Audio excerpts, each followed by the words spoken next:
The story begins on a dark, rainy night in a gloomy forest. A group of heavily armed knights was pushing through the trees. They found their target, and the leader asked if the vampire had enjoyed his time hiding for half a year.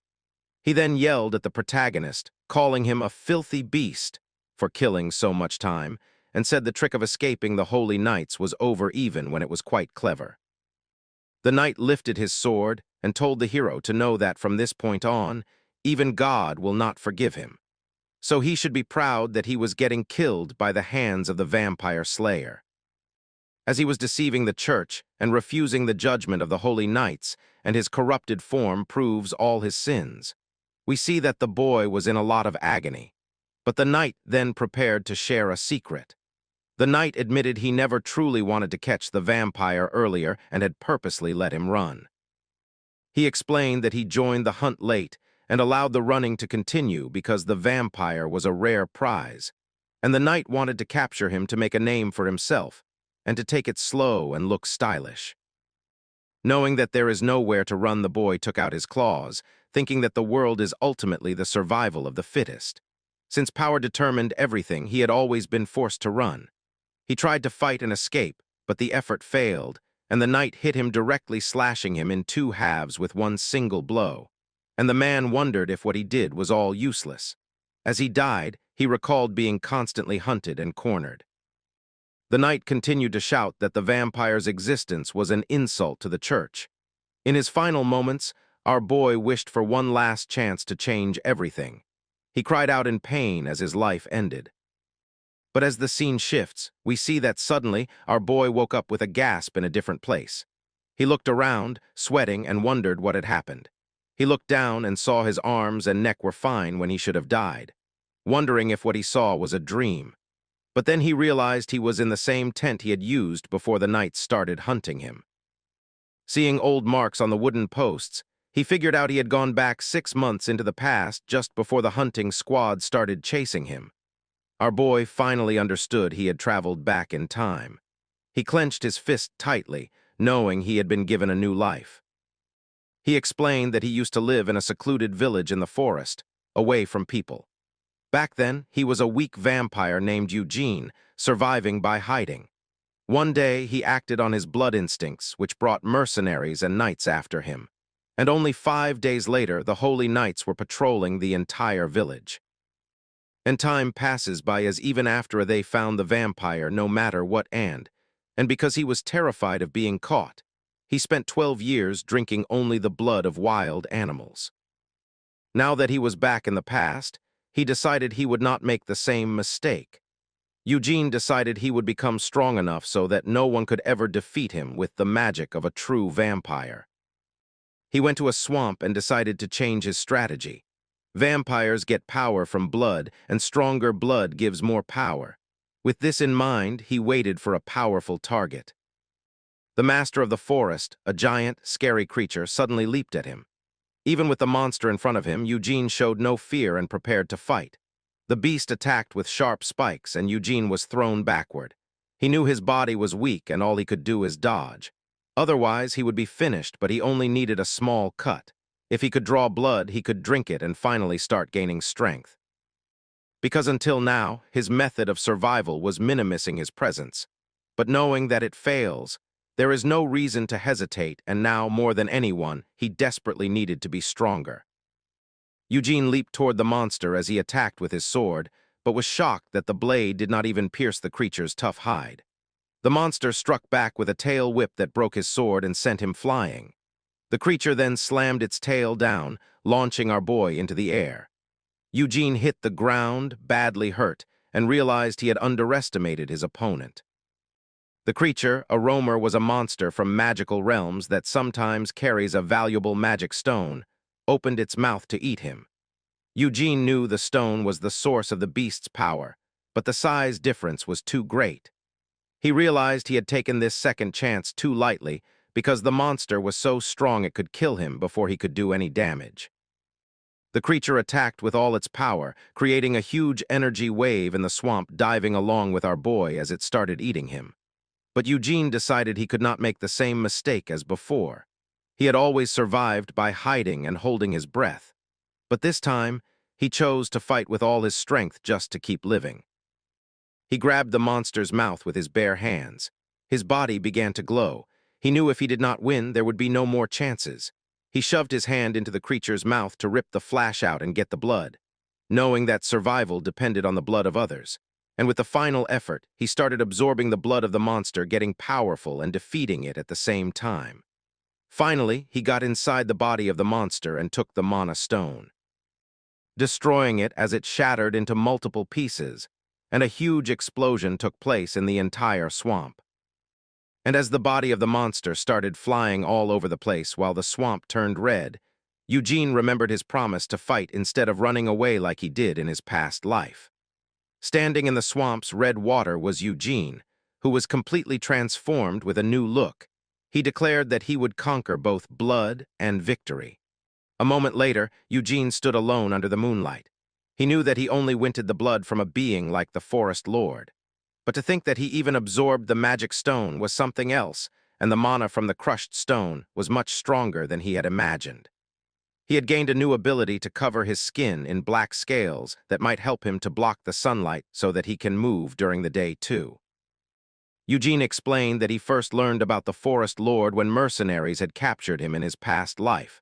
At that time, the swamp was not big, so no one knew about the Forest Lord's existence. But when the territory expanded due to the rainy season and floods, the monster attacked the mercenaries and revealed itself. Back then, they had drunk the creature's blood to escape and defeat a few mercenaries. And from then on, he knew that he will have to drink more of the Forest Lord's blood to gain its full power, but even with this new power, he knew he was still not strong enough to fight the Holy Knight Dearth, who would soon hunt him. And he knew that he should refrain from fights that he cannot win until he is certain. The Holy Knight always finds him whenever. He wants when he sets his mind into it, and his ability to find monsters or undead seems exceptional. So instead of living in hiding anymore, Eugene knew that he must build enough power to oppose the Holy Knights who will come. Seeing the sun was about to rise, he decided to head back before dawn. However, a mysterious voice stopped him, thanking him for defeating the false master. And even when it was all dramatic and the monsters seemed like a giant one, it was revealed that this fairy-like creature was a small, blue creature that emerged from the swamp waters and thanked him. The creature then said that invading its home and shedding blood there was wrong.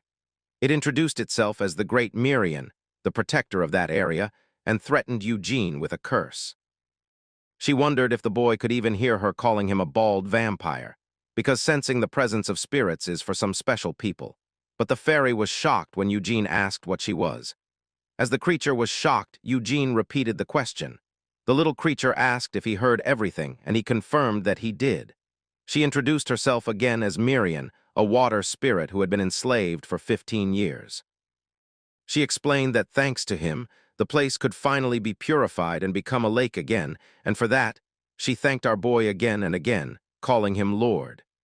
Continuously blabbering about how she saw a bald old man getting eaten by the crocodile. But the moment when she thought that the old man died, a handsome man appeared instead with an explosion. But while Miriam was talking, Eugene noticed one of the 10 tattoos on his body was fading. And even the fairy wondered about why the tattoo was disappearing and what it was. And if it was a symbol of a warrior or names of people that the vampire had killed, but the boy told her he did not know what the mark was, and that it had always been there. Since he had no memory of his past, he had focused only on surviving quietly, knowing that these 10 tattoos were engraved in his body from the start. He wondered if the marks were some kind of seal and if one had just been broken. But the boy did not care much, telling the spirit that he will be going now and she should just guard the forest well. But Marian started to panic because it had been a long time since she had talked to anyone, and she complained that purifying the swamp would take a while. She offered to serve him fresh water as thanks. The water she produced did not look clean or appealing as she took it out while puking, which can disgust to anyone, including you guys. So despite her urging, Eugene told her to go away and ignored the offer because the fairy was ready to pee immediately to make the water in large quantities. A few days later, Eugene arrived at a village called Broadwin. A young man suddenly ran in, shouting that the red-eyed monster had arrived. The village chief and other villagers came out and were shocked to see a huge pile of freshly hunted animals on the ground.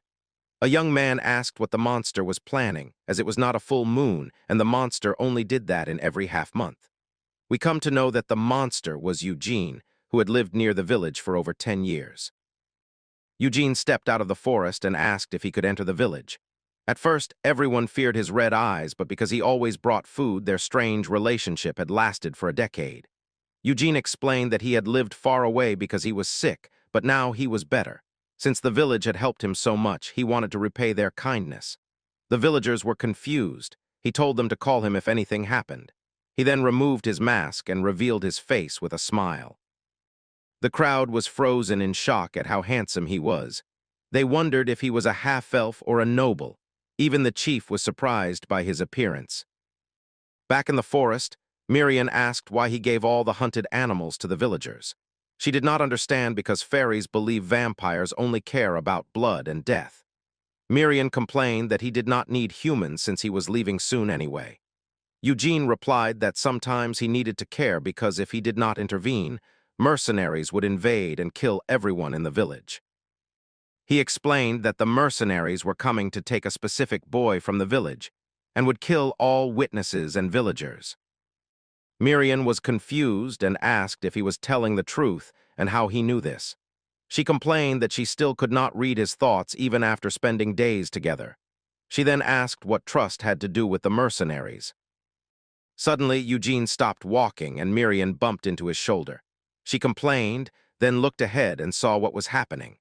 A group of heavily armed mercenaries appeared on the forest road. They saw Eugene standing alone and assumed he was just a villager. The leader commented that the man looked weak and unarmed and ordered his men to quietly kill him. One mercenary charged forward with an axe to attack Eugene.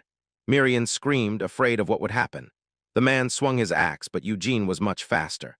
With a cold look and his eyes glowing red, he prepared to fight back. Instantly, he cut the mercenary in two easily. While the rest of the group was in shock, Eugene explained his tactic to Miriam. They needed to build trust so they would not look suspicious. With a smile, he confirmed he was going to kill all the mercenaries right then and there. The mercenaries screamed in fear as they realized Eugene was a vampire. One of them briefly found courage and shouted that if they captured him alive, the church would pay a reward. But his greedy thoughts ended quickly when Eugene glared at him with his red eyes. The mercenary was thrown back, and the others realized Eugene was no ordinary person. They kept attacking, and one yelled that the vampire's head was his. However, Eugene was too fast and dodged every attack. A huge man with a massive mace charged at him, yelling that he would crush them all with his weapon. The man was shocked when Eugene blocked the attack with just one hand. Eugene said the day was ending and that the night was his time. He used his claws to finish off the mercenary with a single blow. He used the darkness and said that night was the best time to spill blood. The group's leader yelled for his men to stop attacking blindly, because Eugene was a monster. Suddenly, the villagers arrived with torches and were horrified by the bloody scene. The village chief looked at the dead bodies and asked Eugene if he had caused this. Eugene denied it and said he had found the bodies on his way back from hunting. He pointed and claimed the culprits were a pack of dire wolves. To everyone's surprise, a pack of dire wolves was standing nearby. Eugene explained that he had killed a few wolves, but the rest might still be around. A villager confirmed that there were claw marks on the mercenaries' bodies. Another man yelled that they had all been attacked by wolves. The chief apologized to Eugene for doubting him. He suggested burying the bodies in the village. Miriam called Eugene a liar, saying the wolves only showed up because they smelled the blood and that Eugene had made the claw marks himself to hide his actions. The fairy wondered why he cared so much about his reputation with humans. Eugene found a letter in the pocket of one of the dead mercenaries. He handed it to the chief and asked him to read it. The chief recognized the seal of Lord Tiwin and was shocked by the contents. He frantically shouted the name Pell and asked if the boy was in the village. It turned out that a boy named Pelid might be the illegitimate son of the powerful Lord Tiwin. Eugene then remembered the mercenary leader's last moments. The leader was surprised by Eugene's strength and wondered where he came from, but Eugene gave him no time to think, going all out on him. The leader yelled for his men to fight, saying that Eugene was just a monster with 2 arms and 2 legs. But the leader soon realized they couldn't even run away. He decided to attack Eugene himself, charging forward. Eugene prepared for the fight with a cold, determined look. Eugene landed a powerful punch to the leader's face, sending the man flying into a tree. Eugene then kicked the mercenary away, ending the fight. The leader begged him to stop, saying he could not take any more damage. Lying on the ground, he asked if Eugene had been waiting for them. The man claimed they just had business in the village and did not want trouble. Eugene declared that the village was his and demanded to know why they were really there. With a smirk, Eugene asked if they had been planning to kill the entire village. The mercenary confessed that they were hired by Lord Tywin's legitimate sons and had brought many men in case things went wrong. Eugene realized that the blonde knight who instigated everything was Bertil Taiwan, the general manager of the vampire pursuit team in his past life. He understood that Bertil knew the mercenaries' greed would cause a massacre, which is how Eugene had been discovered by the holy knights before. Meanwhile, the mercenary kept begging, saying he would never have come if he had known Eugene was there. Eugene told him to leave, warning him to watch out for wolves. The man was shocked and started thanking him for sparing his life, but Eugene did not forgive him and killed him with a fatal blow to the neck. Miriam asked why he killed him. Eugene replied that since his vampire identity had been discovered, he could not let the man live after getting all the information he needed. Just then, the pack of wolves appeared, drawn by the scent of blood. Meanwhile, the chief confirmed that the mercenaries came to take Peled to the castle. They remembered that Peled's mother had died, and he had been living alone. Eugene offered to take the boy to the castle safely.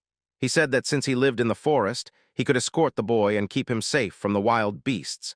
The village chief was surprised and said he could not ask Eugene to do such a thing. But Eugene claimed that a knight could not ignore this duty. Miriam called him shameless and was speechless at his daring move. The villagers were also shocked, and the chief stammered the word knight. Miriam kept panicking, unable to believe what she heard. With a smile, Eugene said his introductions were late. He introduced himself as Knight Eugene from the Eugene family, and to Miriam's shock, the villagers believed him. Eugene explained to Miriam that the people in the village had never seen a real noble. Because of this, they would not know the difference if he pretended to be one. The villagers then asked him many questions about his past in the forest. Eugene simply replied that he had his reasons for cutting off contact with people. The chief said the village was poor and could not pay for his services, but Eugene said it was no problem and asked to stay for one night. The next day, Eugene stood by the window and tested his new ability against the sunlight. With his red eyes, he watched his hands turn into black scales. He noticed the scales blocked the light well, which would make traveling easier. Miriam called him stupid and asked why he lied like that. Eugene said it did not matter since he would be leaving soon and no one would find out. But the fairy insisted and asked what his real goal was in all of this. Before he could answer, one of the villagers informed him they were ready to leave. Eugene explained that titles were more trustworthy than long explanations, and a title reduced the lies he needed to tell from 100 down to 10. Eugene knew that real nobles would not fall for such a quick lie. Because of this, he decided he would do everything he could to make that lie real. The chief gave him a letter of introduction and asked him to take care of Peled. The young boy, Peled, introduced himself and said it was a pleasure to meet him. And so, Eugene and Peled left the village and started their journey to the castle. During their journey, Eugene and Peled followed a long road through the mountains. When they saw a village, Peled asked if it was Brahmi's, and Eugene confirmed that it was. Eugene asked if Peled knew how to read, and Peled said his late mother taught him. He explained that the man his mother loved taught her how to read and write. Miriam suggested that Eugene ask Peled to teach him how to read, too. Peled was surprised when Eugene asked him to teach him to read, wondering why a knight did not know how. Eugene made up a story about his family losing their money long ago. He kept up the act, walking with a sad look in front of the boy, because he knew that once he had Peled's trust, it would cover up all his lies. Miriam was impressed with the performance and complimented him. But she warned him that if he lied too much, people would start to suspect him. Peled's eyes began to shine, and Eugene realized the boy believed the story completely. Peled apologized, saying he had not trusted Eugene at first because of the rumors. He admitted that everyone in the village called Eugene a monster, which influenced him. But from now on, Peled said he would believe what he saw. The boy even offered to teach Eugene to read whenever they had time. Suddenly, Eugene imagined using his magic to create an ice dagger and stabbing Peled in the eye without mercy. The young man screamed in pain from the imagined surprise attack. This was only an imagination test of Peled's reaction. In reality, they were attacked by a group of bandits on the road. Peled was terrified and could not believe they were being robbed. The bandit leader grinned and said their scared faces saved him time. He ordered them to hand over everything valuable or face consequences. But before he could finish speaking, Eugene attacked the leader with his sword. With a single strike, Eugene killed the bandit leader. Peled was shocked and frozen, not understanding what happened. One of the bandits screamed in anger, seeing his brother killed right in front of him. Eugene told them they had done what he asked quickly and efficiently. The enraged bandit charged at Eugene with an axe, but he was no match. Eugene cut him down with his sword without mercy. In a quick move, Eugene spun and killed another bandit. The last bandit begged for his life and pleaded not to be killed. But Eugene did not forgive him and prepared for the final blow. With a swift move, he finished off the last bandit without hesitation. Eugene then looked at the dead bodies and said he did not understand humans. He wondered why they always try to rob and harm the weaker ones. Holding the last bandit's body, he asked if it was okay to hurt the weak. Finally, he turned to Peled and asked if he would understand these things once he learned to read. Peled was speechless and completely shocked by Eugene's question. Eugene reminded him that he had promised to believe what he saw. With a serious look, Eugene promised he would not let a single drop of blood touch Peled. After a while, they reached the city of Brahmis and began exploring. They saw a vendor selling rare herbs from the northern dungeon for 20 coins. At another stall, a customer complained about the price, saying he found it cheaper somewhere else. Miriam was fascinated by the city and all the interesting things there. Peled warned Eugene to be careful because the merchants were ruthless. He said the village chief always became confused when he visited the city. Eugene said he needed money first, then he could worry about that. He asked Peled to wait and went into a leather and fur shop. He showed the shopkeeper the pelts of the wolves he had hunted and asked for a price estimate. The shopkeeper was surprised to see it was dire wolf leather and that Eugene had brought a large quantity. The man looked Eugene up and down suspiciously, judging by his old clothes. The shopkeeper smiled slyly, deciding Eugene was easy to cheat. He offered 18 silver coins, falsely claiming the leather was damaged. Eugene immediately glared at him, his red eyes glowing brightly. With a quick move, he grabbed the shopkeeper by the collar, startling him. The shopkeeper was terrified by Eugene's red eyes. Scared, he stammered that dire wolf leather was rare and limited. He asked Eugene to calm down and talk things out. He nervously laughed and raised the offer to 253 coins. Eugene just stared with a cold, piercing gaze, saying nothing. The man started sweating and raised the offer to 25 coins. Peled, worried, shouted 28 coins to try and help the negotiation, but Eugene remained silent. The shopkeeper wondered how much more Eugene wanted. Finally, the man offered 30 silver coins, and Eugene accepted the offer. Later that night, they made camp, and Eugene tried to read an ancient scroll. He noted that Peled had taught him the basics, but he was far from being able to read properly. The writing looked like squiggles, and he felt frustrated. Miriam complimented his new clothes, saying they looked decent for the money he spent. She was surprised the market had been so generous on their first visit. The fairy complained that he should have bargained for more and bought silk clothes, but Eugene said he only needed something to block the sunlight. Miriam then said that vampires were the nobles of nobles and should have ambition. Eugene asked how she knew so much, and she said she learned in the spirit realm. She advised him to study ancient literature, but Eugene said he could not read. Suddenly, Peled appeared and called out to him, pulling Eugene from his thoughts. The young man asked with a strange smile who Eugene was talking to. Eugene pretended to be talking to himself and asked if Peled was okay, mentioning that ordinary people were not used to seeing dead bodies like that. Peled told him not to worry, saying he still had plenty of energy. He smiled and offered to teach Eugene to read as much as he wanted, since they had plenty of paper. So the two spent the night around the campfire, with Peled teaching Eugene. Eugene was surprised at how quickly he was learning and asked if that was normal. Peled said he was extraordinary, as it usually took a year to learn. After the lesson, Eugene asked if Peled was ready to become a noble son. The young man said his mother never fully explained it, and it had not fully sunk in yet. He also admitted he did not expect Lord Tywin to welcome him easily. Suddenly, a group of knights approached their camp in the forest. The group's leader greeted them and asked if he could ask a question. Eugene stood up, alert, as the armed men came closer. The leader noted that they were real knights, unlike the mercenaries from before. Eugene knew that lying now would raise suspicion, so he decided to tell the truth about their journey. The group's leader then said they were also heading to the castle and asked to camp with them. One of the younger knights complained about the decision, but the leader scolded him. The leader apologized to Eugene, saying the young man was new and did not know how to be social. The leader introduced himself as Part and asked who Eugene was. Eugene introduced himself as Yan Eugene. The young knight laughed, not believing that Eugene was a real knight. He asked if Eugene was actually a real knight. The young man laughed and said he had never heard of the House Eugene in his entire life. With a wicked smile, he accused Eugene of being an impostor. Eugene realized he could not keep up the lie anymore, as he had already told Peled he was a knight.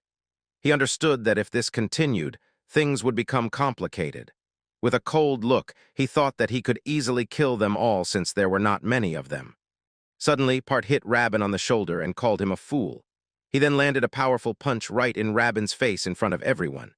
The blow was so strong that Rabin flew backward and hit the ground hard. Part then bowed and apologized for his recruit's rudeness. Eugene told him to forget the apology and just find a spot to camp. Eugene knew that from now on, people would often doubt him because of his lie, and to avoid problems, he needed to become a real knight as soon as possible. Rabin woke up confused, not understanding why Part had attacked him. He got up and wondered why Part had hit Eugene. Part called him a fool and said he had no will to live. He scolded him and said Rabin should be thanking him for saving his life. Part explained that Rabin could not judge by appearances and did not see what was right in front of him. With a serious look, Part asked if Rabin knew how much the cloak Eugene was wearing cost. It turned out Eugene's cloak was high class, reinforced with rare lyanthrop leather. Part said the cheapest one cost over 10 silver coins, which was 3 times Rabin's salary. He added that the fact Eugene knew how to read meant he was no ordinary person. Part explained that Eugene was about to draw his sword, and they all would have been killed. Rabin was shocked and asked how Part knew that so quickly. The leader revealed that he saw Eugene preparing to attack, putting his hand inside his cloak to draw his sword. Part said if he had been 1 second slower, Rabin's head would have been cut off. Part then said Rabin had no idea how terrifying a true knight could be. He explained that a knight trains with a wooden sword from birth. They enter dangerous dungeons and kill monsters without fear. Only those who spill a lot of blood and are noticed by nobles are finally knighted in a grand ceremony. Part said impersonating a knight was a serious crime, and it was a problem because someone who claims to be a knight at 20 must have considerable skill. Rabin asked if that meant Eugene was stronger than the squad leader. He also mentioned he heard that the newly discovered dungeon might open soon. Eugene overheard the entire conversation and realized the title of knight carried a lot of weight. He also found it strange that the Taiwan family hired mercenaries instead of using their own soldiers. Suddenly, Peled noticed Eugene walking toward the knights. With a smile, Eugene approached Part and said he heard they were going to the castle.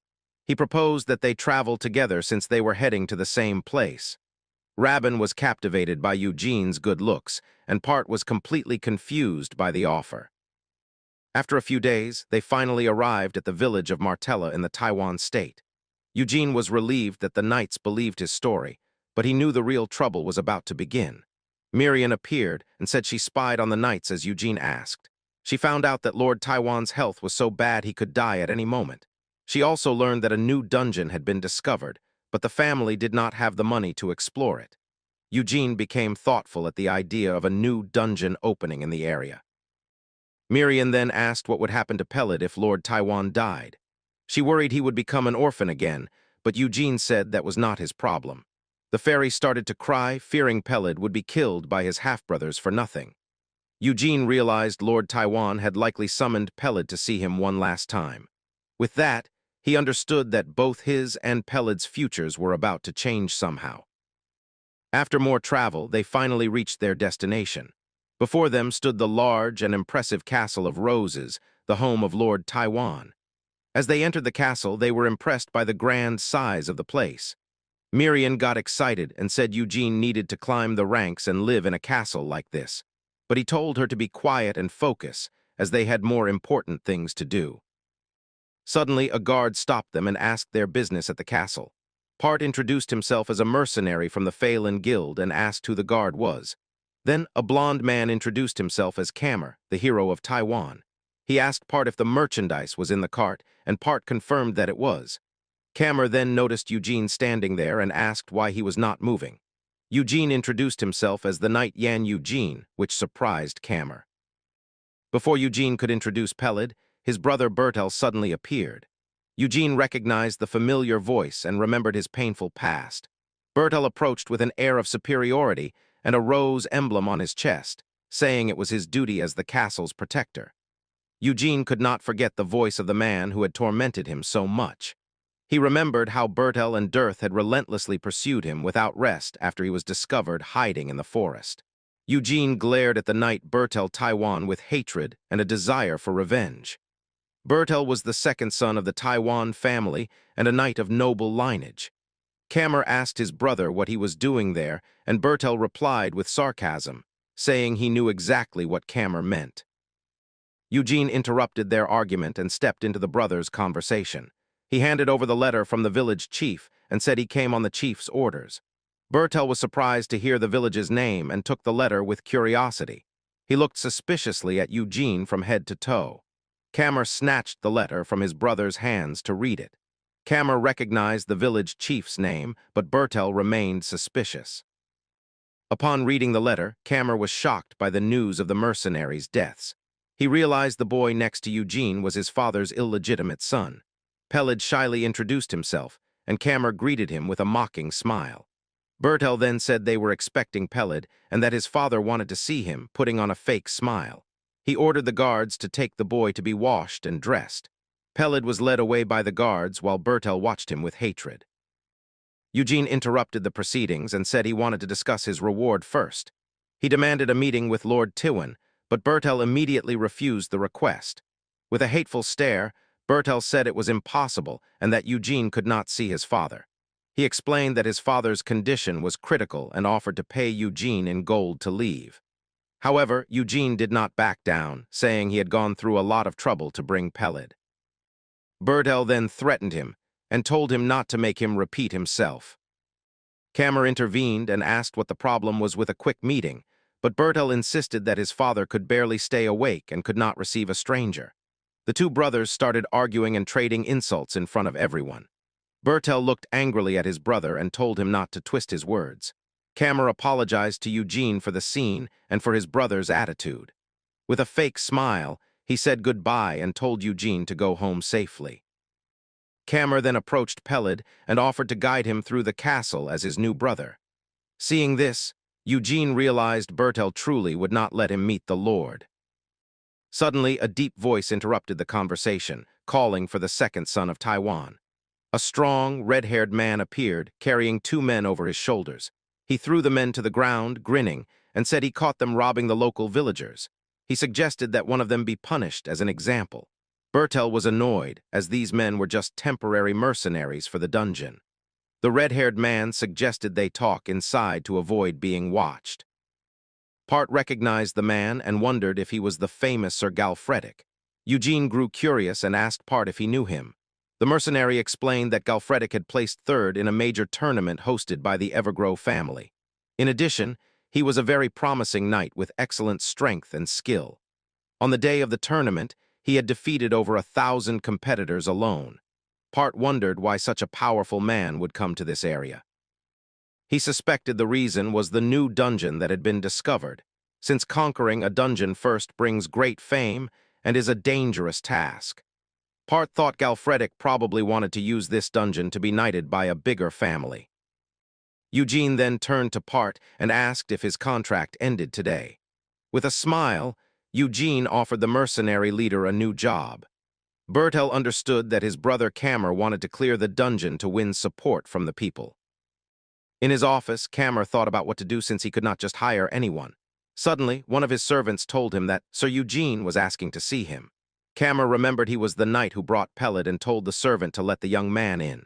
Eugene entered the office, and Kammer greeted him formally. Kammer said Eugene could rest assured that Pellet was safe and would be rewarded. Furthermore, he thanked Eugene for giving him the letter in front of his brother. Kammer was happy because thanks to that, he could hold his head high. Eugene said he only had business with the Lord and did not expect a third person to be involved. Kammer was then surprised and started to understand Eugene's intentions. He asked if Eugene wanted to see his father, but Eugene said he had a proposal instead. Eugene asked to be included in the dungeon subjugation team. Eugene held back a laugh as Kammer stared at him seriously. Suddenly, Kammer burst out laughing at Eugene's unexpected proposal. He found it very funny and asked with a smile if Eugene was truly a knight. With a mocking look, he repeated the question, doubting Eugene's abilities. Kammer said he heard about the 5 bandits and asked if Eugene just wanted a reputation. But Eugene replied that for him, the proposal had no disadvantage. He then explained that he wanted 100 silver coins and half of the dungeon's treasure. Kammer was confused because the offer was far below the current market price. With a smile, Eugene said that Kammer was the one who was in a hurry, not him. Kammer asked Eugene what he wanted, and Eugene repeated his earlier offer, 100 silver coins and half of the dungeon's loot. Kammer found the proposal suspiciously cheap. He thought that knights value honor highly, and since Eugene had no backing and did not want much money, glory must be everything to a knight like him. Kammer also thought about everything he had heard about Eugene. Eugene then said with a smile that Kammer was the one in a hurry, not him.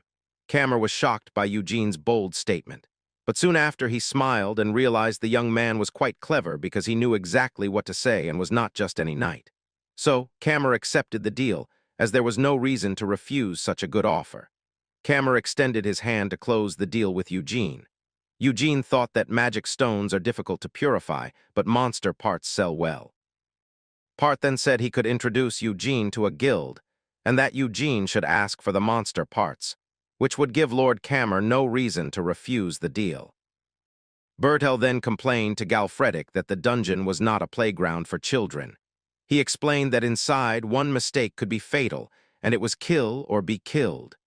For that reason, he would not accept an amateur in the group, especially one chosen by his brother. Furthermore, Bertel knew that Kammer had no connections with the local nobles. Bertel told Galfredic to talk to Eugene himself if he had a problem. Then, Bertel approached and said he was just talking with the new knight. Bertel introduced Eugene, Yan Eugene, and his mercenaries to the group. Bertel was shocked to see that the man from before was the leader of a mercenary group. With a mocking smile, Bertel said they could not accept a stranger with no skills. But Kammer interrupted him and said he could at least confirm Eugene's abilities. Kammer explained that he heard from his new brother about the bandits on the border, and that Eugene had killed them all with a single dagger on his way here. Suddenly, Bertel threw a dagger at Eugene to test him. With a quick move, Eugene managed to dodge it, and the dagger stuck into the wall right behind him, grazing his face. Galfredic then smiled and approached Eugene to provoke him. He apologized for his earlier rudeness and approached with a challenging look. The knight said Eugene looked like a young master with his pale, unscarred skin and grinned. He then challenged Eugene to show him what he could do.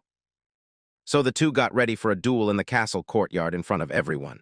The news spread, and everyone got excited to see Sir Galfredic's duel. The crowd wondered if he was even human, saying he tore monsters apart with his bare hands. Everyone was eager to see what the third-place winner of the tournament could do. Even without knowing who his opponent was, they already felt sorry for Eugene. But Eugene was not worried and prepared for the fight with a confident look. Galfredic drew his sword with a smile and got ready for the duel. Eugene stared back at him with a calm expression. He turned and got ready for the duel that was about to begin. Suddenly, Eugene dropped his sword on the ground, which shocked Galfredic. A man then raised his hand and announced that the fight was ready to begin. Then a guard rang a giant bell, and the duel finally started. Eugene then charged full speed at his opponent. Soon after, the two crossed their swords and sparks flew everywhere. The sound of clashing metal echoed throughout the castle courtyard. The fight continued with both of them moving quickly around the combat area. Galfredik smiled and invited Eugene to fight harder with a hand gesture. With a series of blows, Eugene was pushed back by the force of the attack. Rabin got excited and asked if Eugene was winning. But Part, with a smile on his face, noticed that Eugene's fighting style was rougher than expected and had no pattern. That is why he found Eugene's style to be wild and completely unpredictable. Eugene then realized what his opponent's true intention was. With a smile, Galfredik accused him of lying about being a real knight. Galfredik grinned and said Eugene had never been trained and just relied on brute force. Eugene replied that swordsmanship was not everything for a real knight. He then attacked with all his strength, saying his opponent talked too much during a fight. But the knight just smiled and challenged him to beat him so he would be quiet. So the two continued to fight, exchanging powerful blows. Galfredik used his strength and managed to push Eugene back.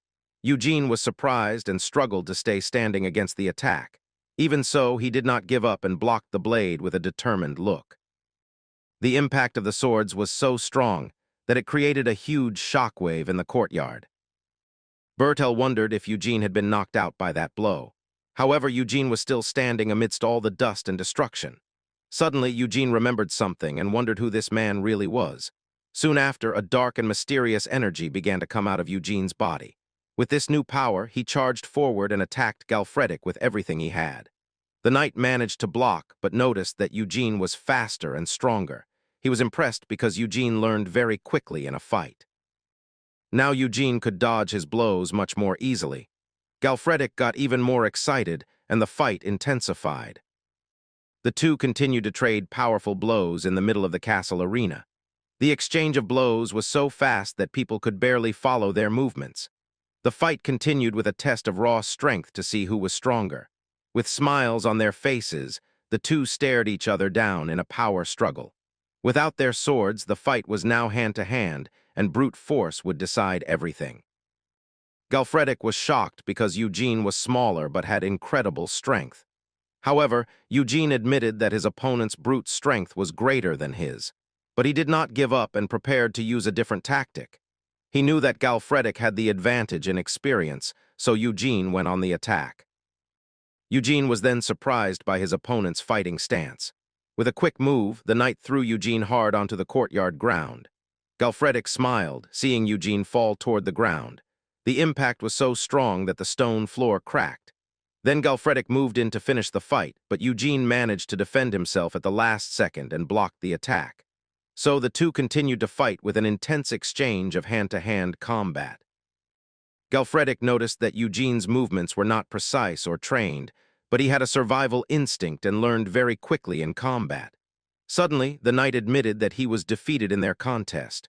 With a final blow, Eugene landed a powerful attack on Galfredik. The knight was sent flying by the force of the decisive attack. He flew and crashed hard into a castle wall, ending the fight. With Galfredik defeated, the duel finally ended. The announcer declared that the grand winner of the duel was Eugene. And so, the knight Yan Eugene was declared the winner of the fight at the castle. The crowd cheered, and everyone was shocked by Eugene's strength. Rabin celebrated and shouted that Eugene was their new knight. Defeated on the ground, Galfredik could not believe what had happened. He was still in shock and looked up at the sky, completely speechless. The knight could not understand how he was defeated by such an unknown person. Suddenly, he got up, and with his eyes glowing red, he charged forward. Eugene turned around and prepared himself for round 2, but Galfredik just smiled and raised Eugene's arm in a gesture of victory. To everyone's surprise, he called for a round of applause for the winner. The knight then started chanting Eugene's name, and the crowd followed. Bertel was furious and could not believe what he was seeing. Later, a banquet was served for Eugene in his rooms. Eugene felt awkward since he did not need food to survive. The servant said he had orders from Kammer to take care of his meals. The maid also asked if the lighting was okay, as she heard about his sensitive skin. Miriam started laughing and wondered if Eugene would get a stomachache from all that food. But Eugene accepted the kindness and sent all the servants out of the room. With his red eyes glowing, he said he preferred to be alone. After that day, the way people saw him changed completely. Kammer showed up and greeted him, asking if he slept well last night. Cameron noticed Eugene had rejected all the extra benefits, and Eugene was at a loss for words. Suddenly, Rabin appeared and greeted him with a very low bow. Galfredik also showed up and attached himself to Eugene, calling him friend and comrade. The knight asked if Eugene slept well because his face still hurt from yesterday's duel. He showed his bruised face, and Eugene wondered if he wanted another beating. Galfredik invited him to train, and Cameron got excited to watch the fight. Eugene realized the knight did not care if he was a noble or not. Even so, Eugene was still not used to having so many people around him. Suddenly, Peled appeared and called out to Eugene with a smile. The young man asked if Eugene was doing well, and everyone stared at Peled curiously. Meanwhile, in a dark room, someone begged their lord for their life, but their screams were useless, and they were killed without mercy. The man then said, "None of this would have happened if he had just done his job." Bertel then appeared and said the red-eyed knight would not have come, and because of that, his entire plan had failed and everything went wrong. The man begged for forgiveness, and Bertel complained about the mercenaries who were defeated. In a rage, Bertel asked the man if his eyes were just for decoration and attacked him with everything he had. Bertel called the man useless and prepared for the final blow. He plunged a dagger into the man's eye, killing him without mercy. The other servants were terrified by the scene and trembled with fear. Bertel wondered what he should do to solve the problem because he knew he could not simply kill someone who was already inside the castle. But soon after, he got a clever idea to get rid of Eugene. He decided it was the only way, and that it would be a clean elimination. Meanwhile, Peled was in his room, lying on the bed, deep in thought. Eugene then arrived and said Bertel sent him to the dungeon to meet his end. Peled confirmed it, saying he was sent to the dungeon to meet his end, too. Eugene then reminded him of the mercenaries attacked by the wolves, nodding that they never wanted Peled to reach the castle alive from the start. But Eugene said there was a way for him to survive all of this. He offered Peled the chance to become his vassal and join him. Eugene explained that Peled was already 16 and could choose his own path. He could either stay hidden and wait for his death or fight with all his might. On the day the dungeon opened, no one knew what kind of monsters would appear. Galfredik explained that the goal was to advance as far as possible and retreat if a strong monster showed up. He then sent the scouts to find the dungeon entrance in the forest. One of the porters planned to fake an injury so he would not have to fight on the front lines. He said that if it got dangerous, they could just run and save themselves. Suddenly, Bertel appeared and the porter was startled by his presence. The knight asked where Peled was and the man stammered, not knowing what to say. One of the men pointed, and Bertel was confused by what he saw. Peled was handing a snack to Eugene, telling him to come back safe. Bertel was furious when he saw this and angrily approached the two. He yelled for Peled and found him standing next to Eugene. With a hateful glare, he asked if the young man had forgotten what he was told. The knight ordered him to grab his bag and get to his position immediately. Bertel became even more irritated as Peled ignored him and stayed put. And so Eugene and the knight stared each other down defiantly. Bertel then grabbed Peled and yelled for him to get back to his post. But Eugene grabbed Bertel's hand and told him to take his hand off the boy. Bertel was shocked and could not believe what he just heard from Eugene. Eugene then asked if Bertel had lost his mind, sending a child into the dungeon. Bertel called him rude and said he just wanted to make his brother stronger. Angrily, he said Eugene had no right to control the boy. But Eugene replied that Bertel was the one who did not know his place. With a serious look, Eugene revealed that Peled had become his vassal yesterday. Bertel was shocked by the news, and Eugene said everyone there was a witness. Eugene then said their bond was stronger than blood and threatened anyone who touched Peled. Eugene then faced Bertel and invited him to a fight if he wanted to warm up. The knight was furious and yelled, asking who gave Eugene permission to do that. He also said that taking in a bastard son from another family would block Eugene's future. Meanwhile, the soldiers commented that the duel between the two leaders was incredible. One of them wondered how long it would take to get that strong, and the other joked about him. Suddenly, Cameron appeared and said he would also trust his younger brother to Eugene. He explained that Peled was already an adult and could choose his own path in life. Eugene then thought that Peled was the prey and that survival was not easy for the weak. That is why if you cannot become strong, the only option is to join a pack. Kammer then invited Eugene to his office and asked if he knew how to read. Meanwhile, a scout reported that there were no monsters nearby and the area was clear. Galfredic then said they could open the dungeon now, and Eugene agreed with the idea. And so, the massive dungeon door finally began to open for the group. The knight then looked back and told everyone to survive on their own. The soldiers got ready with their weapons and armor to enter the dungeon. With Eugene and Galfredic in the lead, the group finally advanced into the darkness. Kammer said goodbye and told them he would see them in 4 days, while Peled wished them good luck. The door then closed, and a voice wished for the gods to protect them all inside. Inside the dungeon, a dark and twisting path awaited them. Immediately, a wave of goblins ambushed the group.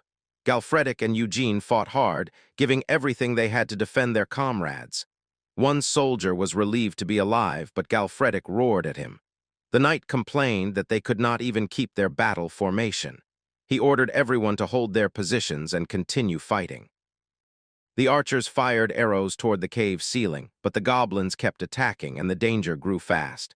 The relentless horde pressed forward on the group. The porter suddenly understood that volunteering for the dungeon was a terrible mistake. Scared, he decided he had to leave and ran as quickly as he could. But as he tried to escape, he ran into more goblins in the dark. Just as a monster was about to attack him, a blade saved him at the last moment. Eugene called him a fool and asked if he truly thought there would be no monsters in a dungeon. Galfredic sternly told the porter, "The safest thing now is to stay together." He yelled for everyone to raise their swords and hold the line. The soldiers fought bravely, but the goblin horde seemed endless. Galfredic judged the group's state as pathetic and wondered how they could win. Suddenly, a soldier warned that the monsters were attacking again. To make matters worse, another soldier yelled that more creatures were coming from behind. Eugene offered to cover the rear flank and charged back into the darkness. Galfredic shouted for Eugene to wait, warning that it was too dangerous to go alone, but Eugene ignored the warning and disappeared into the dungeon by himself. The knight was shocked and confused by how quickly it happened. Eugene moved too fast to see clearly, killing the monsters in a flash of speed. He easily crushed a goblin's head. Galfredic then yelled for Part to follow and provide support for Eugene. The knight was deeply impressed, unable to figure out how Eugene had traveled so far in seconds. Suddenly, Eugene was back. He announced he had taken care of the rear and found something interesting. Galfredic was speechless because Eugene held up a simple, glowing herb, unaware of what it was. Even with incredible fighting skills, he was ignorant of simple dungeon loot. After the intense fight, the group rested while the injured received medical attention. A soldier reported that all the blue mana stones were collected. However, Eugene was disappointed. They killed many monsters but found very little value. He noted the stones were blue, unlike the red one he got from the roamer. Miriam appeared and explained that the stone's quality depends on the monster's strength. She reminded him that the roamer he faced was special and very powerful. Eugene realized his good fortune in consuming that creature's red stone. Miriam suggested that much stronger monsters might be found deeper in this dungeon. The break soon ended, and Galfredic shouted for everyone to return to formation. Galfredic yelled at his men, calling them cowards for being afraid. He declared that he and Eugene would lead, and no one was permitted to flee the battle. Eugene privately thought this was his first real time in a proper dungeon, too. Galfredic came over and told Eugene the mercenaries were useless, and Eugene needed to step up. The knight warned that the enemies ahead would be on a different level of threat. In the darkness, they saw a formation of orcs using goblins as auxiliary soldiers. The human soldiers huddled together, terrified of what was to come. Eugene realized a powerful, high-rank monster awaited them in the depths. He remembered gaining a powerful new ability after eating the red stone from the master of the swamp. He wondered if consuming another special stone would grant him another ability. Using his greatly increased senses, he detected over 50 large footsteps 100 meters away. Galfredic was impressed by Eugene's sharp sense of hearing. He handed a spear to Eugene and asked him to launch it. With immense, raw strength, Eugene threw the weapon like a red bolt of lightning. The spear hit one of the orcs directly and exploded with a devastating force. With the first strike delivered, Galfredic ordered all troops to charge with maximum effort. Eugene was already deep in the fight as the rest of the group followed. He smashed one of the monsters. He punched an orc hard in the eye with savage power. Then he plunged his sword into the monster's head without hesitation. Eugene blocked an attack and immediately prepared a counter. With a single, slicing blow, he cut the orc completely in half in a geyser of blood. Covered in filth, Eugene wiped his lips with a wild, terrifying expression. That day, the mercenaries fought while witnessing pure butchery. Suddenly, Eugene used his ability and transformed his arm into black, strong scales. With his newly transformed hand, he crushed the head of one of the orcs. His sword technique was precise and graceful, and his posture remained noble throughout the bloodshed. Even with his dignified stance, a dark, evil energy poured from his body. The mercenaries were stunned because he was unlike any knight they had ever known. Galfredic's expression was no longer admiration. It was fear, because Eugene looked like a blood-drinking beast who was capable of destroying anyone and everyone. After the fight, the group rested around a campfire surrounded by dead monsters. One of the men tended to the wounded, while everyone else looked exhausted and scared. The bodies of goblins and orcs were scattered all over the dungeon floor. Galfredic realized that most of his troops had lost the will to continue. He understood it was not physical exhaustion, but mental fatigue from witnessing the carnage. Therefore, the knight decided it was impossible for the group to keep advancing. He approached Eugene and suggested they turn back since they had already completed their goal of finding high-rank monsters. Eugene said his stamina was still fine, and it was a shame to turn back now. Galfredic was left with no choice and yelled that if Eugene was going forward, they were all going together. Eugene then smashed another orc to clear a path in the dungeon. He told Galfredic to lead the rest of the subjugation group out of the cave because from here on, he would continue with only his trusted mercenaries. The other soldiers were relieved. Galfredic wondered if Eugene was showing consideration. The knight then realized that Eugene made him reconsider what it truly meant to be a knight. And so, Eugene and his 2 men advanced alone through the dungeon's darkness. Rabin complained that he did not want to go and was terrified of dying there. But he calmed down, knowing that Eugene could defeat even a troll by himself. Suddenly, the young man tripped and fell to the ground after stepping on something strange and sticky. He looked to the side and realized he had just stepped on a giant spider. To everyone's fear, they were surrounded by a swarm of enormous cave spiders. These creatures lived in groups and used venom. Rabin screamed in desperation as the monsters advanced to attack him. Part said, "There are too many enemies, we should retreat for now." But Eugene wondered why they should retreat from this battle. With a quick slash, he cut one of the spiders in half without any trouble. Eugene said it was not a problem and continued to fight with all his strength. Part yelled for Rabin to join him, as Eugene was already in the middle of the fight. With a determined look, Eugene continued to fight alongside his men. Suddenly, Rabin was surrounded by spiders and screamed desperately for help. He was attacked by one of the creatures, but managed to defend himself with his sword. Eugene then rushed in and saved Rabin at the last second with a well-aimed strike. Rabin was speechless and completely shocked by Eugene's speed. Suddenly, Eugene grabbed Rabin and threw him away with incredible force. The young man flew through the air and landed on the ground, not understanding what was happening. While Rabin was still on the ground, Eugene charged forward and finished off all the surrounding spiders. With a smile, Rabin said, "Eugene is amazing," and suggested they head back. He turned to Part and asked if he agreed, but his commander was paralyzed with fear, trembling from head to toe. With wide eyes, Part stared into the darkness and wondered what was there. It turned out that among the roamer species, there were different ranks of power. Before them appeared the Spider Queen, a lord-rank monster and a very powerful one at that. Part was terrified of the creature and said they could not fight a lord. He insisted that at the very least, Galfredic should be there to help in the battle. Suddenly, Eugene called out to Part and Rabin with a serious, cold look. With his red eyes glowing, he told them to fall back because this prey belonged to him. Part understood the message, but he felt his body being controlled by a strange force. He realized that every nerve in his body was screaming at him to run from this place. Miriam appeared and said, "Their instincts have given in to the power difference with the master." Eugene then asked if the Spider Lord was on the same level as the Swamp Lord, but she said no. She also said it seemed to be stronger, so its mana stone would be bigger. With that thought, Eugene faced the creature. It let out a terrifying roar, but he was not afraid and said, "The harder the chest, the more exciting the treasure." After the battle, Eugene tested his new power on a small yellow spider. He used his ability and cut the creature in half with a super sharp thread of pure mana. Now wearing new clothes, he showed that he could control these threads to manipulate objects. It turned out that by consuming the Lord Rank stone, he had gained a second special ability. This new ability was called camouflage, which helped him hide better.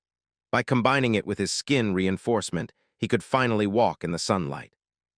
With this, Eugene no longer had to worry about avoiding daylight.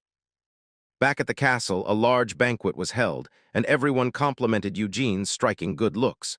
The women were charmed, having heard he defeated a giant spider all by himself. Miriam was happy with the attention, and the girls asked Eugene to tell his story. Two young women commented on his appearance and asked if he had elven ancestors. Eugene felt uncomfortable, thinking the situation had become even more complicated. However, he did not deny it, and one of the men shouted that this made perfect sense. Galfredic then understood why Eugene had such sharp eyes and ears in the dungeon, and how he had such graceful movements and superhuman strength in the fight. With a cold look, Eugene thought that Galfredic had figured out he was not an ordinary human. Galfredic became excited and said, "Who would have thought our hero had elven blood?" He then asked how Eugene managed to hide for so long with that appearance. Eugene thought his companion was strangely perceptive and observant, but with a smile, he simply said he never tried to hide his true appearance. Galfredic and the woman were left speechless by his cold, direct answer.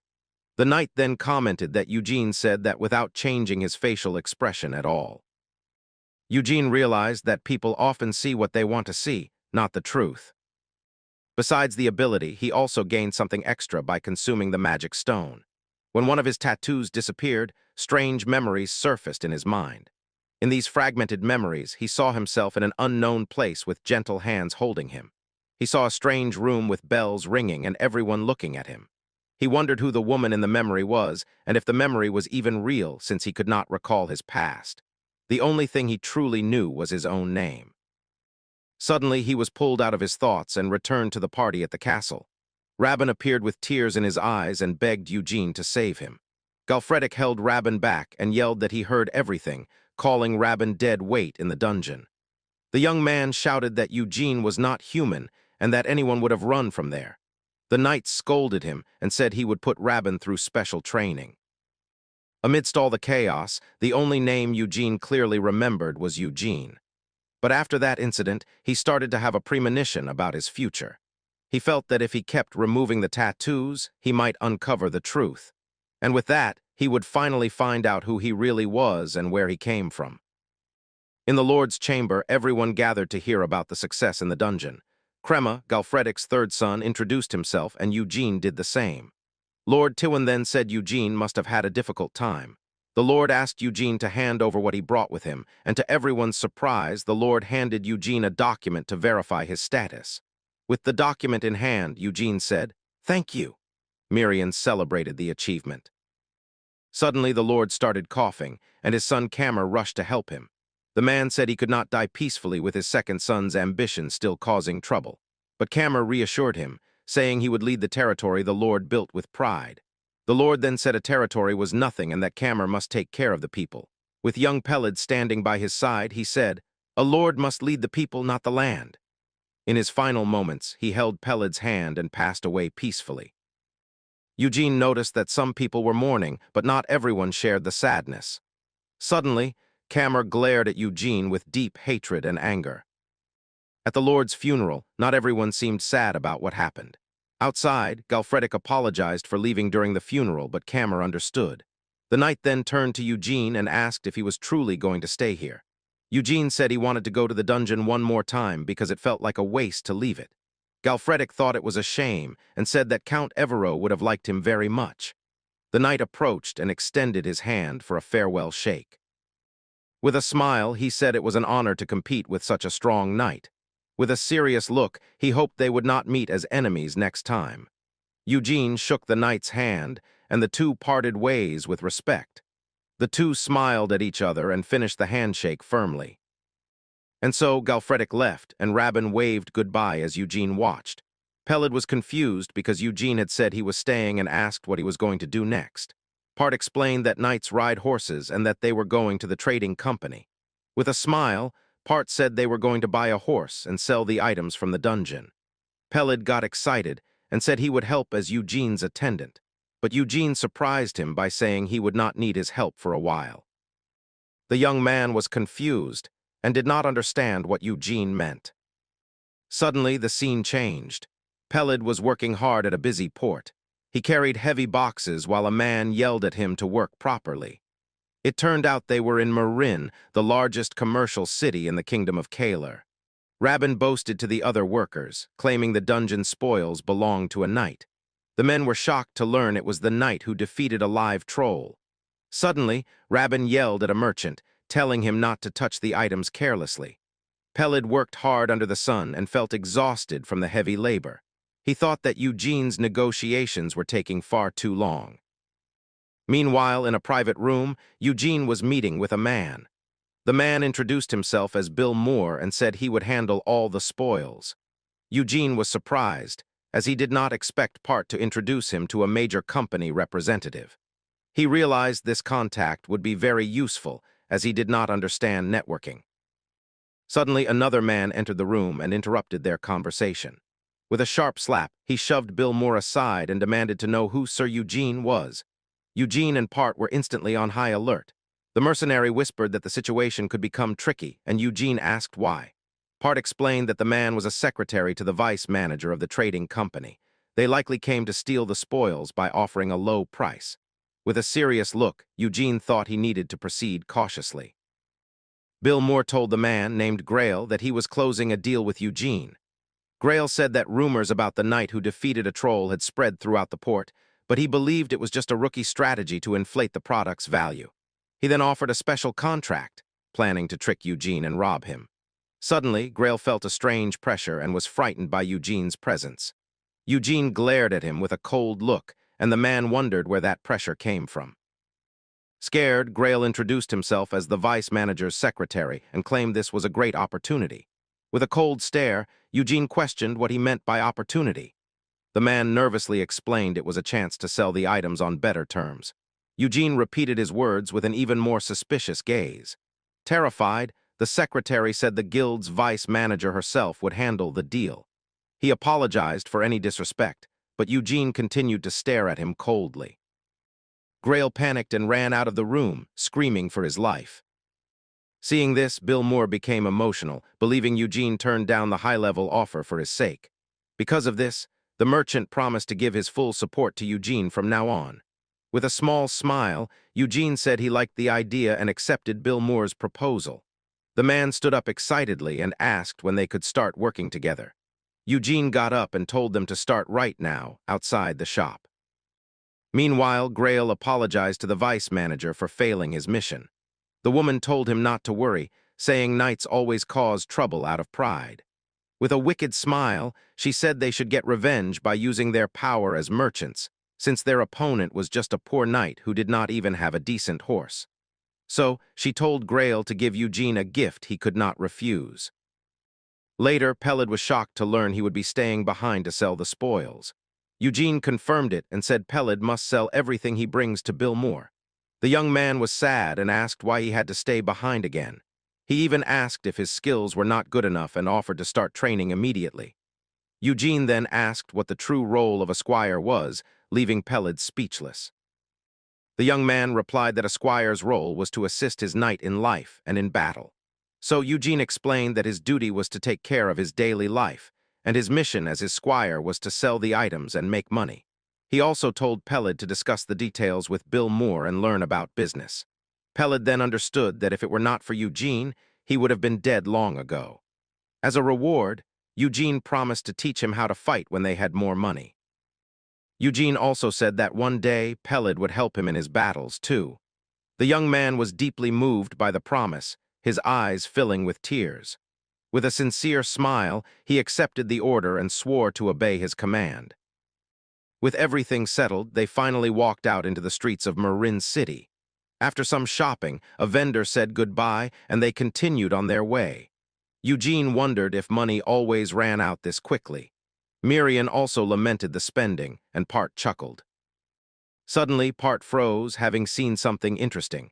Before them, an imposing suit of plate armor shone brightly in a shop window. Part said the armor was every knight's dream, but Eugene just thought about how expensive it was.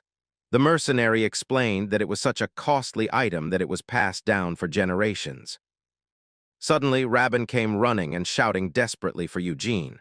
With a panicked look, he warned that a horde of roamers had appeared on the outskirts, and the monsters were trying to invade the city. He said the guilds could barely hold them back. Part told Eugene it was best to join the monster subjugation immediately, but Eugene wondered why he should get involved in that. Rabin then explained that unclaimed quests had no commission fee. In Marin, they could sell everything for free and make a lot of money. With his eyes sparkling, Rabin shouted that this was the perfect plan because they were going to get rich. Eugene agreed and told them to go, as there was no reason to hesitate. Suddenly, a voice yelled for them to wait, and Eugene wondered who it was. It was Grail, running and out of breath with a horse in hand. The man introduced himself and said, "The vice manager sent a warrior as a gift." He described the animal as a magnificent creature with a black coat and muscles like a god. Eugene grew suspicious and asked if the gift was really for him. Grail was startled by his gaze and stammered that they did not want anything in return.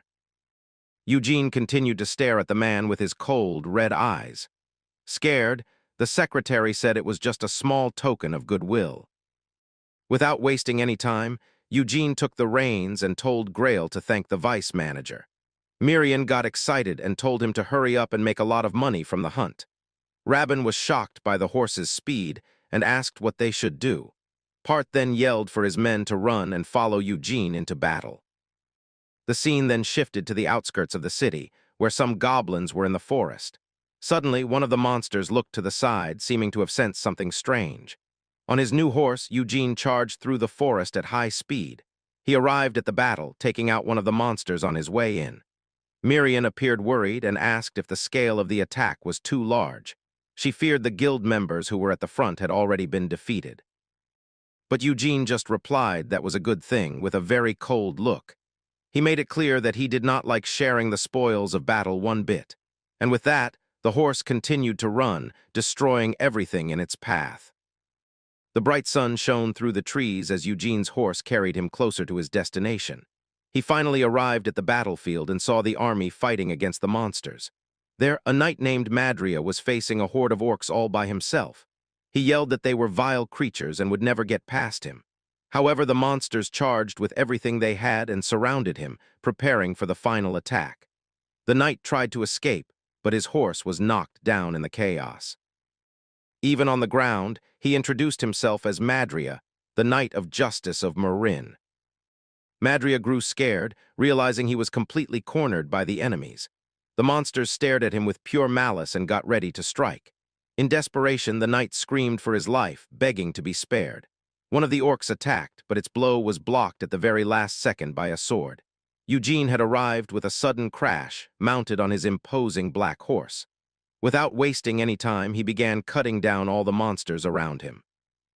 Madria was shocked by Eugene's speed as he eliminated the creatures. In the blink of an eye, he took out all the orcs surrounding him. The knight then thanked him and asked for his savior's name. But suddenly an orc attacked from behind, and Eugene faced it coldly. Madria quickly killed the monster and turned back to Eugene with a smile. Eugene then questioned why he cared about names in such a dangerous moment. He pointed out that if they both died there, his name would not matter anyway. The knight agreed with him, saying that was fair and he understood. With a smile, he promised to ask again once they got out alive.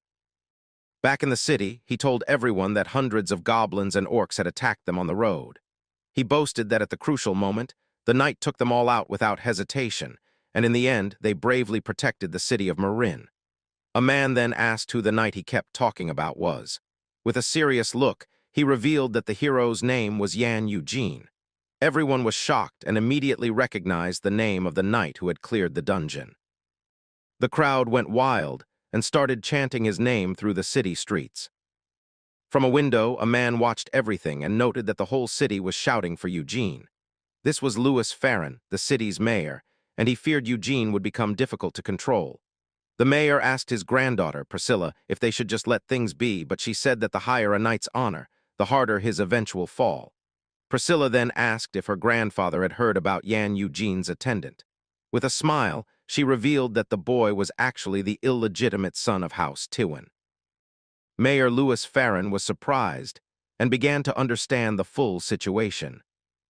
Priscilla explained that Eugene wanted to make money to support the hidden heir. If they succeeded, the two could form powerful ties with the future head of House Tywin. The mayor praised his granddaughter, saying he now understood her intentions well. For that reason, he decided to send a gift to Eugene as a token of gratitude. He also said he would make her the official recommender for the gift, and she thanked her grandfather. Later that night, the moon illuminated the Merchant Guild's building. Priscilla picked up a cup and thought that a thirsty man seeks water. She said that a merchant only knows one path to follow for success. With a wicked smile, she revealed that the plan was to dig a well and wait. Eugene walked unknowingly toward his destination. The door opened, and she waited for him so he would drink every drop she offered. With a sweet smile, she welcomed Eugene to the guild. Wearing his new suit of armor, Eugene introduced himself as the savior of Meereen. He said he came to say thanks, and she invited him to sit and talk. Priscilla observed him and wondered if he was really the knight from the stories. She thought he looked nothing like the knights she imagined. But with a fake smile, she said the mayor's gift suited him very well. Priscilla explained that the armor was a mix of iron and ogre bone. She asked how he felt, and Eugene said it would make the next dungeon easier. Eugene thanked her and said that because of her, his men were healthier. With a wicked smile, Priscilla said she was not expecting anything in return. But just as she was about to make a formal business proposal, Eugene stood up to leave. He said he would visit her again when the dungeon suppression was complete. Eugene also reminded her that their current contract ended there, and it might be the last time they spoke. He revealed that he was now going to focus only on collecting magic stones, and Priscilla became furious. Desperate, the woman yelled for Eugene to wait and not leave. Eugene stopped for a moment but did not say a single word to her. She then stood up and said, "There's still something they haven't discussed." Eugene turned around and asked what that would be. With a very mocking look, Priscilla glared at him and said he could not pretend not to have noticed forever. She then listed the most expensive armor, the warhorse, and the luxury meals he had received. One of the men even confirmed that the spoils did not cover half of everything he had taken. With a smile, she asked if he had not learned that everything in the world has a price. She then threatened him, saying the hero of Meereen was now a knight without honor. Eugene just listened to her with a cold look, his red eyes glowing intently. Priscilla then challenged him, asking if he was just going to leave after accepting all those expensive gifts. But Eugene seemed to find the entire situation quite amusing. With a slight smile, he said she gave orders and gifts that nobody asked for, and now she demanded payment. With his red eyes gleaming, he wondered how a merchant dared to threaten him. His attitude shocked Priscilla and all her men in the room. Eugene stated he already had a contract and did not care what people said about him. He warned her that everything truly has a price. He told her to go ahead and say whatever she wanted, because then she would learn the real meaning of the word price. He turned the situation around, arguing that her company had harassed the hero who saved the city. Because of that, he claimed, no knight would want to help Meereen in the future. Part quickly apologized for Eugene's audacity and said the situation was regrettable. Priscilla regretted her move, knowing she could have had a better relationship with him. One of her men quickly called to her, snapping her out of her deep thoughts, and then asked Eugene to wait a moment before leaving. Priscilla bowed and apologized for being rude and disrespectful.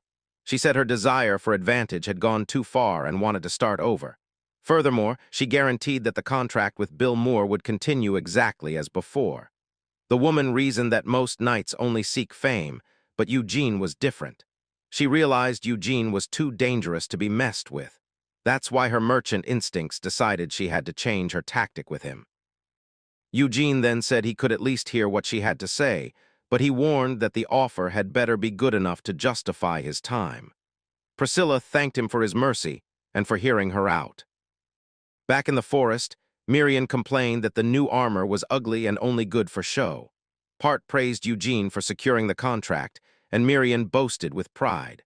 Part explained that the trading company operated on a massive scale throughout the empire. The company had hundreds of branches and even dealt with the demonic kingdoms in the region. The offer of unlimited access to dungeons was exceptionally bold. Part praised Eugene's strategy, but Eugene simply said he only did it because he was annoyed. Suddenly, one of the new mercenaries spoke up, saying that flashy armor did not make someone a knight. With a mocking look, he wondered if Eugene even knew how to hold a sword. Miriam got irritated by the comment, but Eugene ignored the provocation. Suddenly, Camer appeared and said Eugene arrived just in time. He addressed Eugene as Lord Tywin, and Eugene greeted him in return. Camer explained that his brother hired new mercenaries for the dungeon.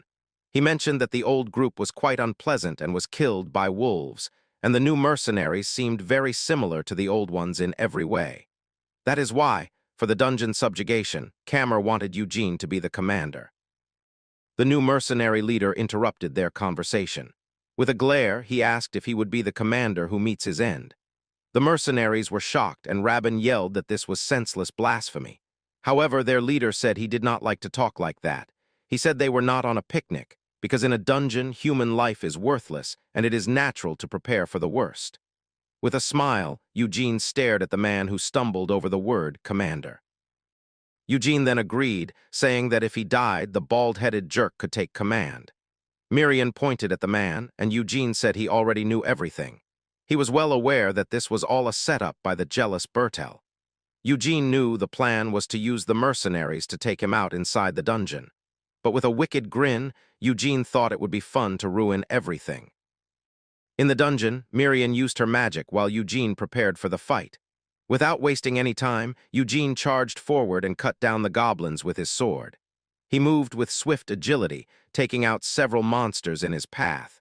With a single blow, he cut down another goblin and continued to advance alone. The blade of his sword went right through a monster's head. The mercenary leader realized his reputation was no exaggeration. Eugene was at the front, killing dozens of enemies by himself without stopping. It was as if Eugene was a giant shield that gave the group a sense of security. The mercenary decided he needed to watch carefully for an opening to attack. With his poisoned blade, all he needed was one scratch on Eugene's face. Eugene told them to be careful, as the mid-level monsters were about to appear. He emphasized once more to the group that only the confident should follow him. The mercenary leader said that if the commander was going forward, they would too, because this was their chance. However, when Part and Rabin got ready to go, the leader told them to wait for now. Surprised, Part said that Eugene seemed to have something else in mind with this plan. Meanwhile, Eugene advanced alone through the cave's darkness. Alone, he remembered that the last time he was there was with the knight Galfredic. An image of his former battle companion appeared in his mind, because he thought that Galfredic was an excellent leader who always fought at the front. With that attitude, he would have cleared the dungeon even with that bunch of weak men. Suddenly, Eugene stopped walking and was lost in thought in the middle of the path. He wondered what the knight would have done in the same situation. Suddenly, the mercenaries finally surrounded him and revealed their true intentions. Eugene smirked and said they had finally dropped their disguise.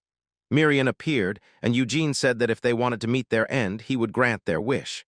Desperate, the men yelled for him to wait and wondered what was happening. The little fairy cast a powerful spell with a very wicked smile. Then, a wave of energy put out the torches, plunging them into the dark. Terrified, the mercenaries wondered how Eugene could use magic, too. In the dark, the leader yelled for them to stay calm and relight the torches. However, amidst the chaos and darkness, two glowing red eyes appeared. In the dark, one of the mercenaries screamed in desperation because he could not see anything. Suddenly, he was attacked, and the leader yelled for everyone to fight back. One of the men then realized they were attacking their own comrades. Amidst the screams of pain, Eugene used his new thread ability. With his eyes glowing red, he controlled the men and the carnage continued. The leader panicked and tried to light a stone to make a fire. He thought that without light, this was the perfect chance to escape alone. However, the man was left completely speechless when he realized what was happening. He could not hear anything and wondered why everything had gone silent.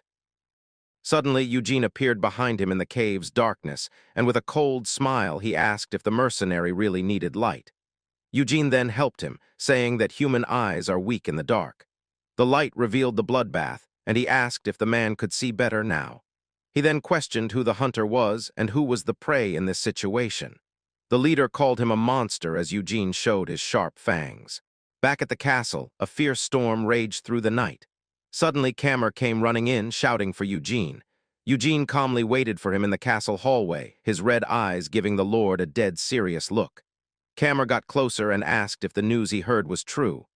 Bertel showed up too, and Eugene told him to hear it from the source. Just like that, he tossed Maverick, the mercenary leader, onto the floor right in front of them. The brothers were in shock when they saw the mercenary, Maverick, beaten to a pulp. Desperate, the man confessed that he tried to eliminate Eugene in the dungeon. Bertel, with a smirk, claimed the man had finally lost his mind. He yelled at his brother, asking how far Kammer was going to take this crazy act. He even accused him of believing the words of a man who was clearly insane. Bertel told the man to stop mumbling and explain things properly. However, Maverick seemed to be under some kind of control, referring to Eugene as his master. He then said he deserved what was coming to him and prepared to jump out the window. Without a second thought, the mercenary threw himself from the top of the castle. Kammer screamed his name from the balcony, but it was too late to save him. The man's body fell and ended up skewered on a statue in the courtyard.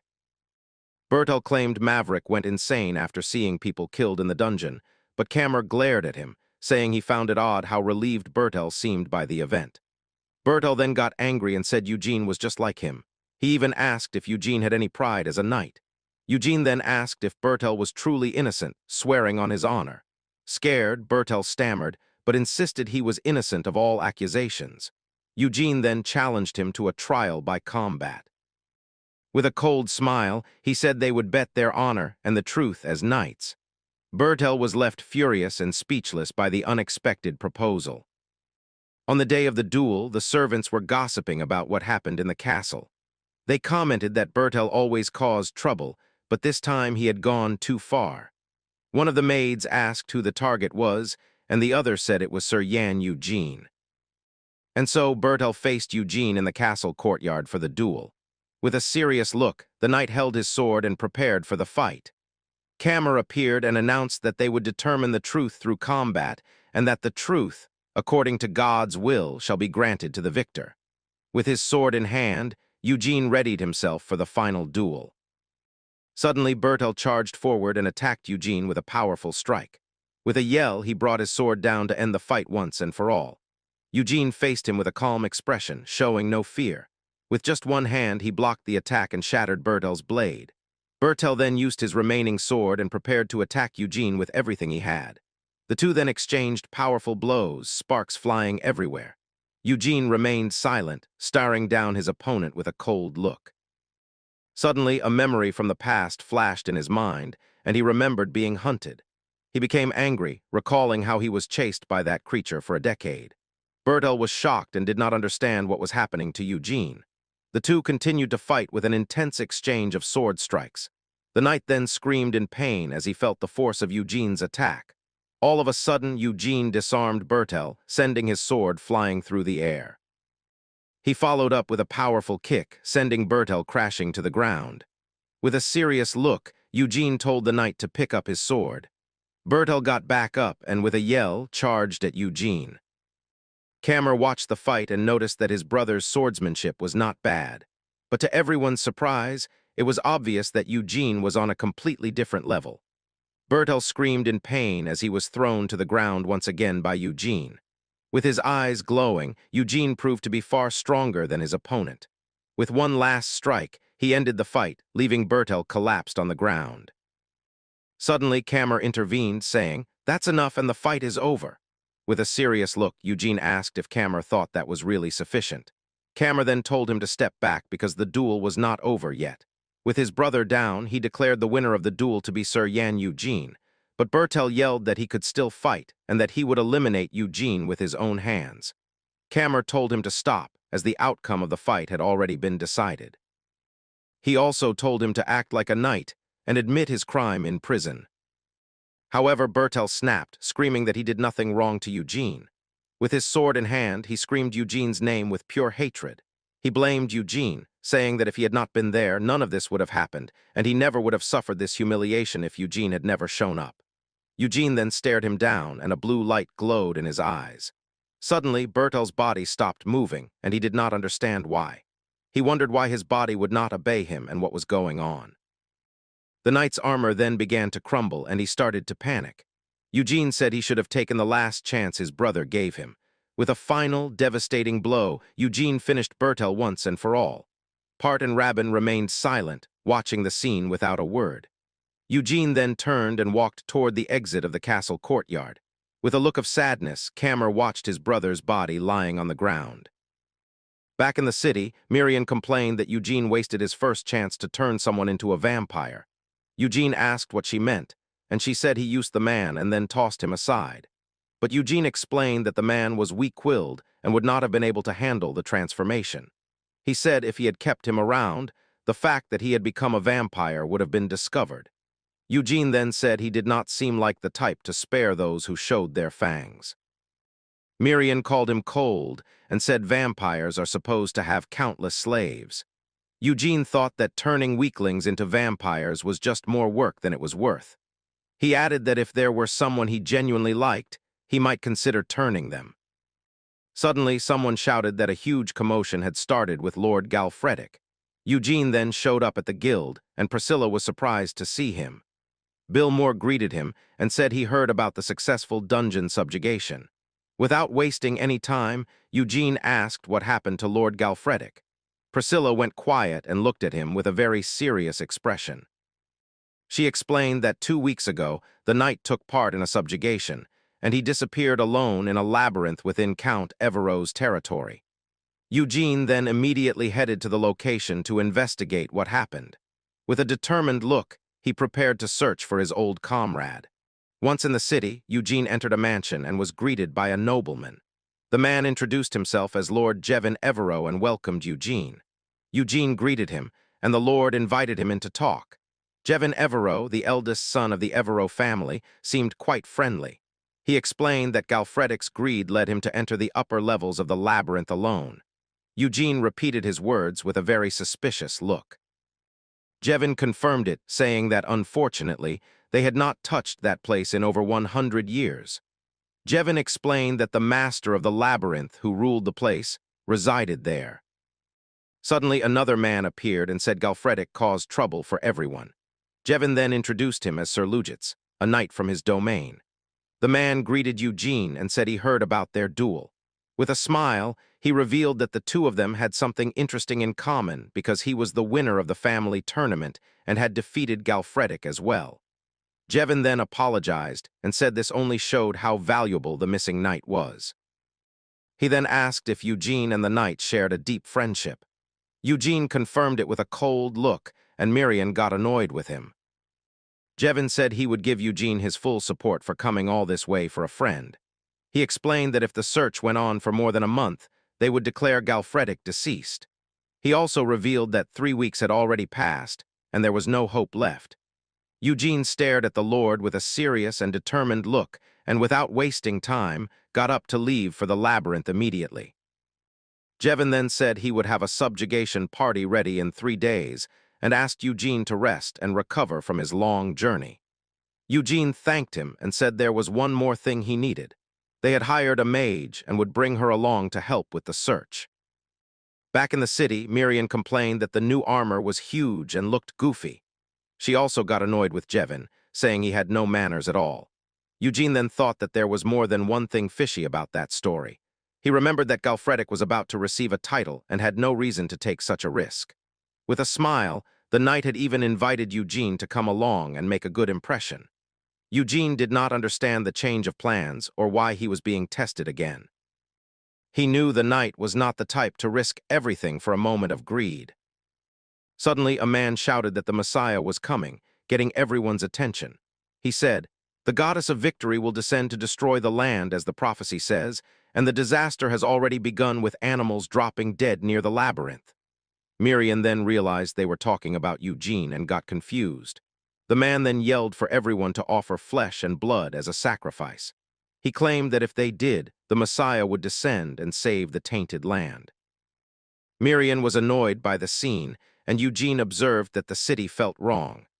A young man then handed Eugene a flyer and told him to believe, because the gods were angry. Eugene read about the dying animals and the crumbling labyrinth. He wondered if it was the work of monsters and why Galfredic went in alone.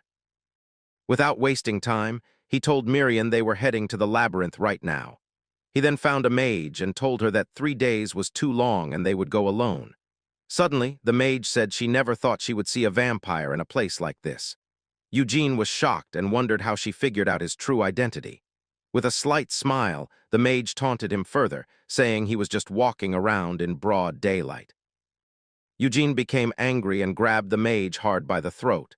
Meanwhile, the man continued to shout that the Messiah was coming with a cry of pain. The mage felt Eugene's incredible strength. With his red eyes, Eugene asked how she recognized him so quickly, and he threatened her, saying he would snap her neck if she did not answer. The mage stammered that she would talk, but needed him to let her go. With great difficulty, she revealed it was because of Eugene's blood shadow. Miriam then said the name sounded familiar and seemed to remember something. Suddenly, the fairy screamed as she realized where she knew that name from. Desperate, she yelled for Eugene to stop and not to eliminate the mage because she was a mage and part of the Blood Shadow School. She explained that they were a group of mages who had served vampires for generations. With the force of his grip, the mage ended up passing out in his arms. Waking up, she complained that she could not answer if he did not let go. Eugene then apologized and said he was starting to talk like a villain.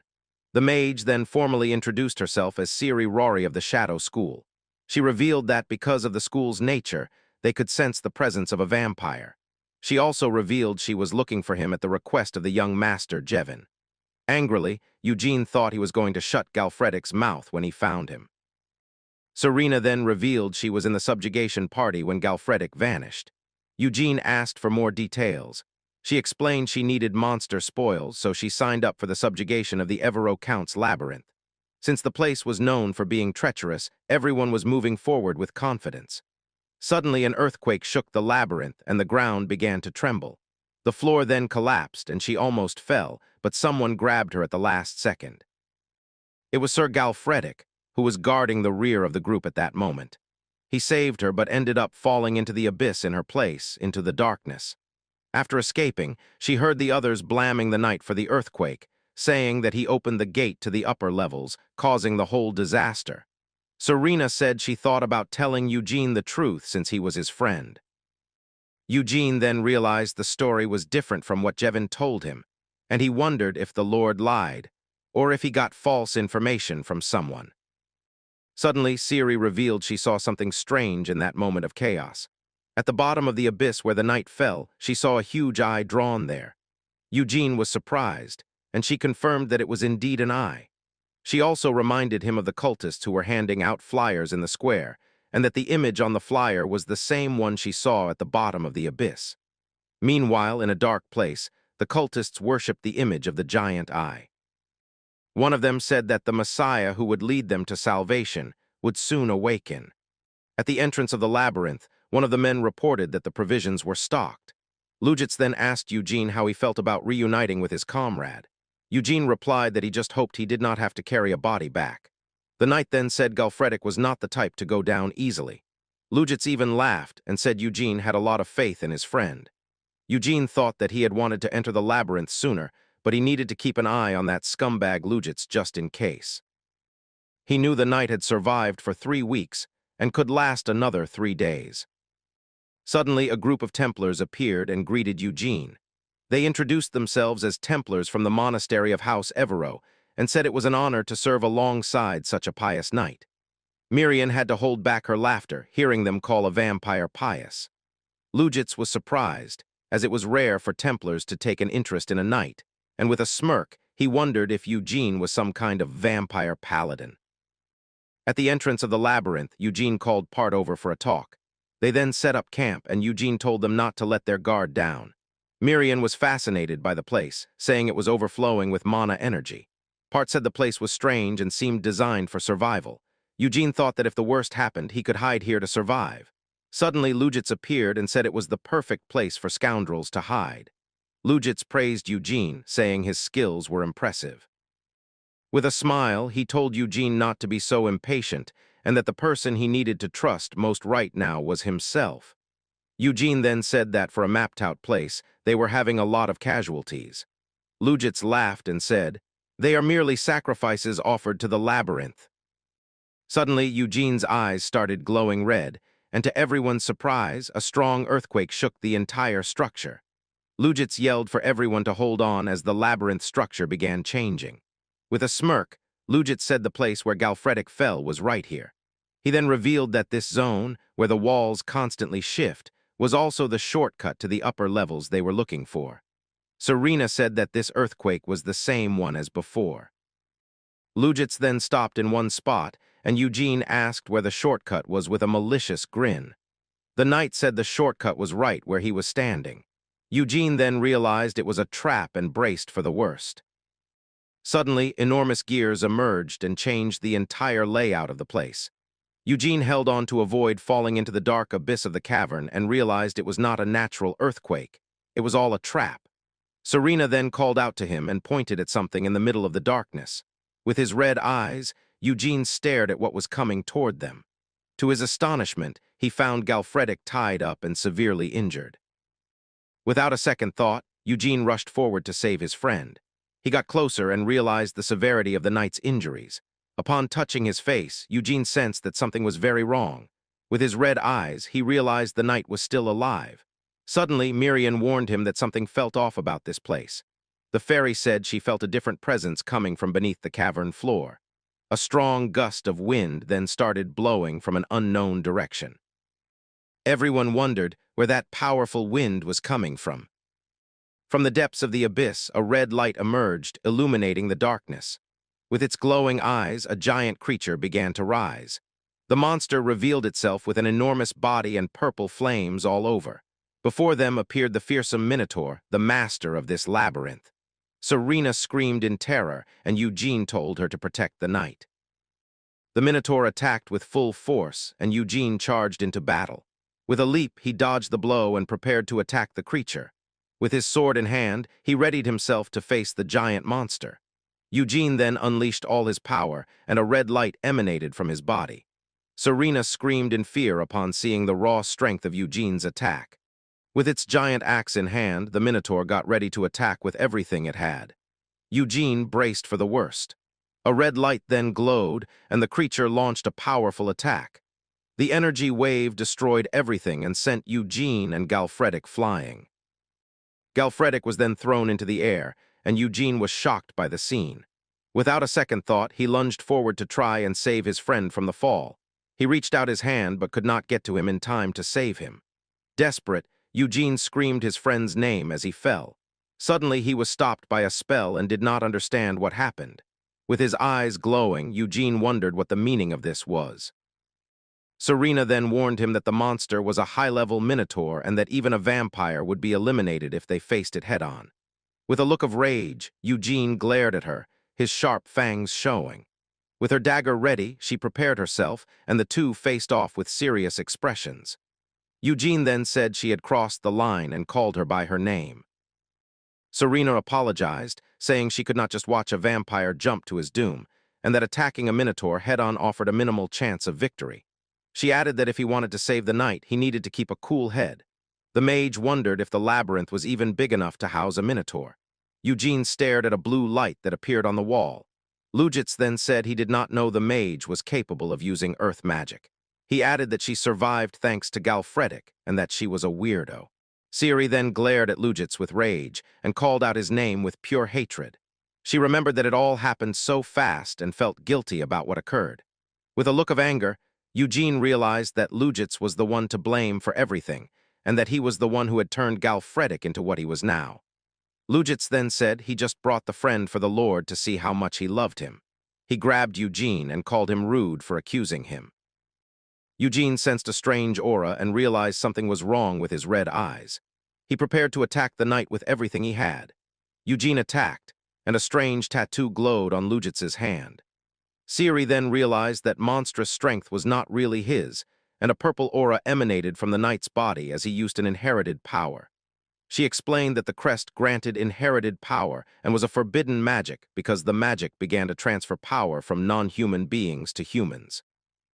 Lujits countered that forbidden magic was just wordplay by those who wanted to monopolize power, and that they were the chosen ones to survive when despair came to the world. Eugene then said Lujits stole someone else's power to defeat Galfredic and then bragged as if the skill was his own. With a malicious grin, Eugene said he would first make Lujits realize his place. The two then clashed, and a red aura emanated from Eugene's body. The two energies collided, and a massive explosion rocked the place. Serena was impressed by the power and wondered if a normal vampire could emit that kind of energy. With a smirk, Lujits said he was not the only one who was hiding his power. With a powerful punch, he attacked Eugene with everything he had. Eugene retaliated, and a purple aura emanated from his body during the fight. The knight warned that he had no intention of holding back in this battle. With the force of the blow, Serena was thrown far away, screaming in pain. Lujits then said all the labyrinth traps had now been exposed. With a wicked smile, he told Eugene to fall in silence. Eugene shouted Serena's name and prepared for the worst. The mage then used her magic and created a shield to protect Eugene. Lujits stared down Eugene with a serious and determined look, and with his red eyes, Eugene got ready for the final showdown. The knight then hid behind a wall and watched Eugene. Suddenly, he attacked with his sword, striking Eugene in the face. With a cold gaze, Lujits continued to attack without any mercy. With his sword in hand, he prepared for the final blow against Eugene. The knight thought that he had heard rumors of his strength, but it surpassed his expectations. Smirking, he admitted that using Galfredic as bait was the right choice. With a malicious grin, Lujits said the final sacrifice would be offered. Suddenly, Serena's magic circle shattered, and she screamed in pain. The mage then warned that the magic circle would not work here anymore. Serena then asked where Eugene was going, but he ignored her. The mage felt guilty and wondered why she ever got involved in this. Scared, she wondered what kind of horrible inferno this place was, and even thought she should have pretended not to know and run far away. Suddenly, she saw Eugene holding Galfredic in his arms. Eugene was carrying the knight, who was all beaten up and unconscious. He then asked the mage if she could save his friend's life. Eugene glared at Siri and said that was not an answer to his question. Scared, the mage stayed silent, not knowing what to say to him. She then said she would do her best and used her magic to heal him. Miriam appeared and warned that there was no way out of this place. She said the place seemed like the end of the labyrinth, an isolated boss room. The fairy said that was what she wanted to warn him about earlier because she could not control anything here, even as a water spirit, and that the pool of blood had a different and strange consistency.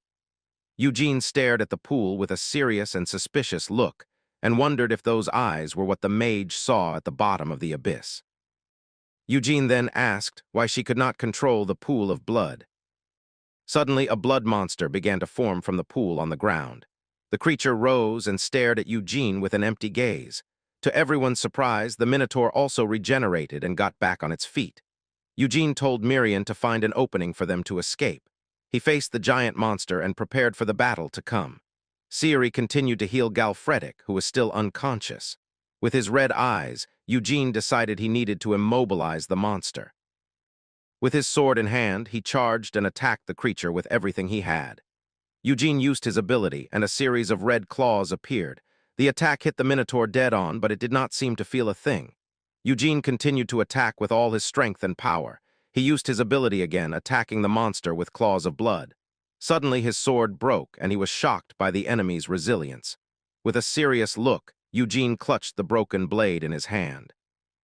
The creature prepared to attack, and a yellow light glowed in its mouth. With a swift movement, Eugene dodged the energy blast.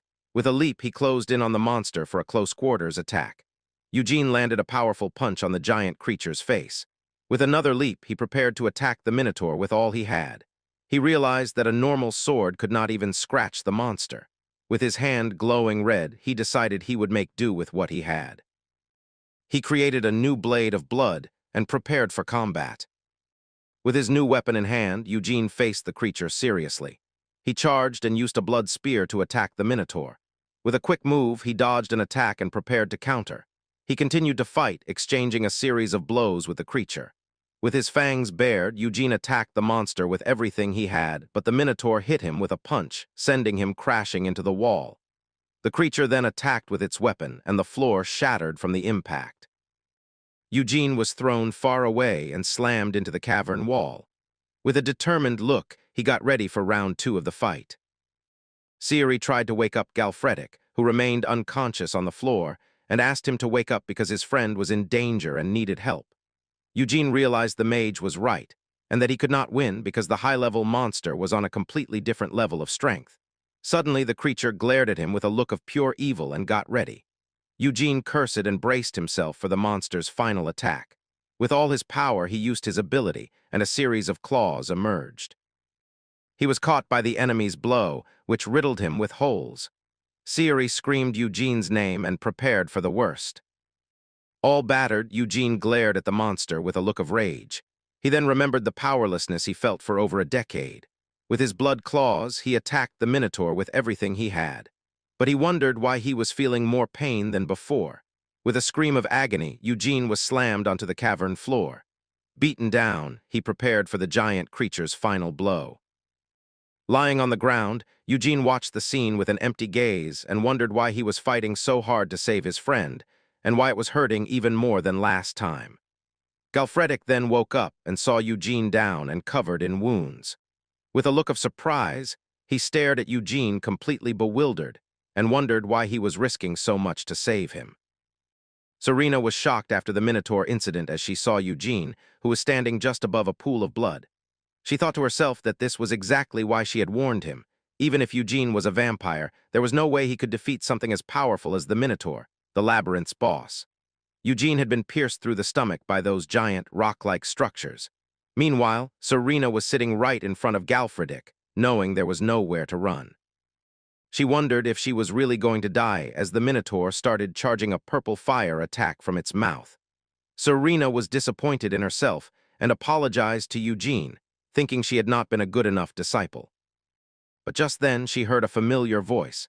It was Galfredic who finally got up despite his critical condition. Serena wondered how this was possible. Galfredic was deeply disappointed in himself because he felt it was his mistake that Eugene had been involved in this. Serena immediately came closer to Galfredic, telling him that after Eugene they were the next targets, so they should run away while they still could. However, Galfredic immediately refused. He realized that Liujits was a son of a gun who had used him as bait to get to Sir Eugene. He realized the brat had been after Eugene from the start, and because Galfredic had gone around saying he was Eugene's friend, he had ended up becoming a burden. Even as Galfredic coughed up blood, he started moving toward Eugene, knowing this was all his fault for being weak. He remembered that their friendship could have ended as quickly as it began, but because of Eugene's inner and physical strength, Galfredic had been impressed and instantly charmed. He did not want to let go of the opportunity to be friends with such a good guy. Galfredic wanted to become someone strong enough to stand by Eugene's side, but now it was all over. Galfredic jumped straight into the attack that was supposed to finish off Eugene. Serena screamed, telling Galfredic to wait and not be so reckless, but the man grabbed Serena and threw her away from the blast radius. He immediately apologized to Eugene for what he was about to do. As he looked at Eugene's face, he hoped that if he were to be reincarnated, he would be reborn as a knight who serves the boy infinitely as a good friend and servant to pay off his debt. While Galfredic was smiling, multiple piercing rocks flew toward him and pierced his body. With that, Galfredic's life finally ended. Eugene witnessed this horror with his own crimson eyes, experiencing the pain of losing his one and only real friend. This was enough to break something inside him. Eugene became enraged as his vampire teeth grew and emerged instantly. A crimson aura surrounded and encircled him completely. It was as if a huge explosion was about to take place. Serena could not believe that Galfredic, an honorable knight, had called a vampire his friend. As this was happening, a transformation took place. Eugene's hands changed and he was clad in black armor as he broke through the rocks that had pierced him. He slowly started to emerge, levitating as if the energy itself was lifting him. He was being healed completely, and his crimson eyes slowly but surely turned black. Even the Minotaur was shocked, unable to penetrate the barrier created by the transformation. In an instant, Eugene flashed through the monster and mercilessly cut off one of its hands, making it incapable of attacking. Eugene landed on the sacrificial altar, revealing his new look in its full glory. A new vampire crown, multiple sharp teeth, and completely crimson eyes. The blood pool started rising toward the sacrificial altar. As the boy looked at his hands, Serena witnessed everything, wondering why Eugene's body was going through such a change. The Minotaur tried to use its other hand to attack, but before it could do so, Eugene's killing intent flared as he jumped toward it. Serena noticed that even the blood puddles in the surroundings were reacting to Sir Eugene, making him completely different from ordinary vampires. Serena let out a nervous, dangerous, but excited laugh as she realized she might have just witnessed something historical, an awakening. As the blood reacted to Eugene, he materialized an energy ball in his hand. Getting ready to defeat the monster in one blow, the energy bubble turned into a blade. Eugene slashed through the air, cutting the Minotaur in half, severely damaging the creature and stunning it momentarily. Suddenly, multiple eyes of the labyrinth started opening. As one of them fully opened, the whole labyrinth started shaking. Serena noticed that the blood level was going down and the area was becoming shallower. The Minotaur screamed in agony, unable to bear the pain from Eugene's attack, but the blood began to heal the monster. Serena was shocked because, even though it was a high-ranking creature, it was healing way too fast. It was as if the ox monster was being actively healed through magic. Its critical injuries were repaired right after the eyes opened, and the blood puddles receded. Serena realized the horror as she saw the Minotaur transforming completely. It was as if the monster was now possessed by some other entity, surrounded by a dark aura. She wondered if the labyrinth was using blood as an ingredient to heal the monster. Meanwhile, Eugene also noticed this and broke one of the eyes of the labyrinth. Blood that had been stored inside started pouring out. Serena saw how frantically the Minotaur started protecting the eye, while Eugene dodged every attack and pierced another. As the eyes were destroyed, the monster felt the pain. It was as if the labyrinth and the monster were connected. Eugene realized that the owner of the labyrinth was not the Minotaur. The hundreds of people who had gone missing and the labyrinth environment itself were designed for the long-term survival of humans so they could be eaten by the labyrinth. The entire labyrinth was the god that the cultists worshipped, and they were sacrificing everyone for it. In the center was a core with multiple eyes. Multiple worshippers of the cult began praying, believing that since their god had awakened, everyone who was filthy would be eradicated. They called out for a messiah to emerge while the vampire continued to fight the monster. Suddenly, a gate opened, and Liujits witnessed everything, telling his dear god to become even more wrathful and run wild with rage. He believed it was time for the god to listen to his prayers. Meanwhile, at the sacrificial altar, Serena noticed that all the blood puddles had been absorbed by the core of the labyrinth. It was activated with a glowing purple energy. The core transformed into a weird-looking monster with a giant eye, emitting demonic energy and dark power. Suddenly, the Minotaur grew wings and started flying in front of Serena. It then crashed through the ceiling and escaped. A high-ranking monster escaping a dungeon was an impossible thing that Serena had never heard of happening. She worried about what she should do, knowing there was a town nearby with innocent people. The water spirit came flying in, happily telling Eugene that she had found an exit. But then she looked up and realized the exit had already been made by the monster. As the place started collapsing, the spirit teleported in front of Eugene, telling him they had to get out of there. But she saw that the boy was enraged. His crown started disappearing as he looked at his good friend, now lifeless but still wearing a smile. The fairy wondered what Eugene was going to do. Eugene was grieving deeply, and even Serena was surprised to see a vampire grieving for a human. Eugene looked into the eyes of the man he considered a true friend. Serena realized that Eugene was someone of noble blood who had hidden his identity. Finally, we see that Eugene was actually going to inject his blood into Galfredick through his sharp teeth, trying to save him. As the scene shifts, we see that it was a crimson moon in the environment, and the Minotaur flew out of the dungeon with insane flashing speeds as he was still possessed. And having flames all around his body, the Minotaur landed onto a cliff and saw the human town nearby as it started screaming with the core also possessing him, signifying the control as it burned all around the edges. The crimson moon was clearly visible to everyone, while the humans were scattered around the place, doing their usual things, unaware of what was going to happen to them. Then we go to a flashback where we see Eugene standing while Serena wondered if the boy had ever heard of the Origin vampires. Because Origins are the highest ranked and most noble vampires, and even when Serena did not know when he first met her. But now she sees it because Eugene possesses the blood of an Origin vampire. And it had one crucial feature because an origin can resurrect someone who recently died to make them their subordinate. This even showed Eugene as he wondered if this was even possible, and Serena was sure that Eugene will know what to do and how to do it. Of course, Eugene knew it. And inside his head was the method that he bit the neck of his target and then gave them his own blood. But if he does that, things don't always turn good because he had done it before. But the puppet's mind could not handle it, and most humans were like that, and even Serena knew it. However, she thought that it might be different for Galfredick, because she had heard from her masters that if a person with good mental fortitude takes in an origin's blood, then they keep their sanity as well as their abilities from when they were human, believing that it was worth a try. But still, Serena noted a problem that Galfredick was an honorable knight, so he might consider everything an insult to be given a second life as a vampire, which would go against his honor. And if that happens, then Galfredick might end up attacking them instead. Serena wondered about what Eugene thought about this proposition, and even the boy knew that he had never told his friend who he was or what his origins were. And there's no way for him to know about how Galfredick feels about vampires. However, he remembered everything and every instance of the friendship they have shared together, and he was sure that this was something pure, and it deserved a second chance even when Eugene did not tell anything to Serena.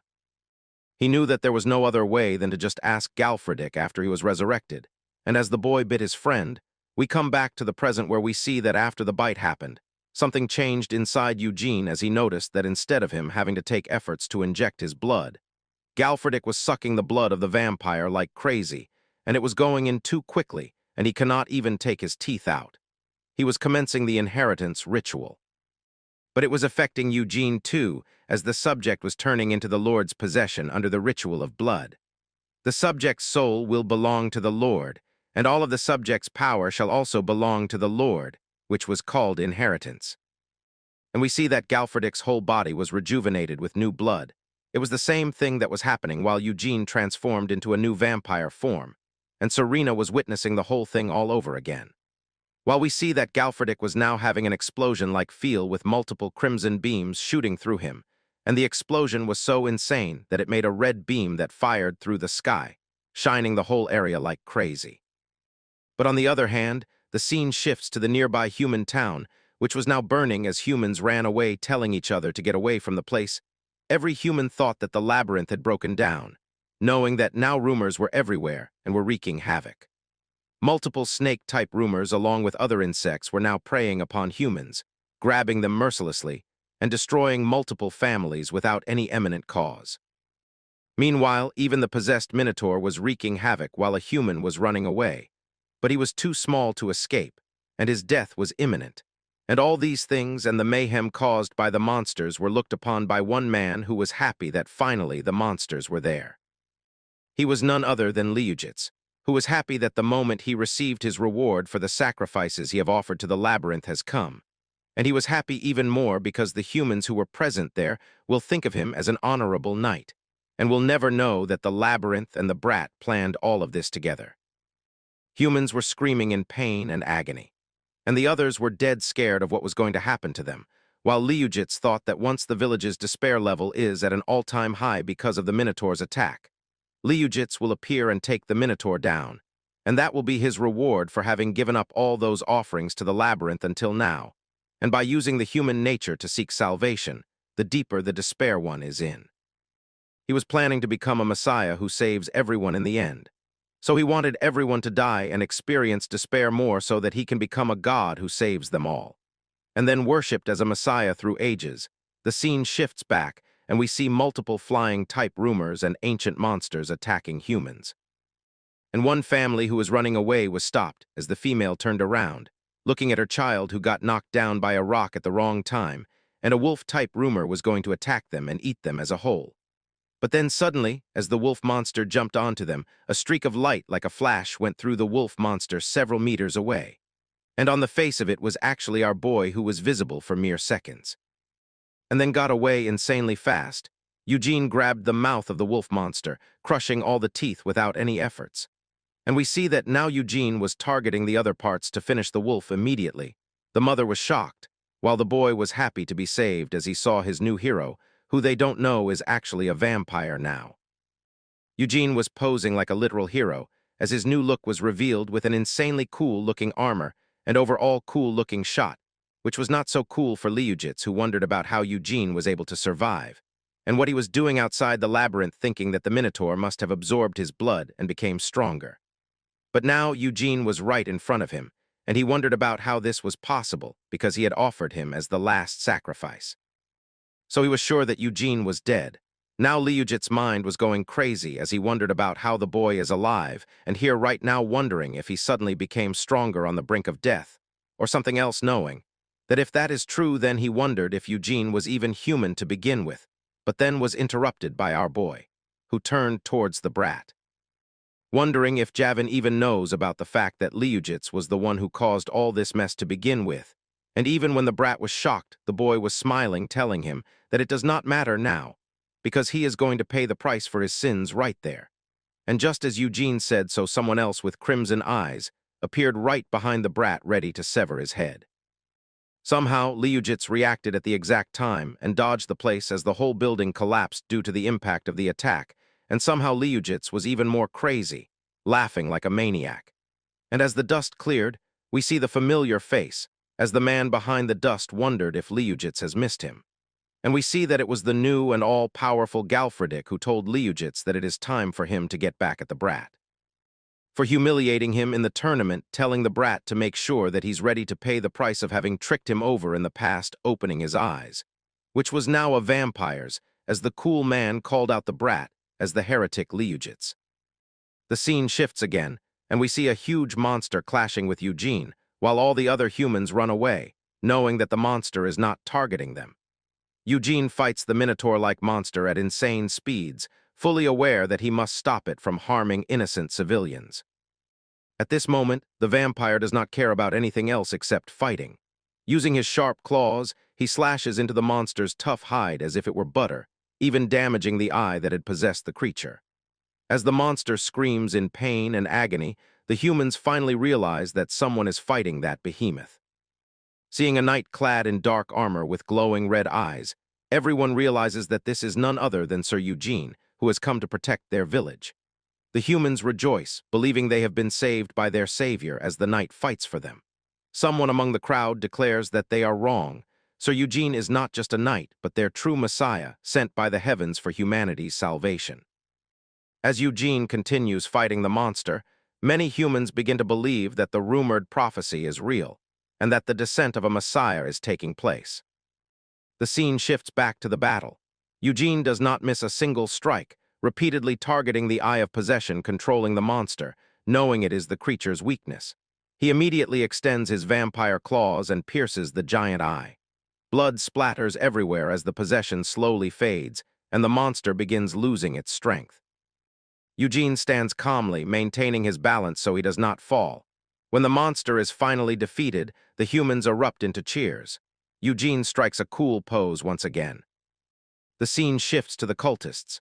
The flames in the brat's hands begin to burn out, and the cultists cannot believe that their god has finally fallen, despite its overwhelming power. Their leader, Lugitz, screams in pain and agony as his power level rapidly decreases. The cultists panic, believing that a great disaster is about to occur. Lugitz refuses to give up. He shouts repeatedly that he has inherited the god's power and that he will become the god of the new era. However, standing before him is Sir Galfredik, and the brat is completely helpless before such an overwhelming presence. Despite his arrogant words, Galfredik effortlessly catches the sword Lugitz swings at him and snaps it in half, staring at him mockingly. He questions what happened to the heretic's borrowed monstrous strength, taunting him that now that their god is gone, no one will lend him power anymore. Lugitz wonders if Galfredik has always been this strong, believing that Galfredik's power has remained the same. At that moment, Eugene returns after defeating the giant eye monster. Galfredik turns to him and asks for his orders. Instead of asking for fresh blood, Eugene calmly tells him to kill every single one of them without mercy. Guys, we are so close to 100,000 subscribers, and I know you all are awesome. And you all can do it in no time, so please hit the subscribe button right now. And now enjoy the story further. Lugitz realizes that there is no escape. As Galfredik charges toward him, he tries to run, still delusional, believing that this cannot be happening. No matter how far he runs, Galfredic's newfound strength allows him to catch up easily. Galfredic stops in front of him, striking a relaxed pose, and asks mockingly where the heretic is rushing to. Addressing him as Sir Lugitz, he reminds him that he must pay the price for betraying Galfredic when he once trusted him. Even until the very end, Lugitz remains delusional, believing that he is not the monster, and that neither Galfredic nor Eugene are human. But before he can finish declaring them as monsters, his fate is sealed. The surroundings burn from the chaos of the battle. When the nightmare finally ends, word of what happened spreads throughout the Evergreen State. Eugene is hailed as a hero for saving the people, alongside Galfredic. Wherever they go, people throw flower petals at them. However, none of this matters to the vampire. The only thing that truly matters to Eugene is that Galfredic is alive once again. That alone makes everything worthwhile, because he came to this place to save his friend, and that is enough for him. As the sun sets, the scene fades. The scene shifts to the next day. Galfredic is visibly annoyed as something keeps splashing all over his face. We soon realize that it is the water spirit Marion, who is screaming non-stop about how worried she was that Galfredic had almost been turned into barbecue by the giant orcs. Meanwhile, Galfredic wonders what this puny thing is and why it is crying so loudly. Eugene looks amused and wonders if Galfredic can finally see it now. He explains that this creature follows him around everywhere. Marion is shocked by such a short introduction and immediately scolds Eugene, telling him that he is really mean. She clarifies that she is not it, and that her name is Marion, a great water spirit. Suddenly, Serena begins to notice something as well, and little by little, Marion becomes visible to her too. The water spirit does not care at all and proudly announces that she is Eugene's first contractor, and since the other two came later, that makes them her juniors. Before she can finish her sentence, Eugene grabs Marion and interrupts her, saying that even though she is annoying and talks too much, she still has some uses, about 1% or so. He also adds that the fact humans usually cannot see her is actually a plus. Galfredic and Serena had been hanging around Eugene for quite some time now, so it made sense that they could finally perceive the water spirit, especially since Serena is a servant of vampires and Galfredic has now become Eugene's subordinate as well. Eugene then explains that Galfredic will need to drink animal blood from now on. Even Eugene himself needs to drink monster blood about twice a month, although it depends on individual power. He is not sure how much Galfredic will need. Galfredic looks down at himself, noticing how his body feels different.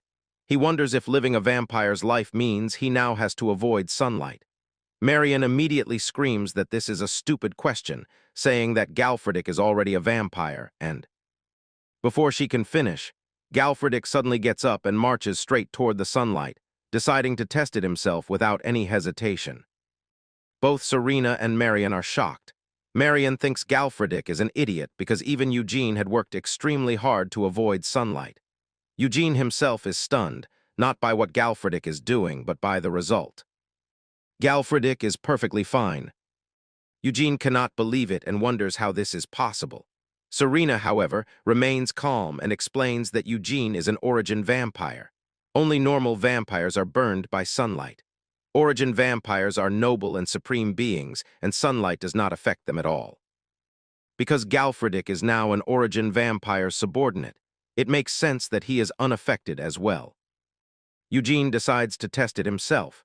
He steps into the sunlight, watching as his black scales slowly disappear. He realizes he is completely fine. The sunlight does not harm him at all. Now Eugene feels completely useless, wondering why he worked so hard to avoid sunlight all this time when it never affected him in the first place. Galfredic places his hands on Eugene's shoulders and laughs, reminding him that Eugene once mentioned something about being part elf or something similar. Now that Galfredic understands the truth, he finds it hilarious. That also explains why Eugene always wore a hat during the day and rejected Galfredic's dual requests in the mornings. Eugene tries to explain that he was only doing what he thought was best. But now that Galfredic knows Eugene no longer has a reason to refuse, he challenges him to a duel once again. However, when Galfredic tries to call Eugene by name, he finds that he cannot say it. Serena then explains that a subordinate cannot speak the name of the vampire whose blood they received. From now on, Galfridic must address Eugene as master. Galfridic is confused and annoyed, calling it nonsense. They are friends, and friends should be able to call each other by name. But Serena calmly explains that this is a cardinal rule, and there is no way around it. As Eugene watched Serena and Galfridic bickering, he was reminded of a flashback. He remembered the moment when he had explained to Galfridic that he was no longer human, and that this was the only option to save his life. Eugene had done everything he could to save Galfridic, but from now on, there would be many restraints and dangers surrounding Galfridic's life. In fact, Eugene had even thought that it might have been better if the man had remained dead. Even so, if Galfridic felt that Eugene had betrayed him, he could still choose not to follow the vampire. After all, it was Eugene alone who had decided to resurrect Galfridic without obtaining his consent. But as Eugene finished speaking, Galfridic's voice steadied. He told Eugene that it was upsetting to hear such things because Eugene was his friend. He said that he did not care whether Eugene was human or not. What mattered was that Galfridic liked Eugene and that Eugene had saved him. With a smile, Galfridic asked if Eugene really thought he was an idiot, someone who would forget the favor of his savior.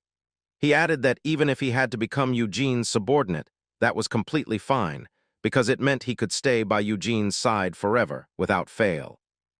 The memory faded, and the scene returned to the present.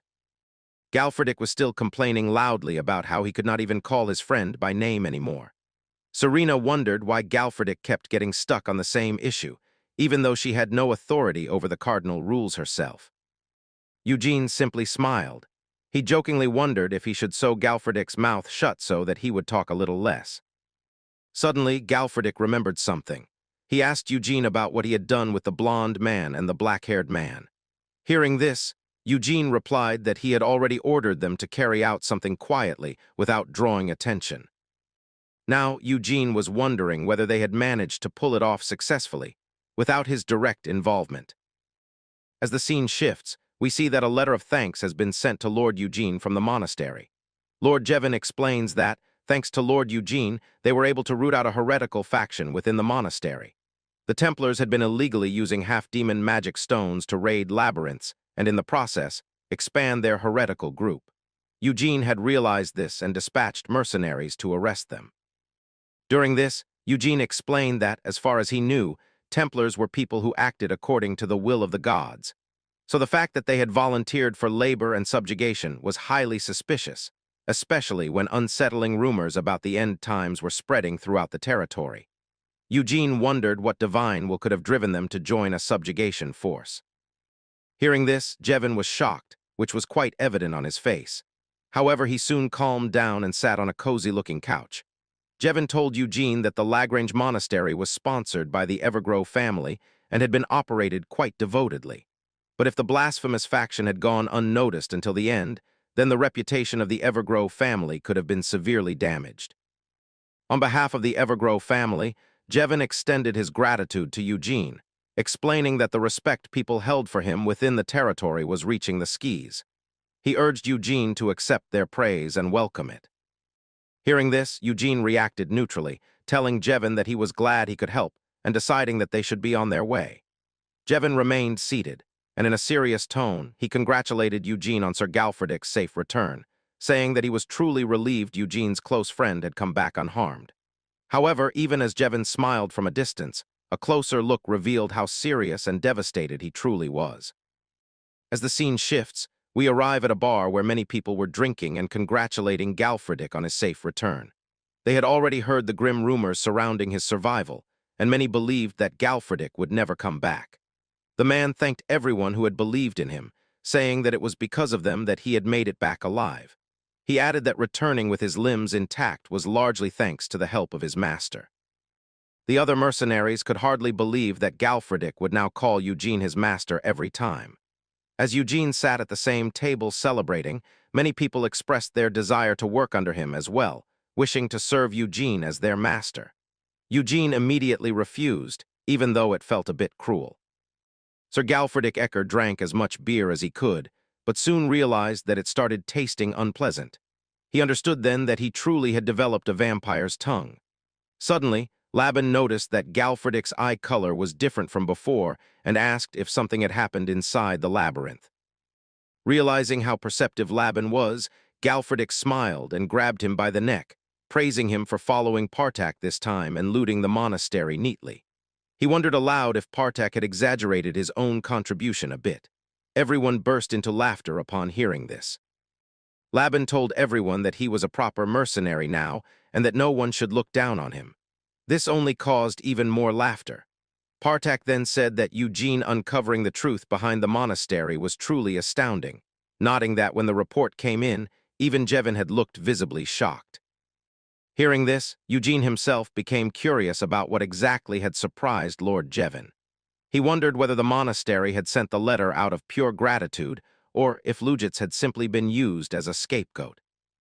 Eugene then explained that he had allowed things to play out in a way where only Lujitz was targeted. He had also ordered everyone to loot only the Templars and never to loot the abbot. This had been a carefully thought-out plan. If they had looted the entire monastery and tarnished the Evergrow family's honor, the family would have focused on Eugene's interference. But by leaving a small opening from the family's perspective, all they needed to do was cut off one man, Lujitz. And if that happened, the only person who would move was Lord Jevin himself. Eugene told Partak that they needed to leave Evergrow territory that very night and do so quietly, because things were about to become chaotic. As the scene shifts, we see someone riding a magnificent black horse, wearing a majestic cloak, moving through the forest. Other figures were chasing the group. There, Laban warned everyone that they were surrounded and asked what they should do. Meanwhile, one of the pursuers spotted a man riding a black horse, wrapped in a black leather robe, and thought it perfectly matched Eugene's description. He knew that although Sir Lujitz was a criminal, he had still been a territory knight whom Lord Jevin cherished deeply. Because Lujitz was killed by Galfredic, Lord Jevin was unable to personally pass judgment, and he mourned the matter greatly. Because of this, the incident went beyond merely offending Lord Jevin. It was equivalent to staining his honor. Taking responsibility for this, the pursuer thought that he would definitely scar Eugene's pretty face. However, to his shock, when the cloaked rider turned around, it was none other than Partak. The knight who had pursued him was instantly cornered. At that moment, Eugene appeared behind the knight at an insane speed and slashed off his head cleanly, sending it rolling onto the ground without much effort. Eugene then told everyone to stop right there, and everything froze instantly, shocking the pursuers who had been chasing them. Because of the sudden commotion, the covering cloth of the carriage flew away, revealing that it was not filled with goods, but instead packed with all the mercenaries Eugene had at his disposal. The pursuers panicked and tried to regroup to the rear, but this failed as well. Another caravan appeared from behind, led by Galfredic, who arrived with a cool new look and pose. Smiling confidently, he told them to try escaping if they could. Riding his horse, Galfredic stunned everyone with his striking appearance and declared that they were the ones who were now surrounded. Partak captured all the knights who had come to slay Eugene, while Eugene stood calmly before them. Galfredic dismounted and told his master that it was an excellent tactic, praising how his sportsmanship had become cleaner. It was as if Galfredic had always believed that saber swordsmanship was best suited for mounted combat, and he wondered when Eugene had learned such a skill. Eugene turned around and replied that he had learned everything from Galfredic himself.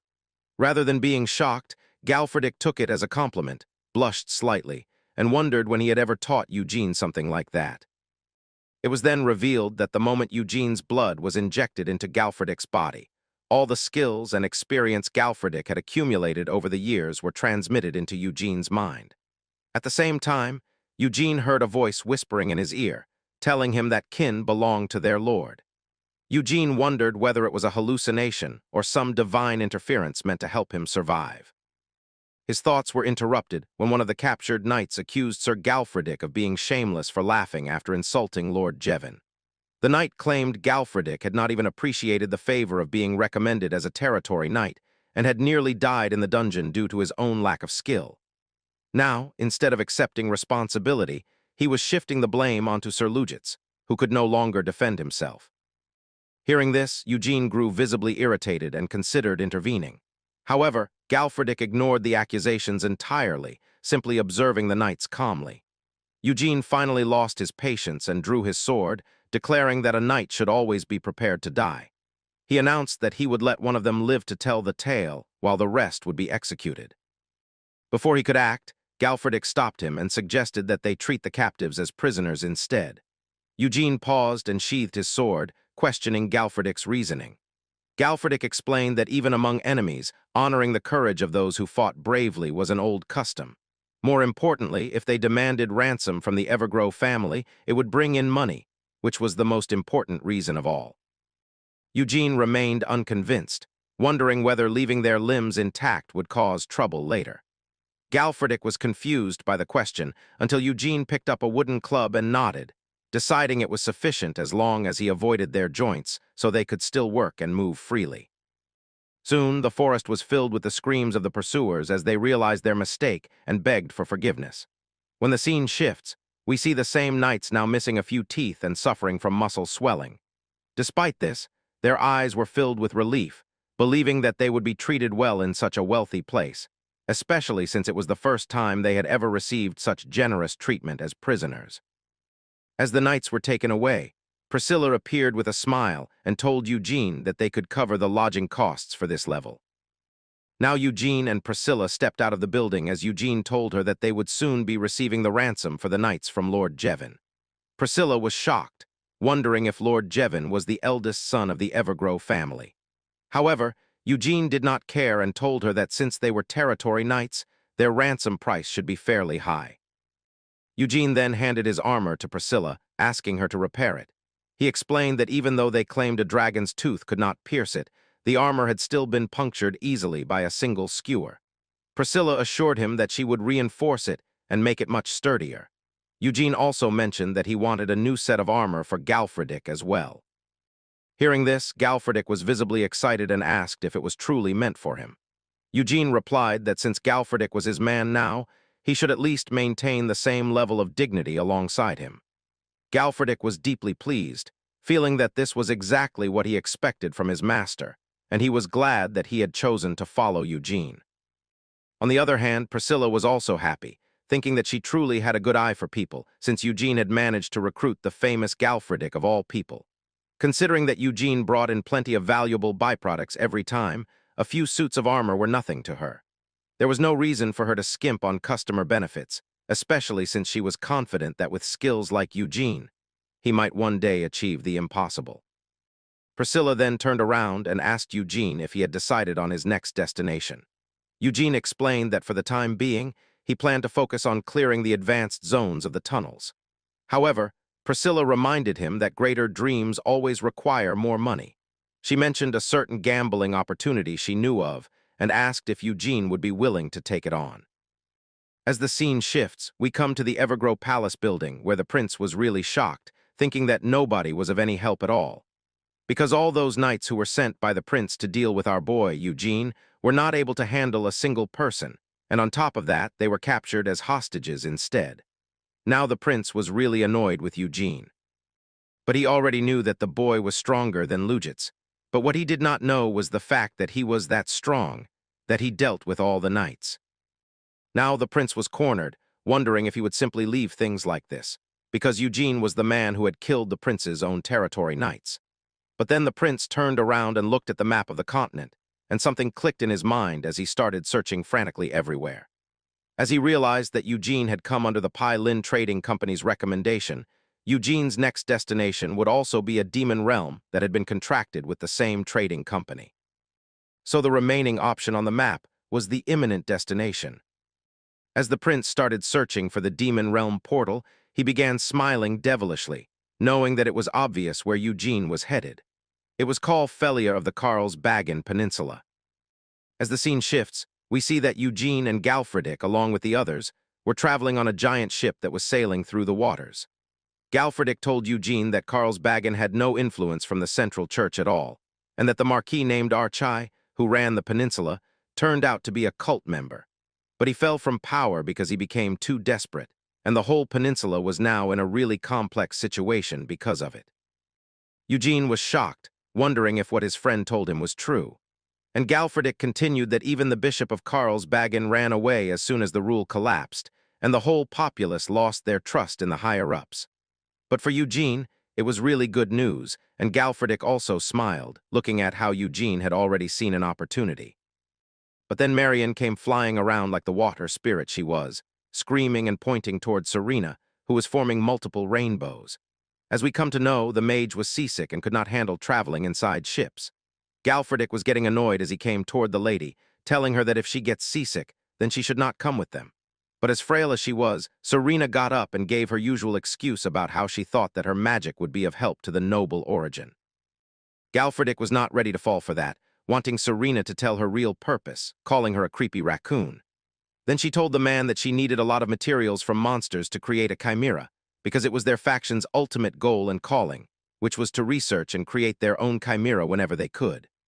But still, Serena turned toward Eugene, telling him that she was not lying about wanting to help the boy, swearing on her faction and the magic she had learned. But now Galfredick was teasing the lady, telling Eugene that the lady wanted to imply for Eugene to throw her out, even when she was useless. But now Serena started taunting Miriam, thinking that moreover it should be the spirit who should reveal her purpose, because a spirit entering into a contract with a vampire was never heard of before. But Miriam was clear, as she was sleeping on the shoulders of Eugene and told Serena that she would be together with the group, because she gets to travel and collect gold. Serena was not ready to believe that there were spirits in the world that liked money, but Miriam told Serena to pay her at least before abusing her. Galfredick then turned toward Eugene, laughing and guessing that all of them had their own purposes, but still, they knew how great Eugene actually was. Both of them then turned toward the mercenaries, while Galfredick told Eugene that even the mercenary friends saw some great necessity in him, so they decided to follow him without any money. We also see Laban, who was fighting with Patrick in a hand-wrestling match, while Patrick was constantly taunting Laban, wondering if he should use a finger instead.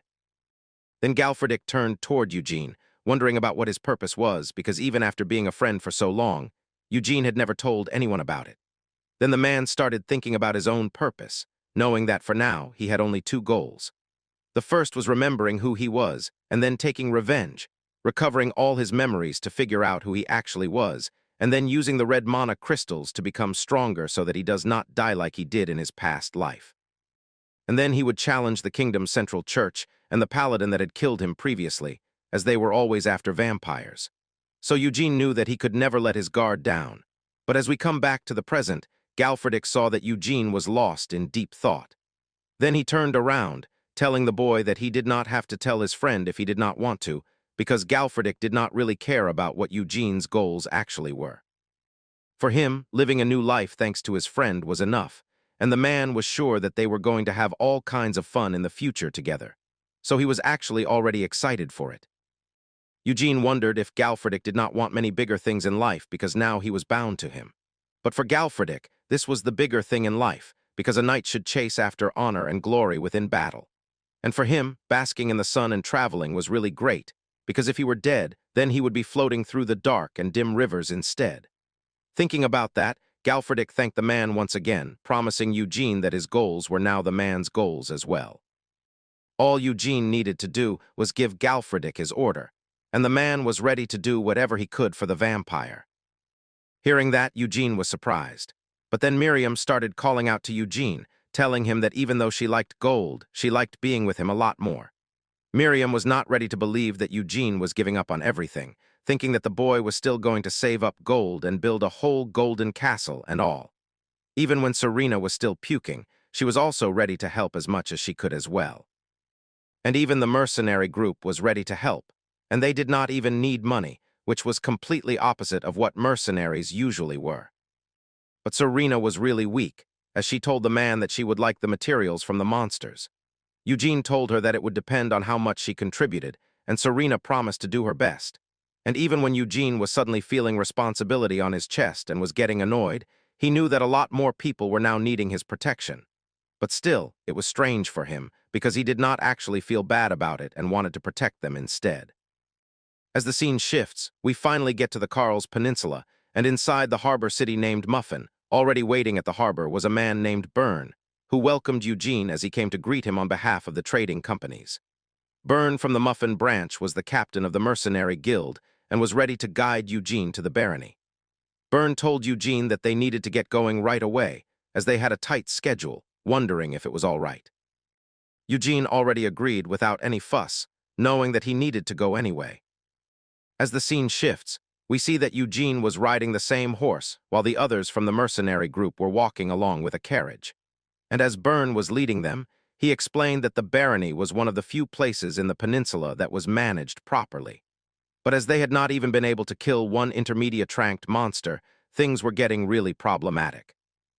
Eugene wondered if this was because of the wyverns roaming around that he had heard of, and hearing that, the captain explained that these creatures always strike them and interfere whenever they attempt a raid. They only ever attack after exhausting the mercenaries. After hearing everything, Eugene realized that these creatures were really advanced monsters, but this might be the chance for Eugene to get his hands on some red mana crystals. Byrne suggested that Eugene pay his fees if he came across bandits instead, but the boy wondered what these creatures had to do with bandits. The man was not saying anything, as he remembered the higher-up from the trading company, who had told the captain that Priscilla was the one who was sending that night, so he should not ever get on his nerves. After looking at Eugene, the captain thought that he was obviously a spoiled noble, but he could not say it out loud. He thought that he could not have Eugene dying to a bandit when the boy had not even gotten to the location yet. Instead, Byrne thought that Galfredick was really strong, but he believed that Eugene was most likely one of those typical nobles who used someone as talented as Galfredick to take all the credit. The captain thought for a little while and then answered that his goal was to clear the demon realm, not the bandits. After this answer, Marion straight up told Eugene that she was not liking the man. But then suddenly, Eugene looked in front of them and stopped the horse from moving forward. He observed for a long while as everyone else wondered what it was. Then Eugene calmly called out to Galfredick, asking him to give the boy a spear. Galfredick did so while the captain wondered what was happening. Suddenly, Eugene started using his full force and was ready to throw the spear in a straight line. And it was so fast that it made a whooshing sound, cutting through the wind and going straight through, piercing the head of one of the bandits without missing the mark. The others were shocked that they had been found out, but still thought that they would be able to win if they attacked. Then, from the bushes, multiple bandits came out, ready with a variety of weapons at their disposal. Byrne was now completely scared, wondering how they were ambushed and why he did not even sense their presence at all. On top of that, he wondered how Eugene was able to notice them when he could not. Eugene got ready on his war horse, telling Byrne to protect the carriage instead. But Byrne was hell-bent on making our boy pay the fees, thinking that he might get injured if they got into a conflict. Now he was getting on Eugene's nerves without even trying. Even though the boy was completely annoyed, he only told Byrne that the man was worrying too much. Eugene then straight up called out to Galfredick, and they started going toward the bandits without even waiting for the mercenaries who were there to protect them. But Byrne still thought that Eugene was just a spoiled noble, thinking that he had a bad feeling from the start, and that Eugene was just another irresponsible and overconfident noble. But now the scene shifts to the room after the fight, and we see that Eugene was checking out a sword, knowing that just from the material alone it was a weapon of considerable quality. Wondering why mere thugs like them possessed something like this, Eugene was shocked. While all the bandits knelt in front of our boy, telling him that they took the weapons from the scoundrel who bragged about stealing it from the Fairchild family, and that Eugene could have everything so that he could spare the lives of those people. They were even ready to become Eugene's slaves if they were spared, but Eugene knew that if he would include them outside, then there were too many of those bandits, and the food costs would be high. The bandits were so desperate to live that they told Eugene that it was fine, and that they were not hungry, ready to starve to death, but they just wanted to drink some water. Meanwhile, the mercenary captain was shocked at how he had thought Eugene was just a snotty noble when he had wiped out 4 gangs of bandits who were the villagers, Bane, in just 2 days. The man remembered Priscilla, finally realizing that Eugene must be the person of the merchant guild whom the wise managers had sent personally, and that he was actually capable of it. Meanwhile, as the other villagers saw the bandits crying and begging for the boy to spare their lives, they wondered how they were kneeling so easily when they had caused such havoc in the village. But Eugene did not care as he turned towards Galfredick, knowing that they could not be held because their schedule had been delayed, so they should move out immediately. But then one of the villagers came towards Eugene, asking him to wait and asking him about what he would do to the remaining bandits. Eugene wondered what they meant, But the villagers asked the stupid question about whether Eugene was there to protect them, because they thought that Eugene was going too. But hearing this, our boy was quite shocked, wondering what stupid nonsense they were talking about. But Galfridic immediately caught the intention of the villagers, asking them if they wanted his master to become the village's lord. The chief of the village knelt down in front of Eugene, telling him that their village truly needed a person like our boy to protect them. But hearing that, Eugene was now annoyed, as the mercenary guild captain wondered if they had not dealt with all the bandits on the way there. But just then he realized something and saw an opportunity, thinking that it was a once-in-a-lifetime chance to live as a subordinate of an outstanding knight, calling out to Eugene and wondering if he could say something. Eugene was annoyed, so he was impatient, but the man started speaking that the bandits that Eugene had subjugated were a well-known force in the vicinity, but Eugene had mostly killed them or captured them as slaves.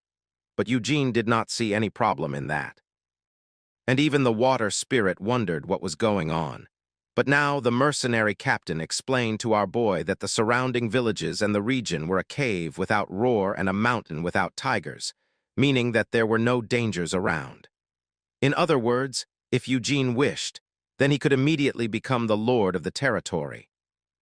Hearing that, Miriam was really excited and started leaking water from everywhere, suggesting to Eugene that he should become a lord if he was getting a chance, because there was no harm in having power and status. Even Eugene thought that after becoming a lord, the power could help him keep the central church in check. And as the most important thing to him was the red magic stone, he wondered if the position of the village lord was worth diverting resources from searching for it, because he would get it from the hunts anyway. But just then we see Laban, who came inside the door and opened it, frantically telling Eugene that they had a big problem to take care of. Partak also came inside, informing Eugene that the bandits they had captured as slaves had stolen horses and then escaped. A few of those bandits had hidden metal pieces in their mouths, and it helped them in cutting their ropes. And when they attacked all at once, Laban, who was bringing them food, got hurt and was wounded badly, wondering if they should pursue the bandits. And Eugene was thinking about something, asking Partak if he was hurt too. But then Partak checked himself, knowing that he was fine and it was just a scratch on the back of his hand, and that mostly Laban had lost a lot of blood. But before the man could even finish the report, Eugene was already angry, his veins bulging from his face, as he angrily wondered how some mere bandits dared to hurt his mercenaries, deciding to not let them live at all. Even when Laban was gravely injured, he wondered why Eugene was having a sudden shift in mood or if it was just his imagination. And we see Galfridic, who came in new armor, telling his master that he was ready too.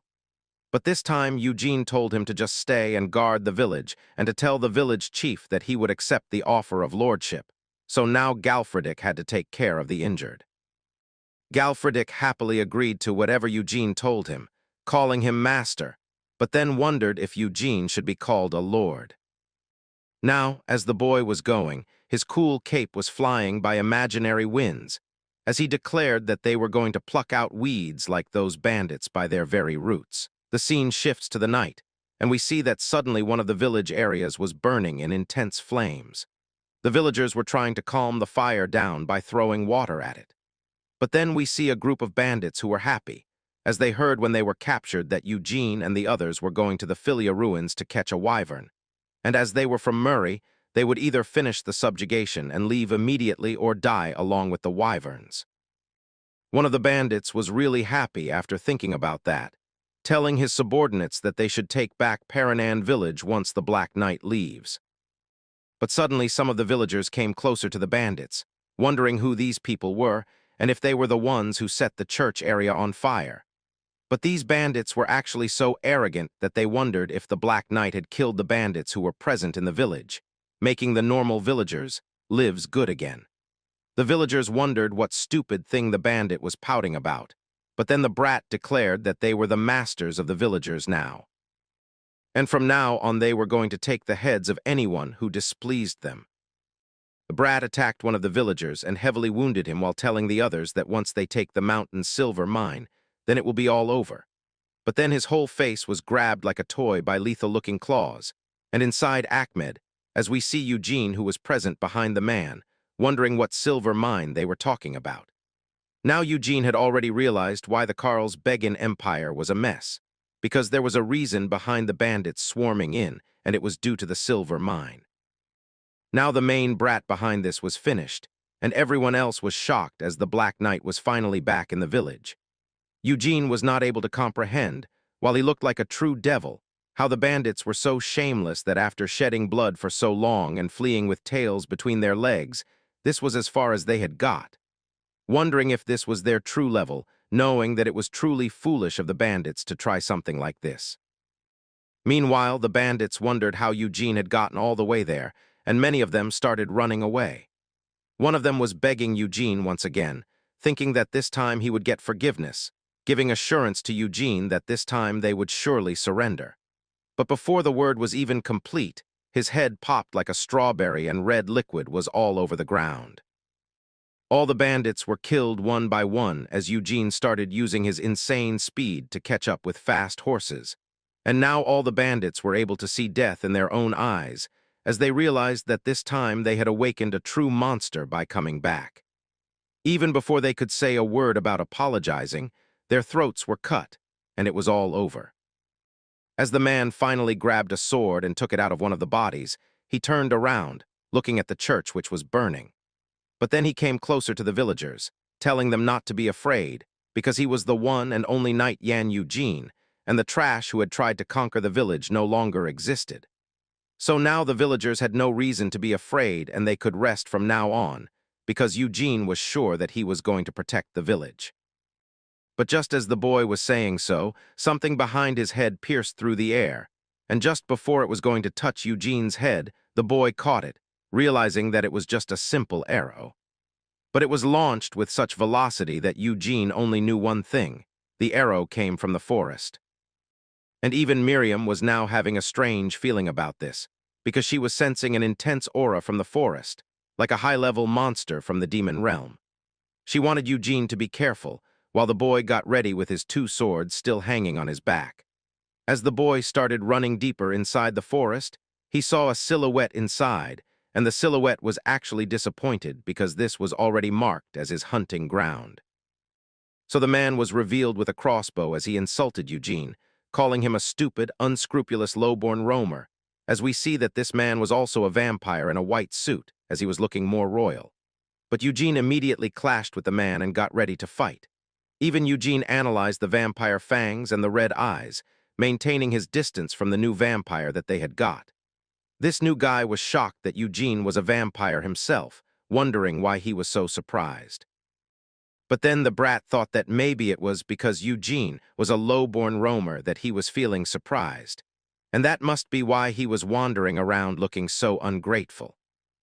It is then that the white vampire introduced himself as Melmong, and this vampire had the blue blood of the Nafaris clan. And the vampire thought that he was going to command our boy, telling him to burn to ashes, calling him a stupid roamer once again. But as the scene shifts, we see that the vampire Mondo was deeply wounded, injuries covering his entire body. He sincerely apologized to our boy Eugene for not recognizing him, knowing full well that he deserved a silver nail through his heart. We then see a flashback where Mondo realizes that Eugene was wielding a sword infused with silver. The moment Eugene drew his blade, Mondo immediately understood. This man was definitely an origin vampire. If Mondo did not act carefully, the downfall of his household would be inevitable, and things would only worsen from there. Eugene, however, knew that the brat was not actually the Lord of Nefarious, but merely a child. He wondered whether the boy's father had taught him to attack his own kind. Now completely terrified, the brat repeatedly apologized to Eugene, admitting that he had acted on his own foolish accord. He begged Eugene to show mercy to everyone and asked that, if someone had to die, Eugene should kill only him. Even the water spirit Marion realized that this vampire had no shame. However, from the book Serena had made Eugene read, he knew that vampires considered the one who turned them to be their parent, and that vampire society placed immense importance on family and hierarchy. Eugene wondered whether he should threaten the brat a little more. After all, what reason did he have to trust Mondo after everything he had done? At that moment, the white-haired vampire panicked completely, swearing on the nefarious bloodline and on his father's name that he would do absolutely anything if Eugene were willing to forgive him. This was exactly what Eugene wanted. He wondered whether the brat would truly do anything for him. As the scene shifts again, we see Marion flying around, confused about why Eugene wanted the brat to spread rumors about him. Even though he was a vampire, and even though she knew it was good for people to learn about their new lord, she found it hard to believe that the brat would listen to someone like Eugene, especially after being threatened. Eugene, however, knew that since the brat had sworn on both his family and his father's name, he could be trusted. Still, the water spirit remained doubtful, having heard that people of the Dark Age were known to be arrogant and cruel. Now clearly annoyed, Eugene turned toward the small creature and reminded her that he was one of them as well. Even so, the spirit continued to feel uneasy. This irritated Eugene so much that he briefly wondered if he should smack her on the head. Instead, he explained once again that unless the brat had a death wish, he would do everything Eugene told him. Even the spirit admitted that she expected nothing less from Eugene, given how cruel he could be. Suddenly, the mercenary leader called out to Eugene, saying that they had almost arrived and asking whether he could see the castle ahead. Eugene turned his gaze away from the spirit and saw the large castle belonging to the Baron. The mercenary leader hoped that the journey had not been too rough for Eugene as they entered the castle. We then cut to the Baron, who was casually opening an envelope and acting carelessly. Eugene questioned why the third raid unit had received no reinforcements, demanding an explanation from the clumsy old man. Even the Baron knew that he was in a complicated situation. For Eugene, this news was sudden. Even if one had never been a parent, being a lord was difficult, managing finances, armies, and countless responsibilities. Still, the old man believed that since Eugene was a skilled knight, he would understand. And Eugene did. Calmly, Eugene accepted the situation but stated that, in that case, the knight's pay would need to be increased. At first, the Baron was shocked, but Eugene explained that since they had already failed to raid the site twice, they had learned nothing. Now that a third attempt required even more manpower, and the Baron was unwilling to provide additional support, the least that could be done was increasing their pay, especially given how dangerous the situation was. The Baron froze, an unsettling smile forming on his face as he realized things were no longer going in his favor. Still, he burst into hysterical laughter, complimenting Eugene for being as bold as everyone had claimed. In the end, he agreed and called for the butler, who handed him an important-looking document. The Baron declared that he was willing to offer half of the mana crystals along with the monster loot, asking Eugene if that would suffice. Hearing this, Eugene smiled and accepted the contract, complimenting the Baron for being as generous and kind as people said he was. The old man then asked if Eugene could begin tomorrow. Eugene agreed, and the Baron promised to arrange a guide for him and prepare the annex, which would assist him going forward. Hearing that, the boy bowed in front of the Baron, thanking him. But as Eugene turned around, there was a suspicious look on his face. Galfredic and the others followed closely behind him. Meanwhile, the Baron's expression slowly turned displeased. As the scene shifted, we saw Partek, who wondered how the meeting had gone. Eugene told him that even he didn't fully understand how he managed it, since the Baron had refused to provide additional reinforcements. Partek was shocked, wondering how they were supposed to subjugate the area without them. Eugene told him not to worry, explaining that they were being paid more instead. Partek felt that this was unfair treatment. Galfredic grabbed Partek by the shoulders, telling him not to worry, since the master had already decided. He reminded him that the mercenaries were here because they trusted Eugene's skill, and with Galfredic present as well, there was nothing to be anxious about. Partek then made one thing clear to Galfredic: he had never doubted Eugene. After that, they left the Baron's castle and began heading toward Felia. As the scene shifted again, we saw multiple people watching Eugene and his group leave, realizing that they must be the third raid unit. Many thought they didn't look very dependable. However, someone in the crowd recognized the knight in black armor as the one from Marin, thinking that Eugene looked incredibly cool. Still, since Eugene was an outsider, the boy believed that he might not be well informed about the Wyverns. On top of that, Eugene's team had the same number of people as the second raid unit. The boy knew that they would have had a higher chance of success if they had more manpower.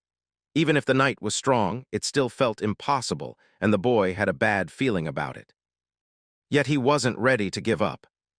Taking one last look at Eugene, he dropped his gear on the ground and ran toward him at full speed, calling out for him to wait. Even the water spirit noticed someone shouting. Eugene stopped and turned around, wondering who it was. The boy shouted that he had something important to tell Eugene and that it would only take a minute, asking if the knight could spare a moment. As the scene shifted back to the Baron's castle, evening had fallen. Inside, someone slammed a blood-drenched bag onto the floor. It was a knight who had hunted something.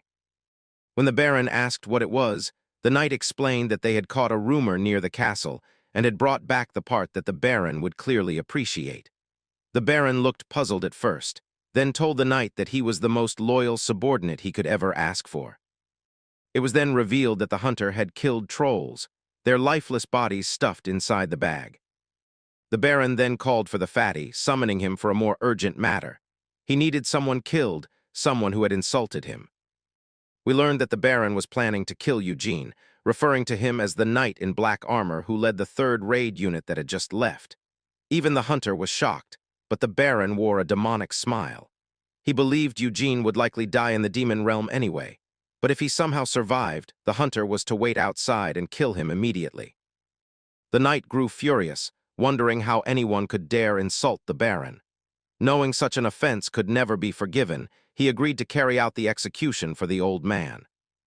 The Baron burst into laughter, pleased with how dependable the knight was, and opened a box filled with gold coins.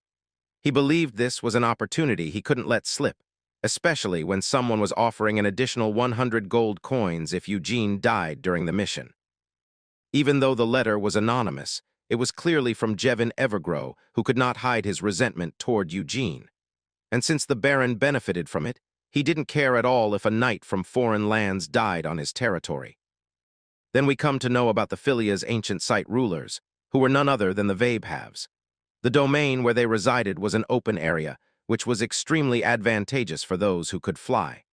On top of that, these creatures controlled the Harpies to weaken raid units before attacking, which would lead to massive losses in resources if people were not properly prepared beforehand. However, there were ways to counter this, and Eugene knew this clearly. He was clever enough not to leave the raid unit alone, because even the Harpies were never left alone. That was why Eugene needed to plan accordingly. He ordered the soldiers to sharpen logs just after the entrance. As Eugene turned around and checked the progress, Galfredic called him Master, informing him that they were done. About 40 people were capable of combat. Galfredic had picked out the men who were good fighters from among the captives who had sworn loyalty, while the weaker ones were assigned as porters. Some of these people wondered if they were being treated as bait, but Serena and Partek reassured them that this was not the case. They explained that the formation was meant to protect Serena and the equipment for the later plan. Galfredic then turned around and looked at the base they had constructed. It had turned out quite well, considering it was built in such a hurry. Even Eugene smiled, telling everyone that since they were ready, they would camp at the same spot for the night and head into the site once the sun rose. As the scene shifted, we saw Eugene, Galfredic, and the others riding their horses while surveying the area. One soldier began talking to another, complaining that he couldn't pull a thorn out of his body, and wondering why they had built wooden walls if they were just going to leave them behind anyway. This soldier had lied and sworn loyalty to Eugene only because he didn't want to be sold as a slave. He didn't truly want to obey a knight from another land. As Galfredic rode ahead, he suddenly sensed something and immediately turned toward Eugene, calling out to him. But Eugene was already prepared. He drew his sword and ordered everyone to prepare for battle. The formation was set as multiple shields were planted into the ground. Even though everything seemed quiet, it was the calm before the storm. Meanwhile, the imposter soldier readied his bow and arrow, thinking that Eugene was just being cautious for no reason. He believed Eugene was a coward, afraid of nothing because there was nothing there. His thoughts were interrupted by screeching noises as harpies came flying toward the humans. It was an aerial assault, with sharp, bladed feathers raining down. The soldiers shouted warnings as they realized the harpies had arrived. Eugene ordered everyone to aim their bows and fire in unison. As the arrows flew, multiple harpies were wounded or killed instantly. Some of them screamed and rushed toward Eugene, assuming he was their leader. But Eugene was no ordinary man. He grabbed the claw that tried to seize him and slammed the harpy into the ground, killing it in a single strike. Eugene then shouted to Serena, telling her to get ready. Serena replied confidently, telling Eugene to leave it to her. She began chanting, and a magic circle appeared beneath her feet. Her spell grew stronger with each passing second. Several harpies noticed this and tried to attack Serena, but Partek, the mercenary leader, stepped in at the last moment. He cut down the harpies and told Serena to focus on her casting, promising to protect her no matter what. Serena thanked him. The scene shifted to Galfredic, who ordered everyone to draw their swords. They were switching from defense to direct combat. Even the imposter soldier was fighting now. Galfredic was pleased, realizing that everyone was performing better than he had expected. Even the harpies seemed confused, unsure of what strategy to adopt next. They suddenly formed a whirlwind together, creating a dark sphere of compressed air. Multiple harpies attacked at once, brandishing their sharp claws. The humans felt the pressure, but Eugene remained unfazed. He took the attack head-on, smashing into the ground with tremendous force. Even Galfredic was shocked by the impact, but Eugene stood up unharmed. Drawing his demonic sword, he began hacking through the harpies effortlessly, not even breaking a sweat. Striking a heroic pose, Eugene watched as the harpies fell lifeless to the ground. Then Serena's magic finally reached the fallen bodies. Her spell was completed. It was a restraining spell. Magical whip-like bindings wrapped around the harpies, lifting them into the air and preventing them from flying away. All the harpies were now completely restrained. Eugene complimented Serena for her speed, stating that now all they had to do was finish the job. He wiped the blood from his face and told everyone that this was the beginning of the real raid. They would kill all the harpies and take only the necessary loot. The imposter soldier was stunned, wondering if this was real. Eugene had handled so many monsters alone and had practically done the entire job himself, even though the soldiers were supposed to fight. Another soldier immediately shut him down, telling him not to complain or second-guess things. If he had sworn loyalty, then he should trust his commander. That trust was what would keep them alive on the battlefield. Though the words were spoken out of concern, the imposter realized he was right. Eugene was far stronger than anyone else, and following him was far better than becoming a bandit. This could even become his lifelong profession. The imposter's morale rose sharply. As blood mixed with water on the ground, Eugene ordered everyone to fall back once the harpies were dealt with.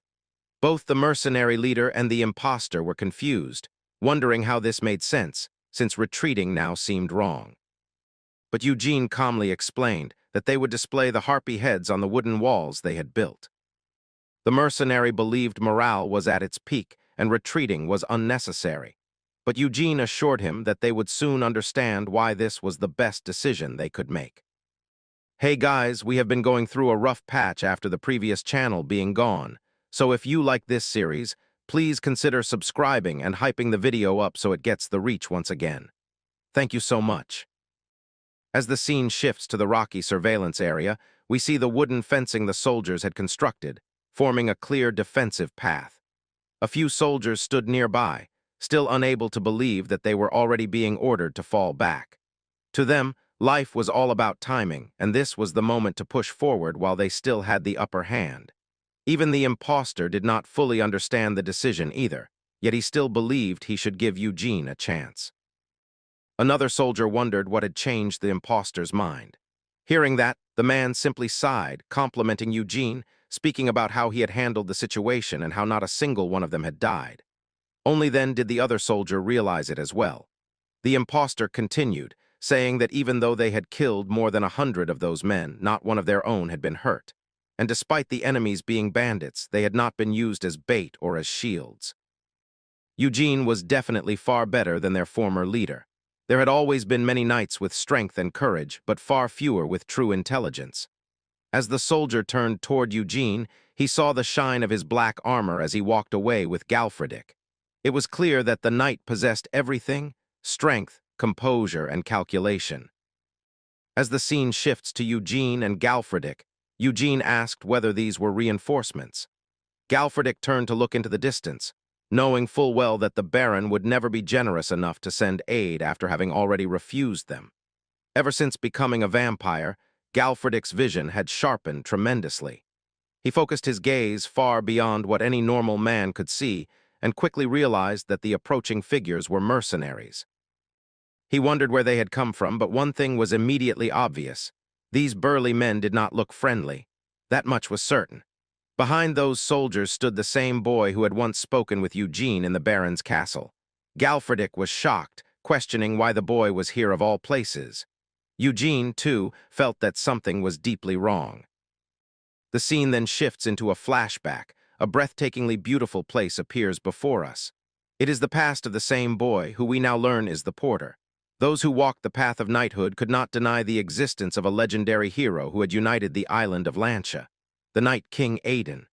Even though Aiden had been born the son of a bastard, raised in a knight's household, he became a symbol of honor and strength. To the boy, Aiden was forever a role model.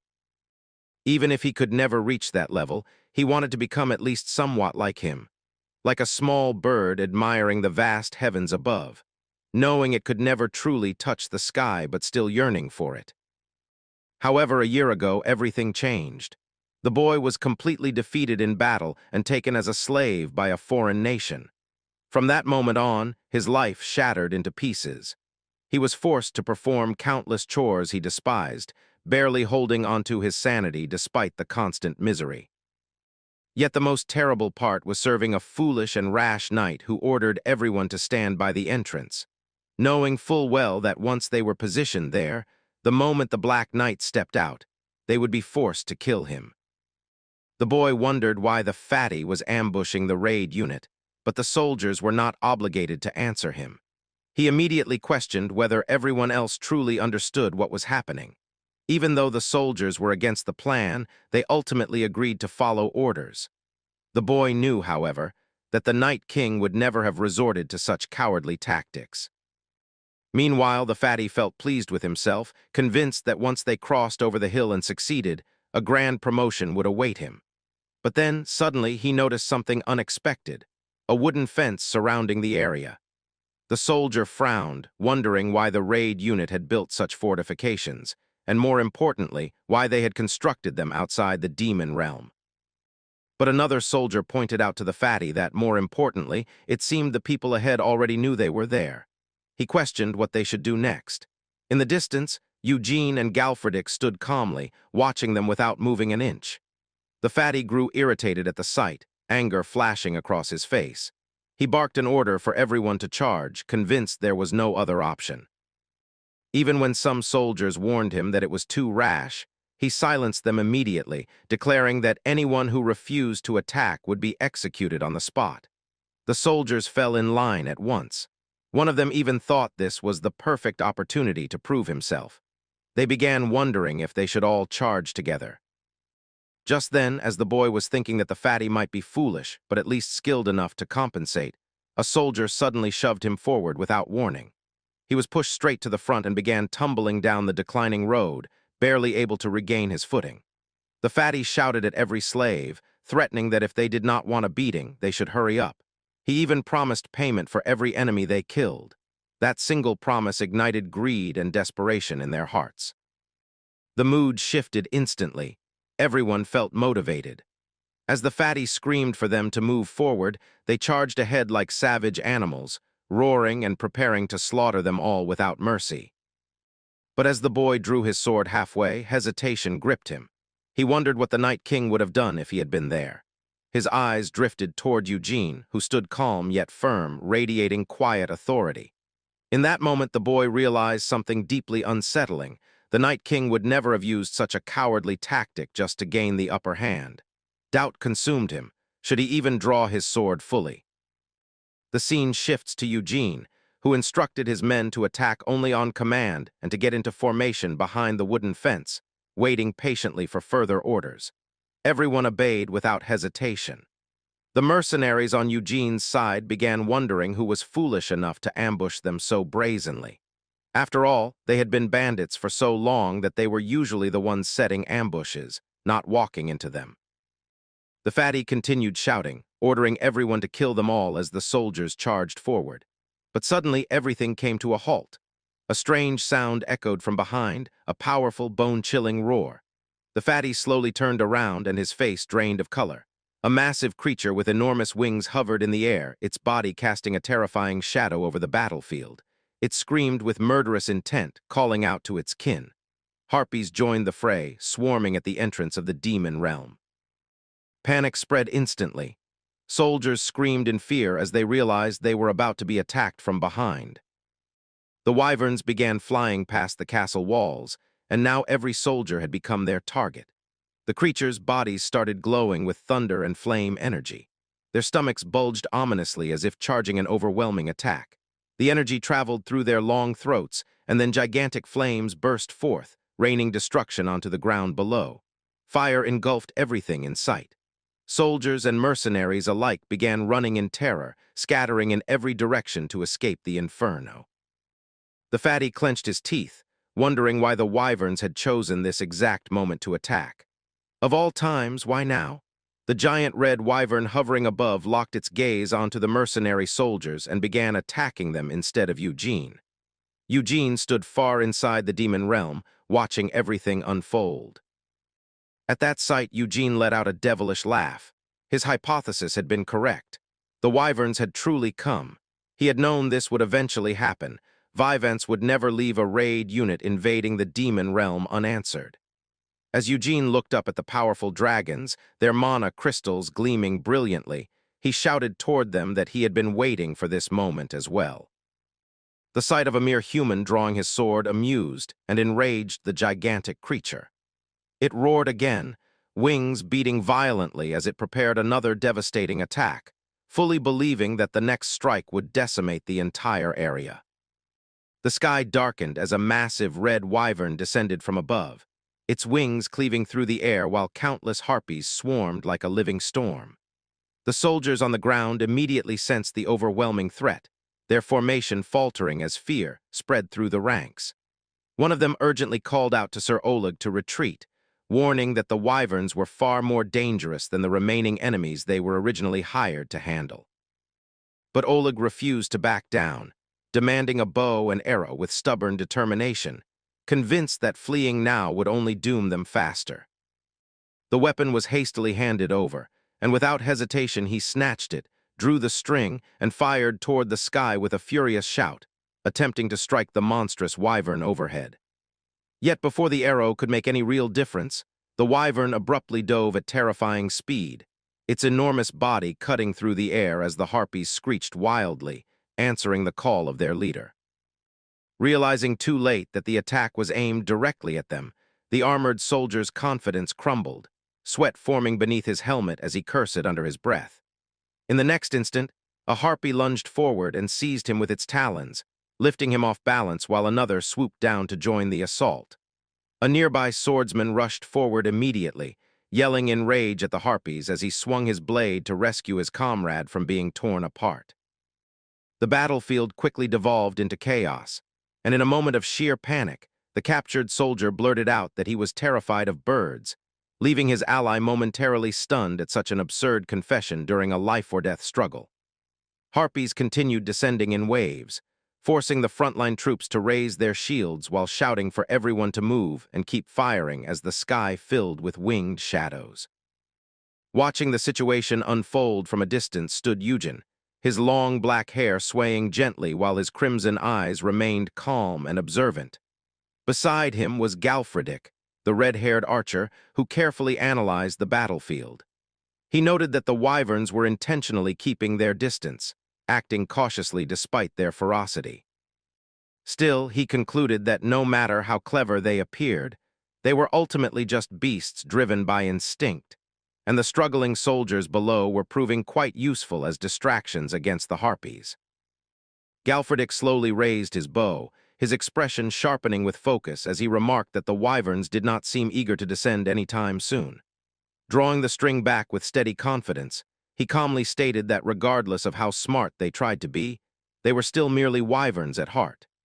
In the next instant, he released a barrage of arrows that streaked across the sky like flashes of light, tearing through the air toward their massive target. The wyvern roared in fury as the arrows struck, twisting violently midair while harpies shrieked and scattered around it. Though wounded, the creature did not fall. Instead, its eye burned with rage as it called for more harpies, sending an even greater swarm diving toward the soldiers below. Archers on the ground desperately fired upward while shouting that the wyverns must have summoned reinforcements, as the sky became completely filled with screeching monsters. The troops struggled to maintain formation, their voices trembling as they admitted they could not hold on much longer and begged for orders. At that moment, Eugen quietly spoke Galfredic's name, his crimson eyes narrowing with purpose. Hearing that single call, Galfredic's lips curved into a confident smirk as he understood exactly what was being asked of him. He declared that a single strike would be enough. Without hesitation, he leapt into the air, drawing back a specialized spear-like arrow with flawless precision. The projectile shot forward with explosive force, slicing through the wind before piercing the wyvern's body and blasting it downward toward the earth. A thunderous impact shook the battlefield as dust and debris erupted across the ground. For a brief moment, the soldiers stared in stunned silence, wondering if the monster had finally been slain. One of them cautiously asked if the attack had done the job. But the answer came immediately. No. Through the smoke, the wyvern's eye snapped open once more, glowing with fury as it unleashed a deafening roar and prepared to retaliate. Eugen instantly warned everyone to move aside, realizing that the battle was far from finished and that the true clash was only just beginning. Before anyone could celebrate, the wyvern suddenly opened its jaws and unleashed a blazing torrent of fire straight toward the battlefield. The soldiers froze in horror, shouting in panic as the scorching breath tore through the air like a blazing storm. Flames engulfed the ground and forced everyone to scatter, while the wyvern roared triumphantly, refusing to fall so easily. Galfredic immediately realized the situation had worsened and called out to Romary, asking if he could restrain the creature just like he had done with the harpies earlier. Romary gripped his staff tightly and nodded with determination, ready to attempt it despite the danger. However, the wyvern's gaze suddenly shifted, its glowing eye locking onto him as if it understood their plan. Romary hesitated for a brief moment, confused and alarmed, just as the massive beast lunged forward with its jaws wide open. He panicked, screaming in disbelief as he wondered if the monster could actually comprehend their words. Fear overtook him, but before the wyvern could devour him, Eugen suddenly moved. His eyes sharpened with killing intent, and in a single instant he leapt forward, intercepting the attack even as blood splattered across his shoulder from the force of the impact. The others shouted in shock, calling out that Eugen was injured, but there was no time to worry. The wyvern pressed its assault relentlessly, forcing Eugen and Galfredic to tumble across the ground to evade its crushing jaws. Galfredic urged Eugen to retreat as well, but Eugen stood his ground, calmly facing the enormous maw descending toward him. For a brief moment, silence seemed to fall. The wyvern raised its head, preparing another devastating strike, while Galfredic screamed in panic for Eugen to move. But Eugen did not retreat. Instead, his crimson eyes narrowed, and he suddenly lunged straight toward the monster. Galfredic's heart dropped as he screamed for his master, convinced that Eugen had just sacrificed himself. Flames erupted from within the creature's throat as it attempted to incinerate whatever had entered its body. Then, in the very next instant, a violent explosion of blazing energy burst outward from the wyvern's mouth. Eugen emerged through the torrent of fire, his body cloaked in a radiant golden aura as he drove his weapon deeper into the creature. The blazing attack ripped through the wyvern from the inside, causing it to thrash wildly in agony while blood and fire erupted together. The beast's eyes widened, glowing fiercely before finally dimming as the devastating strike tore through its throat. With a final, anguished roar, the wyvern's massive body collapsed to the ground, crashing lifelessly onto the battlefield. High above, the harpies shrieked in confusion and began to scatter, fleeing now that their leader had fallen. The soldiers looked up in disbelief as the swarm dispersed, realizing that the tide of battle had completely turned. For a moment, no one spoke. Then one soldier cautiously wondered if the wyvern was truly dead this time. From the distance, its body lay motionless, and Galfredick stood nearby, breathing heavily as he watched for any sign of movement. Suddenly, the fallen body stirred slightly, causing a wave of panic, until Eugen emerged from beneath it, covered in blood but very much alive. The soldiers shouted in relief, rushing forward as Galfredick demanded to know what had happened. Eugen calmly explained that he had thrown his sword directly into the wyvern's throat during the attack. He added that he hadn't been gravely injured because the wyvern's own blood had shielded him from the worst of the flames. To be precise, he had protected himself using the creature's black scales when it tried to burn him with its breath, and then used the sword he had previously obtained from the bandits to deliver the decisive strike. Looking down at the weapon, Eugen observed that it remained perfectly intact even after being exposed to intense fire. The realization intrigued him, and he quietly remarked that it was an extraordinary weapon, one that could make him far stronger if he managed to obtain more like it. Moments later, the battlefield erupted into cheers. The soldiers raised their weapons and shouted praises, hailing Eugen as their savior and calling him a knight blessed by the gods. Their voices echoed across the field as they celebrated the fall of the wyvern, unaware that for Eugen, this victory was not just about survival, but about the promise of even greater power yet to come. Eugene stood among them without reacting, his cloak still marked with blood from the battle, his calm gaze unchanged as though the commotion had nothing to do with him. Not far away, a surviving armored conspirator watched the scene unfold with a clenched jaw. The plan had collapsed completely. Remaining any longer would only get him captured, so he slowly began to withdraw, intending to escape and wait for another chance in the future. Before he could make it more than a few steps, two men suddenly appeared in front of him, blocking the path. Their expressions made it clear they had anticipated his attempt. The man froze, realizing he had already been caught. Through interrogation, the truth soon came to light. The ambush had been ordered by Baron Beagalan. Rather than keep the matter quiet, Sir Eugene chose to publicize it so that the Palin Trading Company and surrounding nobles would become aware of what had happened. If the Baron tried to deny responsibility, he would only damage his own standing further. Under pressure, Beagalan ultimately admitted his wrongdoing and confessed he had acted out of greed after being influenced by another noble named Jevin. Normally, he would have resolved matters through military force, but opposing a knight capable of defeating wyverns was beyond his ability. Negotiations therefore began. Eugene's first demand was recognition. The Baron would issue a formal certificate acknowledging Eugene as the lord of the villages he had already taken control of, and send round-robin letters to neighboring nobles confirming the matter. Official documents were written and signed accordingly. The second demand concerned compensation, payment for the damages caused, compensation regarding Oleg, and 80% of the mana crystals and loot obtained during the ambush, along with several mercenaries from the Baron's castle. Considering the enormous value of wyvern materials, the settlement was substantial. Sometime later, the group traveled along a forest road. Eugene rode ahead on horseback while a young traveler walked beside him. Confirming the boy's name was Luke, he asked about his experience, learning Luke had trained under a knight for a little over 3 years. Eugene then offered him work maintaining the armor and tending the barn, promising half a silver coin each week. Luke quickly calculated the monthly amount and accepted with visible relief. After walking quietly for a while, Luke hesitantly asked why he had been brought along. Eugene answered simply that Luke had told him about the wyverns kept at the Baron's castle, information that allowed him to prepare an effective strategy. Luke admitted he had suspected a trap when Eugene entered the castle alongside the Baron's knights and apologized for doubting him. Eugene dismissed the concern, pointing out that Luke had never raised his sword against him and had only fought the harpies. Following a short silence, Eugene told the boy to follow him from now on.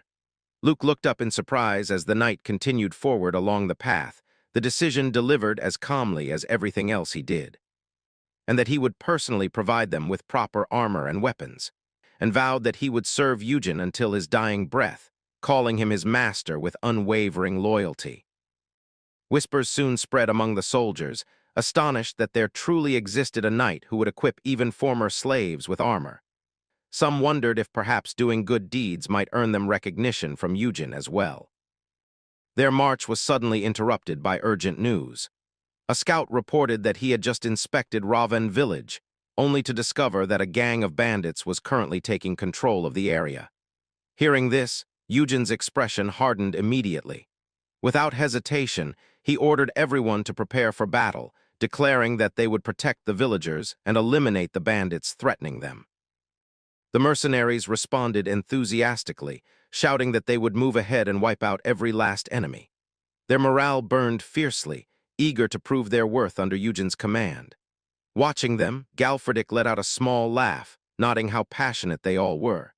He then teasingly asked Eugen how it felt to be treated like a lord now that so many people were rallying behind him.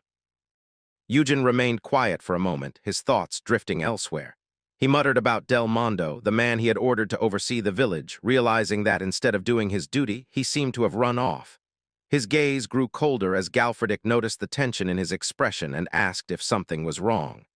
Eugen gave only a short reply. Soon they rode toward the city of Mofern, the wind rushing past as Eugen led the group forward on horseback with Galfridic following close behind. Upon arrival, Eugen explained that staying at an inn might cause unnecessary attention, especially with a force of over 40 men entering the city at once. Therefore, he decided to escort them directly to his own residence instead. He added that he did not wish to alarm the citizens of Mofern without reason, nor did he want to damage his relationship with the local authorities and merchants. That evening, they were welcomed into an extravagant hall where a lavish banquet had already been prepared. Eugen sat calmly at the long dining table, sipping wine as dozens of mercenaries filled the room behind him, enjoying the feast. The atmosphere was luxurious, yet tense beneath the surface. Across from him sat the Mofern merchant guildmaster, Gardedge, a heavy-set man adorned with jewels and expensive garments. With a knowing smile, Gardedge remarked that while the title of Wyvern Slayer was certainly admirable, it was also equally threatening. After all, Eugen commanded mercenaries who had once been bandits, and the people of Mofern still harbored deep resentment toward such individuals. He warned that allowing those former bandits to roam freely in the city could easily lead to unnecessary bloodshed. Some of the mercenaries overheard this and grew irritated, whispering angrily among themselves. One even muttered that the guildmaster was clearly insulting them, only to be stopped by a companion who urged him to stay calm for Eugen's sake. Eugen finally spoke, his voice composed yet firm, asking whether the Palin Trading Company's Mofern branch manager had already informed Gardedge about the situation. Gardedge confirmed this with a nod, explaining that he naturally needed to understand the background of the man he might end up serving. With quiet confidence, Eugen then declared that he was now in charge of Faranen, Minthan, and Ronan. Gardedge blinked in confusion for a moment, unsure how to respond, only for Eugen to calmly clarify that the branch manager had already introduced him properly. Sir Beogallen had even written a formal certificate and would soon be sending official letters of notification to make the matter known everywhere. The revelation struck Gardedge like lightning. His expression twisted in shock as he realized what this truly meant, that Eugen was not merely a wandering knight, but someone destined to become a lord with recognized authority. Panic crept into his voice as he stammered, unable to fully process the sudden shift in power now sitting calmly across the table from him.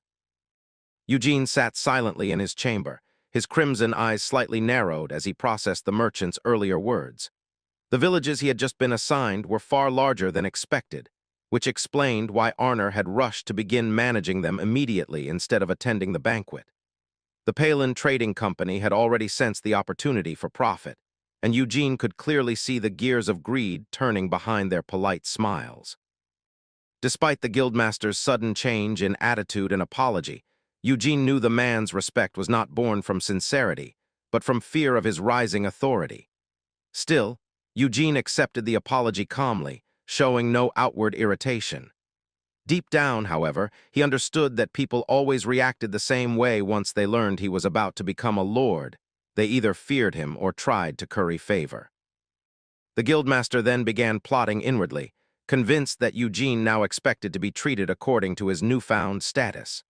With a wide grin, he proposed sending capable personnel from the Mofern Merchant Guild to help manage the villages. Eugen gave a simple approval, while Galfridic laughed loudly, clearly amused by how quickly the merchant had switched sides. The banquet soon grew louder as the soldiers raised their mugs, celebrating their victories. They proudly spoke about how they had bravely fought against wyverns and slaughtered countless harpies without losing a single man. According to them, it was all possible because they had trusted their talented lord's command without hesitation. Cheers echoed across the grand hall as mugs clashed together. They toasted to more victories under Eugene's rule and openly declared their trust in Galfredick as well. The celebration grew wild, but in the middle of all that noise, Eugene simply sat quietly with his eyes closed, completely unfazed by the praise showered upon him. Beside him, the tiny spirit giggled mischievously and whispered for everyone to worship the future demon king. But Eugene ignored the childish remark as if he hadn't heard anything at all. Later that night, the palace fell silent under the moonlight. Standing near the open window, Eugene muttered that it was unfortunate they hadn't found any scarlet mana crystals. The spirit quickly insisted that it had searched thoroughly and hadn't seen any, even when the mercenaries were dissecting the monster corpses. Satisfied, Eugene decided to end the day and told the spirit to rest. Just then, a servant approached and informed him that someone wished to meet him. Without even turning around, Eugene coldly replied that he wasn't accepting any guests tonight. However, the servant hesitated and nervously added that the visitor had left a specific message, claiming Eugene would agree to meet him if he heard it. The message was simple yet chilling, cold and red blood of Nofris. The moment those words reached Eugene's ears, his expression instantly froze. His crimson eyes widened slightly as a forgotten name resurfaced in his mind. Del Mondo. Eugene couldn't hide his irritation. That man had come to see him even though he hadn't properly managed the village yet. After a brief silence, Eugene finally gave his decision in a calm but commanding voice. Let him in. The heavy doors slowly opened, and footsteps echoed across the floor. A pale man with silver hair stepped inside, trembling slightly as if he were walking into a predator's den. His fear was obvious, his body stiff, his eyes unable to meet Eugene's gaze directly. Eugene turned toward him slowly, his presence alone filling the room with suffocating pressure. Then, in a calm yet ominous tone, he spoke words that made the man's heart drop. Welcome, second cousin. It must have been a long journey. Hearing those words, Del Mondo's eyes shook violently. In that moment, he realized the person standing before him was no longer someone he could treat lightly, but a rising lord whose authority and power had already begun to reshape the fate of everyone around him. Deep within the elegant yet dimly lit halls of the grand estate, two mysterious figures stood watching as a servant bowed low before them. The cloaked man calmly informed the servant that someone would catch up to him later, and the servant agreed respectfully before stepping away. Moments later, the two figures turned and walked with deliberate steps toward the grand golden doors at the far end of the corridor. Their presence filled the hallway with quiet tension. The man in the flowing white robe walked slightly ahead, while the dark-cloaked figure followed just behind him. They stopped right in front of the ornate entrance. The man in white, Del Mondo, stepped forward and began speaking with exaggerated humility. He introduced himself dramatically, calling himself inferior and foolish while daring to offer his greetings to the great Ori. But before he could finish even a single sentence, the dark-cloaked figure behind him, Eugene, the protagonist, uttered one cold, cutting word that stopped everything. The single sharp word hit Del Mondo like a slap. His entire body froze in shock as Eugene's overwhelming presence radiated silently behind him. Del Mondo tried desperately to explain himself. He stammered that out of all the villages he had been tasked to protect, only a couple had been left uninvaded. His injuries had taken a long time to recover from, which was why he had been unable to complete his mission. He thought it would be better to wait for Eugene in Modern and then report everything in person. Del Mondo dropped to his knees and pleaded desperately, saying it was completely his fault and begging Eugene to punish him. Eugene stared down at him with cold red eyes and asked what he was good at. Del Mondo quickly listed his skills: combat, reading, arithmetic, writing, and even speaking 4 languages. He added that he could handle a few mercenaries on his own without using his powers. He also revealed that when he was still human, he had been in charge of personnel affairs and administration in the Roman Empire. Eugene observed him for a moment before speaking again. He told Del Mondo that there was something he could do, and if he did it properly, he would forgive him for this failure.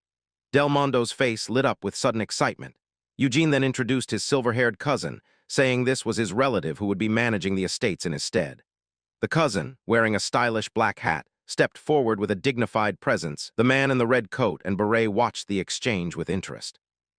He thought to himself that Sir Eugene was like the moon in the sky, while he himself was weaker than even a mere firefly. He noted how humble Eugene seemed, and how good his eye for people was. This way, he wouldn't have to worry about how the villages were run anymore. The man in the red coat then asked Eugene if he had plans on expanding his estate, mentioning Mount Nader near the border that Eugene had recently earned. Eugene replied calmly that he had no plans to go to the mountain. Instead, he intended to head to Marin. The red-coated man was surprised and pointed out that the mountain actually had silver mines. At that moment, a small, glowing blue spirit appeared near Eugene's hand, floating curiously. Eugene narrowed his eyes with sudden interest. He raised his gloved hand and asked the water spirit named Mirian what it thought. Mirian suddenly let out a surprised sound and projected a detailed image of an intricate coat of arms featuring a fierce dragon-like creature with spread wings, red accents, and sharp details. Eugene studied the design closely, clearly impressed by the quality of the drawing. His servant, the purple-haired girl named Serena, sitting nearby, leaned forward with an excited grin and laughed lightly.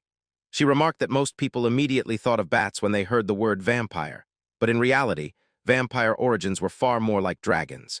Eugene looked at the detailed coat of arms and praised Serena, telling her she was like an artisan and that she had done well.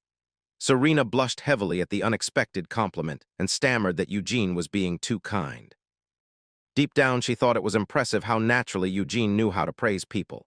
She wondered if it might not be a bad idea to become a mage under him, but she quickly snapped out of it, refusing to be convinced so easily since she had spent over a month on her research. Eugene calmly told Serena to take an appropriate amount as her share of the loot. Serena's eyes lit up with joy as she thanked him profusely. Eugene then asked if she knew anything about alchemy. Serena explained that dealing with minerals was essential for creating chimeras, so she should learn how to handle silver properly. She added that she might get her hands on a silver mine and planned to set up a lab as soon as they returned to Marin. Excited beyond measure, Serena then confidently stated that isolating silver was better done by a mage than by a dwarf, and enthusiastically asked Eugene to leave the task to her. Mirian, the water spirit, teased Serena by saying she had clearly learned to like money and questioned how passionate she really was. Serena got annoyed and insisted she needed the funds for her research, declaring that she was different from the greedy spirit. Serena begged Eugene to let her handle the silver smelting, guaranteeing that her techniques were the best since her faction specialized in chimera creation. She even offered to give Eugene everything if she was allowed to do it. Eugene simply replied that he did not need everything but agreed anyway. Serena celebrated wildly at the approval. Eugene then instructed Serena to go back to Marin alone and promised to put soldiers on her to keep a good eye on the loot in the ship. Serena agreed enthusiastically. Eugene turned to his water spirit and announced that he and Mirian would head to the silver mines instead. Mirian responded obediently. As they prepared to move, the group reflected on the history of Mount Nader. It used to belong to Sir Vimos, the youngest son of Marquis Archibald, who had also been the original owner of Faranin. Although he had died a few years ago, House Archibald had simply left the silver mines untouched. The red-coated merchant explained that the lords had no excuse to act because they had brought Marquis Archibald down from his position, and those with direct lineage were too busy fighting over legitimacy.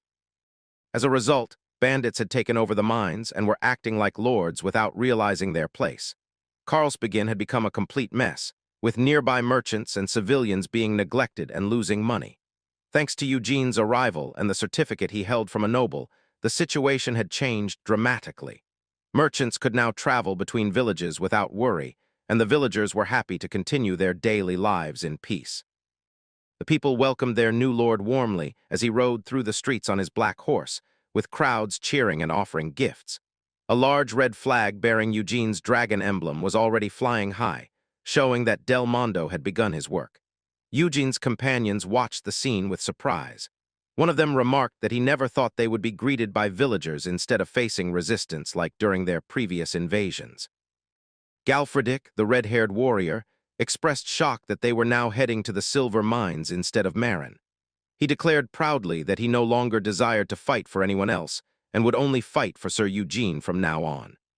Eugene rode forward with a calm yet commanding presence, his red eyes sharp.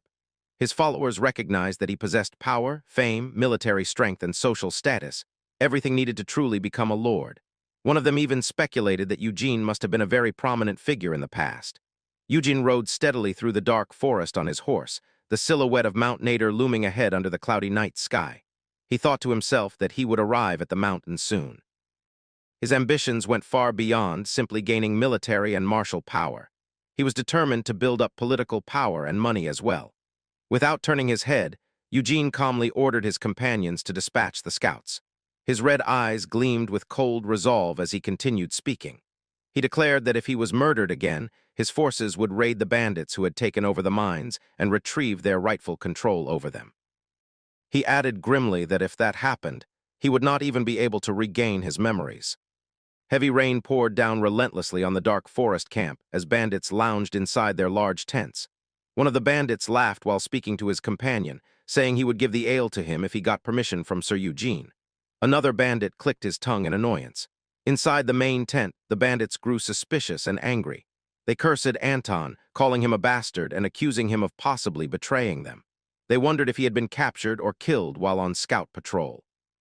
Someone asked about the name of the bandits occupying the silver mines, and the answer came quickly. They were called the Silver Mines and the Hounds.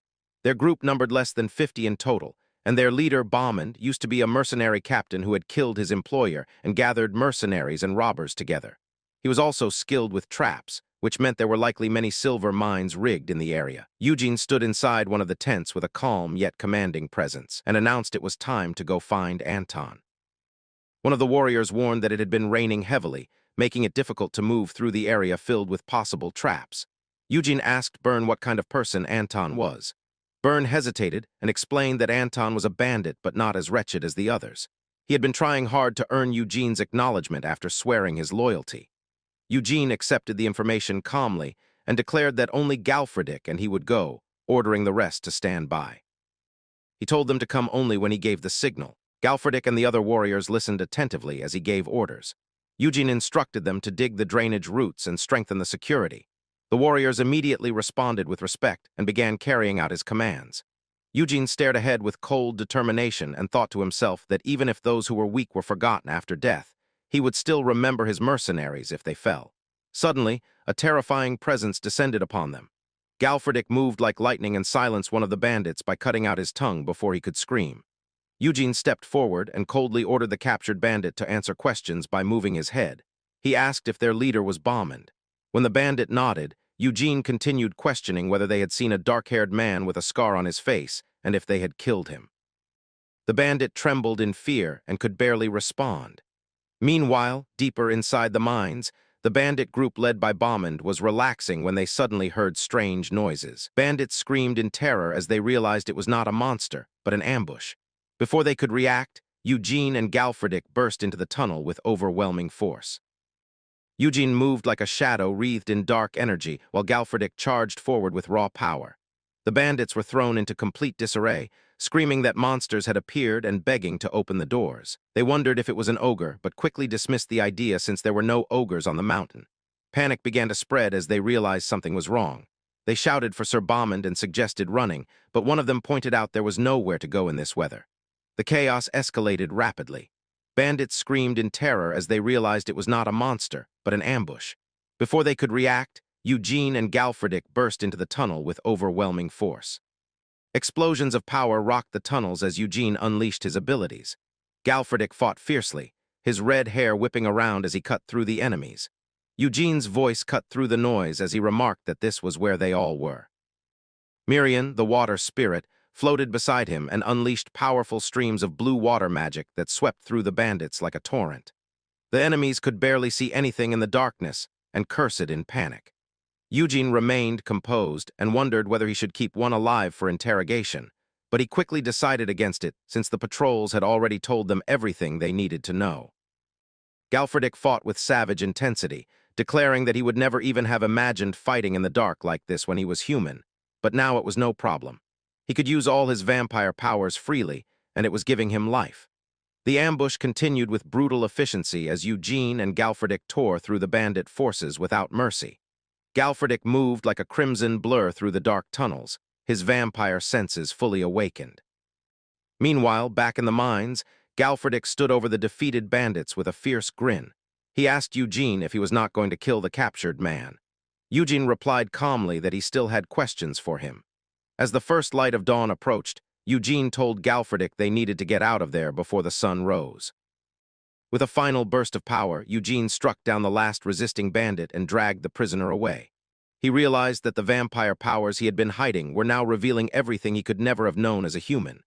With savage speed and strength, he tore through the remaining bandits, their screams echoing as they fell one after another. Outside in the pouring rain, desperate cries for help rang out as bandits tried to flee. One of them screamed in terror, cursing Andrej and calling him a fucker for never warning them that this kind of monster was near the silver mines. Another bandit was violently dragged away into the darkness, his screams cut short. Eugene stood over the captured leader, Bommond, who lay battered on the ground. Bommond had revealed something rather interesting during the fight. Eugene had kept him alive on purpose. Later, in a grand room overlooking the sea, Eugene sat calmly while the red-coated merchant reacted with shock. The merchant confirmed that Bommond had been hired by Sir Andrew. He explained that Sir Andrew was Marquis Archibald's nephew and the one said to have betrayed the Marquis first. The merchant added that Andrew deserved the insults, but the nobles who brought the Marquis down had no right to insult him either. Eugene remained composed as the merchant continued. He stated that if this situation was handled well, Eugene could gain not just the silver mines, but the upper hand over the whole Upper Peninsula. The merchant then offered his full support, saying Mofrin would do their best to back Eugene. He urged Eugene to step up and promise to stand behind him. Eugene asked if the merchant himself would support him. The red-coated merchant reflected on the bigger picture. Even the Marquis direct lineage were busy competing with each other. What mattered most was that the noble Sir Andrew served Sir Gabriel, who was Marquis Archibald's eldest son. The merchant realized there was no way Sir Andrew would have acted alone. Eugene listened intently, his red eyes sharp with understanding. The merchant grinned and replied that their route to the Bayagalan barony was already secured thanks to Eugene. He pointed out that the mayor and the other guildmasters all had their eyes on him now. This was Eugene's chance to really stand his ground. The merchant offered to call in the mercenary guildmaster and gather some soldiers if Eugene wanted. He emphasized that for the sake of the peninsula's stability, he could not afford to lose this ambitious knight. Eugene considered the proposal carefully and then instructed the merchant to go gather the soldiers. The merchant praised the decision as wise and suggested bringing in a new authority to this land. Eugene rode through the grand stone gate of the city at the head of his growing forces, accompanied by more than 100 soldiers, 20 workers, and an even larger trading company. The red-coated merchant riding beside him remarked that he had invested quite a bit into this endeavor. He wondered aloud whether the mercenaries of Karlsbygden and the ego-strong knights would be able to obey a foreigner for so long. Eugene's silver-haired cousin scoffed and called the concern foolish. He explained that the mercenaries had gathered because they witnessed Eugene's power and the silver mines. The knights, meanwhile, believed that serving under Eugene freed them from heavy responsibilities. As they continued forward, a messenger approached and informed the group that Sir Eugene's manager wanted to see him. The merchant asked where the manager was and learned he was waiting in the library. The silver-haired cousin, wearing his stylish black hat, grinned widely and commented that the young and emotional manager looked smart, but seemed easy to manipulate because of his age. He viewed the upcoming meeting as a war of material gain and planned to crush the opponent with the difference in experience. Knights and soldiers marched through the streets with high morale. One knight shouted passionately that fighting for the peace and safety of Karlsbygden was their duty. Another declared that being able to fight alongside the Wyvern Slayer was the most honorable thing that had ever happened in his life. Many knights had signed up under Eugene for that very reason. They believed that even if they received a village as a reward in the future, they would not have to worry about it being taken away. As long as the lord they served remained free from responsibilities, it was the same for the knights. The red-coated merchant continued speaking with the man in green robes. He suggested that Eugene might even get his hands on some demonic realms in the future, making a few thousand silver coins seem like nothing. He called it a great business. The merchant noted that although Eugene was called the Wyvern Slayer, he was still blind when it came to running estates or politics. He planned to handle the money side while the knight dealt with the rough fights. Later, inside a quiet room, the silver-haired cousin sat reviewing detailed documents. He was stunned by how thorough the plans were, enclosing the castle and village with a fortress wall, ensuring proper troop placement, creating a marketplace, and even requesting the dwarf Calidor's old castle for the location. The cousin muttered that it looked like the writer had more than 30 years of experience in this field. He wondered how he could turn the offer down if he followed all the instructions. The cousin's companion simply shrugged and said it was fine if he did not want to. The silver-haired cousin then revealed that Marin should be nice as well. When the red-coated merchant tried to hurry him, the cousin laughed and asked why he was in such a rush, pointing out that he had even helped with reinforcements. He invited the merchant to sit and have a proper discussion. The cousin then confessed that he had another specialty he had not told the origin about, something he had not needed because he had become a vampire. With dramatic flair, he declared it was the art of being cunning. He listed his 10 years of experience as an administrator in the Roman Empire, the acting and social skills needed to adjust to human and vampire society, and 20 years of living in various places. He could see exactly what the merchant was trying to do without even trying. The merchant looked shocked and asked how far Eugene would go. The cousin simply smiled and asked whether the merchant thought Eugene would stop at being a lord. He then revealed that his own father had been a lord in the empire, or perhaps even greater. He believed the great origin should at least achieve that much. Meanwhile, Eugene stood tall on his horse as his knights proudly reported that they had taken over the bandits' base in an instant. They claimed the bandits must have been frightened by their courage and instantly surrendered on their knees. The knights explained that the reason they had suddenly left formation was to achieve this swift victory. They boasted that they had taken down the bandits without even using their swords.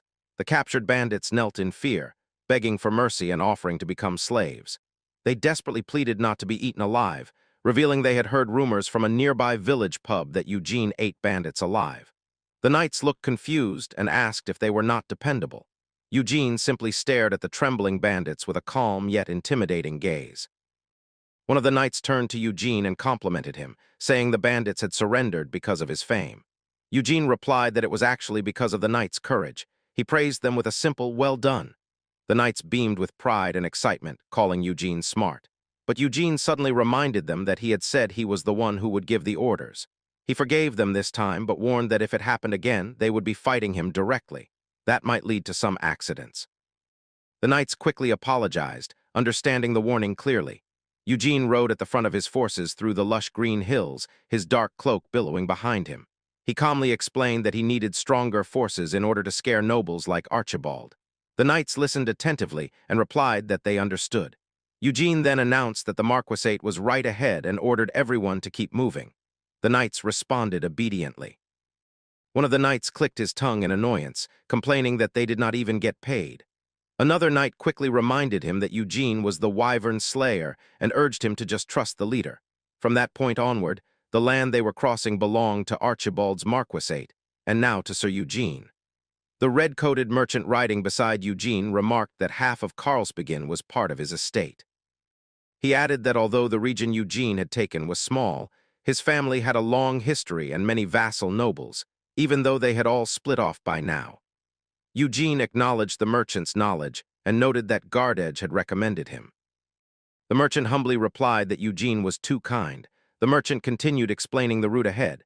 He said the final destination was Sir Gabriel's estate and that it would take 3 more days to reach it, with 2 additional estates to pass through on the way.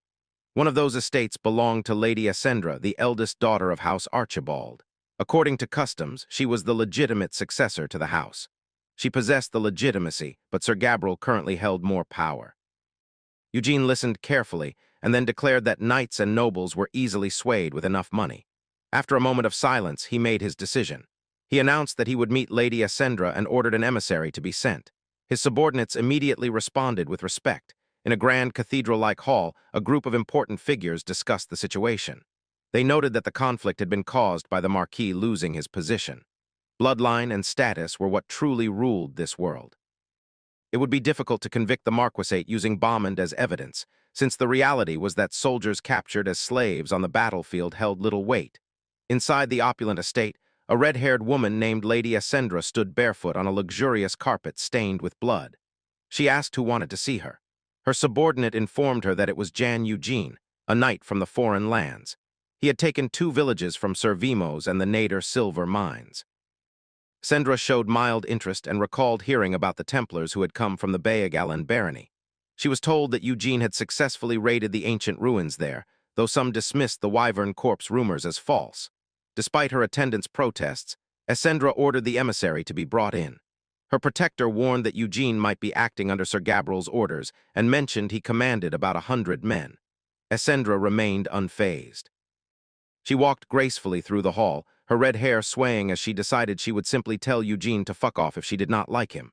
Her knight, Sir Gecko, gently lectured her about safety, reminding her that her safety was his first priority. Essendra questioned whether he thought the legitimate blood of the Archibalds could not deal with just a handful of knights. She added that she had him as well. Essendra admitted she was naturally a very skeptical person, so she needed to see things for herself. She wanted to find out if Eugene was truly as great as people claimed. Later, Eugene's emissary approached the grand gates of the estate under the bright sun. Essendra watched from afar with sharp, calculating eyes. She intended to discover exactly how much of the rumors about him were true and how much was false. She would find out for herself. In the grand audience hall, Lady Essendra sat upon her ornate throne and looked down at Eugene with a faint smile. She remarked that he was much younger and prettier than she had expected. She then asked if he knew there were many rumors about him. Eugene replied calmly, asking if that was so. Essendra leaned forward and listed the rumors that he ate people or that he had killed wyverns. She called the idea of eating people too harsh and clearly a joke.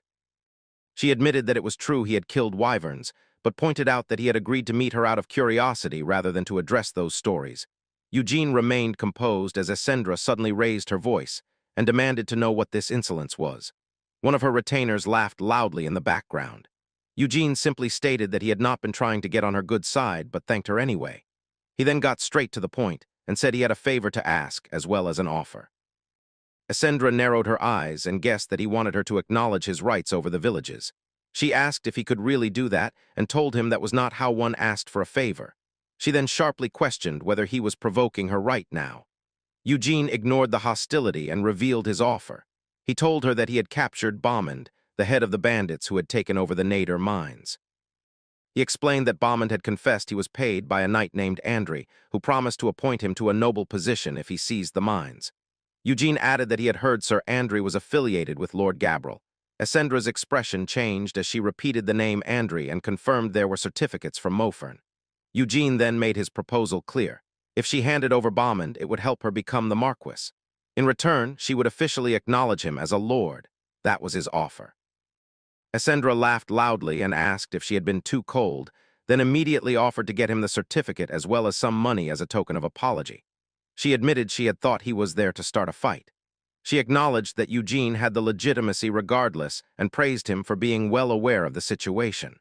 She explained that, to be honest, she could take the position whenever she wanted, but it was complicated because the royals wanted Karlsbygden. Problems within Karlsbygden should be resolved by the people of Karlsbygden, and at the center should be House Archibald.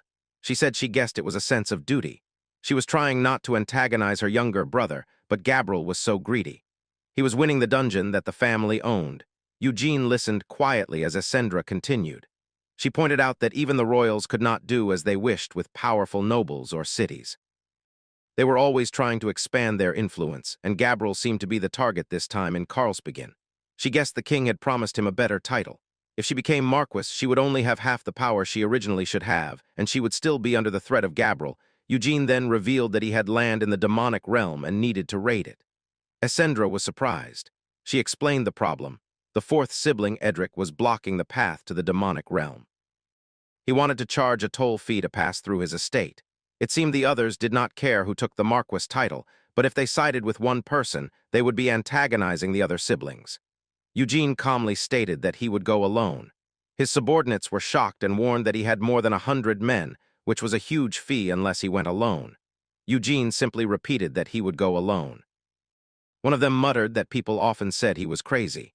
Eugene replied that he had not heard that once. Later, at the border between the estates, Eugene's forces stopped before a grand bridge. The red-coated merchant explained that this was the border. Across the bridge lay Lord Gabriel and Lord Edric's estates. He warned that if they crossed the bridge, it would give them a reason to attack, so they should not. Eugene turned to his men with cold authority and declared that if they did not listen, he would crush their skulls. The soldiers immediately responded with obedience. Essendra watched the exchange with a mix of amusement and curiosity, wondering just how far this mysterious knight was willing to go. Eugene sat atop his horse at the border crossing and turned to Galfredick, instructing him to wait with the others until he returned. Galfredick agreed and asked when Eugene planned to leave. Eugene replied that once Sir Gecko obtained permission for entry, he would head into the demonic realm alone as well. The knights exchanged uneasy glances. One of them remarked that Eugene was going to handle everything on his own again. Another asked why he sounded so worried, and the first quickly denied it, saying he would simply watch from now on. In the background, two knights stood with arms crossed, expressing concern. They admitted they were more worried about the mercenaries who had not yet witnessed what Eugene was truly capable of. Eugene overheard them and told the knights to convince the mercenaries themselves, assuming the outsiders would trust one of their own more. He then turned his attention to Miriam, the water spirit floating beside him, and instructed her to keep an eye on the situation for a few days. Miriam enthusiastically agreed, saying she had gotten much better at acting. One of the knights approached Eugene and thanked him for staying with them, but expressed unease about him going on the raid alone. He asked if they were not good enough for him. Eugene replied that of course they were not the problem. All lords wished to be surrounded by people as great as them. He added that Lady Essendra also had great expectations of the knights. Later, Eugene ordered one of his subordinates to distribute payment to the men. A sack of coins was brought forward, and 50 silver coins were given to each knight and mercenary. The distributor explained that it was not much, but it was Lady Essendra's token of gratitude for them staying with Eugene unpaid. The soldiers reacted with surprise and gratitude. Eugene then addressed the group once more. He reminded them that he only kept them around because they would have a use. He asked them to keep an eye on the situation for a few days and show Lady Essendra their skills. The knights and mercenaries responded with determination, promising to do their best. As Eugene prepared to depart, one of the knights stepped forward and pleaded with him to reconsider going alone, saying the decision was more reckless than brave. Eugene simply replied that it was fine for him to go alone. The knight persisted, asking if Eugene was aware this was the 4th time he had been told this. He wondered aloud who would take apart the monsters and move the loot if Eugene went by himself. Eugene calmly said he would negotiate on that matter and reminded them not to forget. They were not going to wait for more than 3 days. Eugene turned his horse and began riding alone toward the demonic realm. One of the knights called out behind him, saying it was not too late and urging him to reconsider. Eugene simply replied that he would be back. As he rode away, the knights watched him go. One of them muttered that Eugene talked a lot. Another grinned and shouted for everyone to move out and get rid of all the annoying bastards. Eugene rode forward with Miriam, the water spirit, floating beside his shoulder. He told her she was being too loud and ordered her to go inside. Miriam obeyed and disappeared into his body. With a cold expression, Eugene drew his weapon and charged forward alone into the border zone. Duke Edric stood before his subordinates with open arms and a warm smile, radiating cheerfulness and kindness. In his own mind, however, he reflected that this was not his actual reputation in Karlsbygden. If he had any flaw, it was that he had no luck with family. For years he had been caught between Essendra and Gabriel, constantly pulled into their conflicts. He had thought that enduring it would be enough for him to become a lord regardless of who inherited the title. Meanwhile, inside the demonic realm gate area, Eugene advanced alone. The guards watching him were stunned. They whispered among themselves, questioning if he was crazy and what he was thinking. Some suspected it was a scheme by Essendra using her mad knight, which would make perfect sense. If the knight caused chaos in their territory, they would have no choice but to subdue him, and if he died inside the demon realm, Essendra could use that as an excuse to pressure them. Gabriel had already ordered that no one be allowed into the demon realm until the succession issue was resolved. Eugene entered the grand hall where Duke Edric was waiting. He politely thanked the Duke for his support, but said he did not have time to accept the kind intentions. He then made a direct request. He asked the Duke to provide monster dismantling specialists and porters. The Duke was surprised, asking if he meant workers rather than mercenaries. Eugene confirmed that no matter how skilled a knight was, going into the demon realm alone usually meant death. He explained that he planned to wait at the entrance until the subjugation was complete, then have the workers enter afterward. Duke Edric studied Eugene carefully. He noted that they could not completely block Essendra either, but if this knight died inside the demon realm in his territory, it might actually work in his favor. He asked how many specialists Eugene needed. Eugene replied that 5 of each, 10 in total, should be sufficient. The Duke was surprised at how easily Eugene agreed and immediately offered to double it, promising full support. He suggested writing a letter to Ascendra saying that Eugene was being safely treated at his castle. Eugene accepted and said he would do that. The Duke was delighted and ordered his men to bring paper and pen, along with 10 monster dismantling specialists, 10 porters, managed mercenaries, and supplies. As the preparations were made, Eugene remained calm. He thanked the Duke for his support. When the Duke and his retainers suddenly burst into loud laughter, Eugene wondered why they were laughing like crazy people. In his mind, he thought there was no need for thanks. He had only accepted the water and provisions to avoid suspicion of not being human. Later, standing before the massive gate to the demon realm, Eugene turned to the workers and knights. He instructed them to wait there with the workers and come in to work only after the subjugation was over. He also told them he would signal from inside within 3 days. The men were shocked, unable to believe he had opened the demon realm gate alone when it barely moved with 10 men. Deep inside the dark, twisted dungeon, Eugene moved forward with cold determination. He had no desire to swallow human blood and let the blood of lesser monsters sustain him. What he craved was the blood of high-rank monsters and red mana crystals. His power surged as red energy crackled around him. He thought that testing his advanced abilities and power compared to when he entered the dungeon in Terwin territory wouldn't be a bad idea. Suddenly, monstrous roars echoed through the halls. Grotesque creatures with glowing eyes and razor claws charged at him from the shadows. Eugene's eyes glowed bright red as he unleashed his full strength, tearing through the monsters with overwhelming force and crimson energy. Eugene moved like a shadow through the dark tunnels of the demonic realm, his speed so overwhelming that Mirian could barely follow. The water spirit panicked, shouting that she couldn't see his movements and begging him to wait. Eugene ignored her and pressed forward alone. After the battle, he stood amid the carnage and calmly asked how many he had killed. Mirian quickly answered that he had slain 3 intermediate trolls, and for lower-rank monsters, hundreds. She added that it should be worth more than the silver coins he had received from Lady Ascendra. Eugene simply replied that it should suffice. He then turned his attention to what he had come for. In the depths of the cavern, he discovered a corpse with clear traces of blood-sucking, but it was not the work of a vampire. The fang marks were the size of a large beast. All witnesses were already dead, so the only clue left was the size of the creature responsible. Eugene realized that whatever had done this would likely possess red mana crystals as well. As he continued deeper into the dungeon, a swarm of monstrous bats descended upon him, screeching and hissing with glowing red eyes. Eugene's expression remained cold as he unleashed his power. Red energy erupted around him, tearing through the creatures in a whirlwind of blood and darkness. Mirian watched in awe as he dismantled the horde with terrifying efficiency. Eugene's eyes glowed with crimson light, while he thought to himself that wiping them all out still felt satisfying. Suddenly, Mirian cried out in alarm, warning that there was still one left, a high-rank monster. A massive, grotesque bat-like creature burst from the shadows, roaring with fury. Eugene faced it without fear, his red aura flaring violently as he prepared to pressure the beast with overwhelming fear and cut it down in a single strike. The battle intensified as Eugene moved with lethal precision, his dark cloak whipping through the air while red energy crackled around him. A sharp screech echoed as a large bat-like monster dropped down from above. Its wings were wide, its body twisted, and its mouth was filled with jagged teeth. It was clearly not an ordinary creature. Eugene looked up at it without moving. He immediately recognized it as a high-rank monster. Instead of reacting with caution, he simply watched it approach. Then he spoke calmly, realizing where they had been hiding. At the same time, a red aura began to spread from his body. It expanded outward, covering the area around him. The monster continued its descent, but the situation had already shifted. The red energy continued to expand, forming a swirling vortex around Eugene. The air twisted violently as the power pulled everything toward its center. The bat-like monster let out another sharp screech as it pushed forward, spreading its wings and diving straight at him.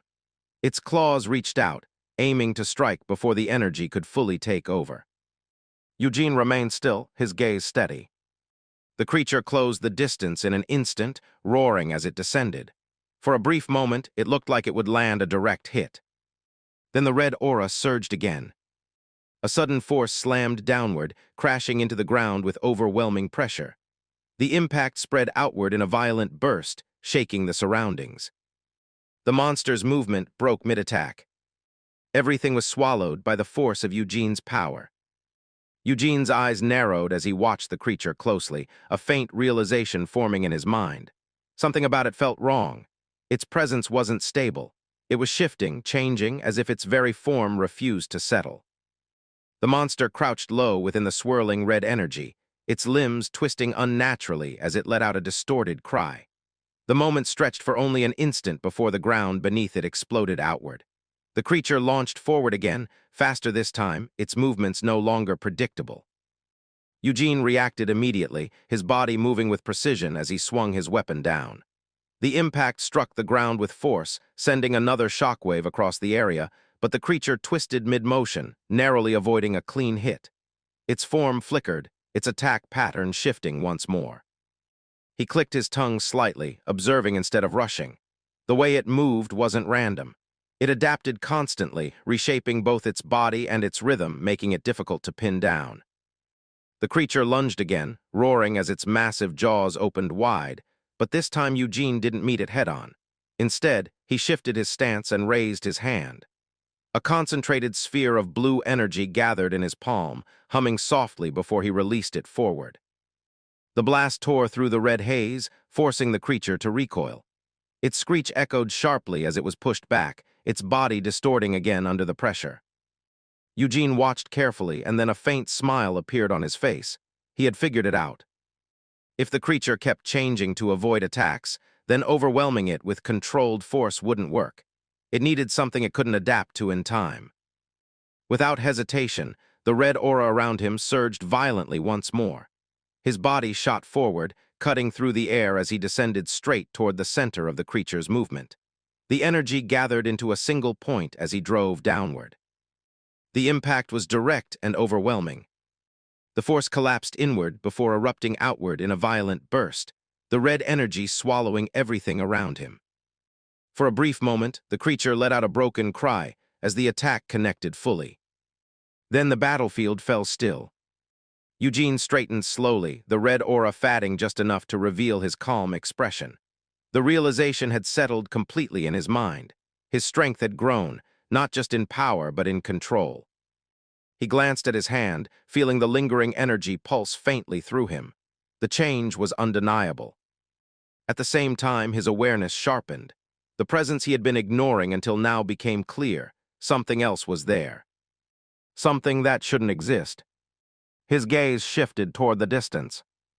The air grew heavier. A strange, distorted energy began to spread through the area, far darker than before. It didn't belong to the monster he had just fought. Eugene's expression hardened slightly.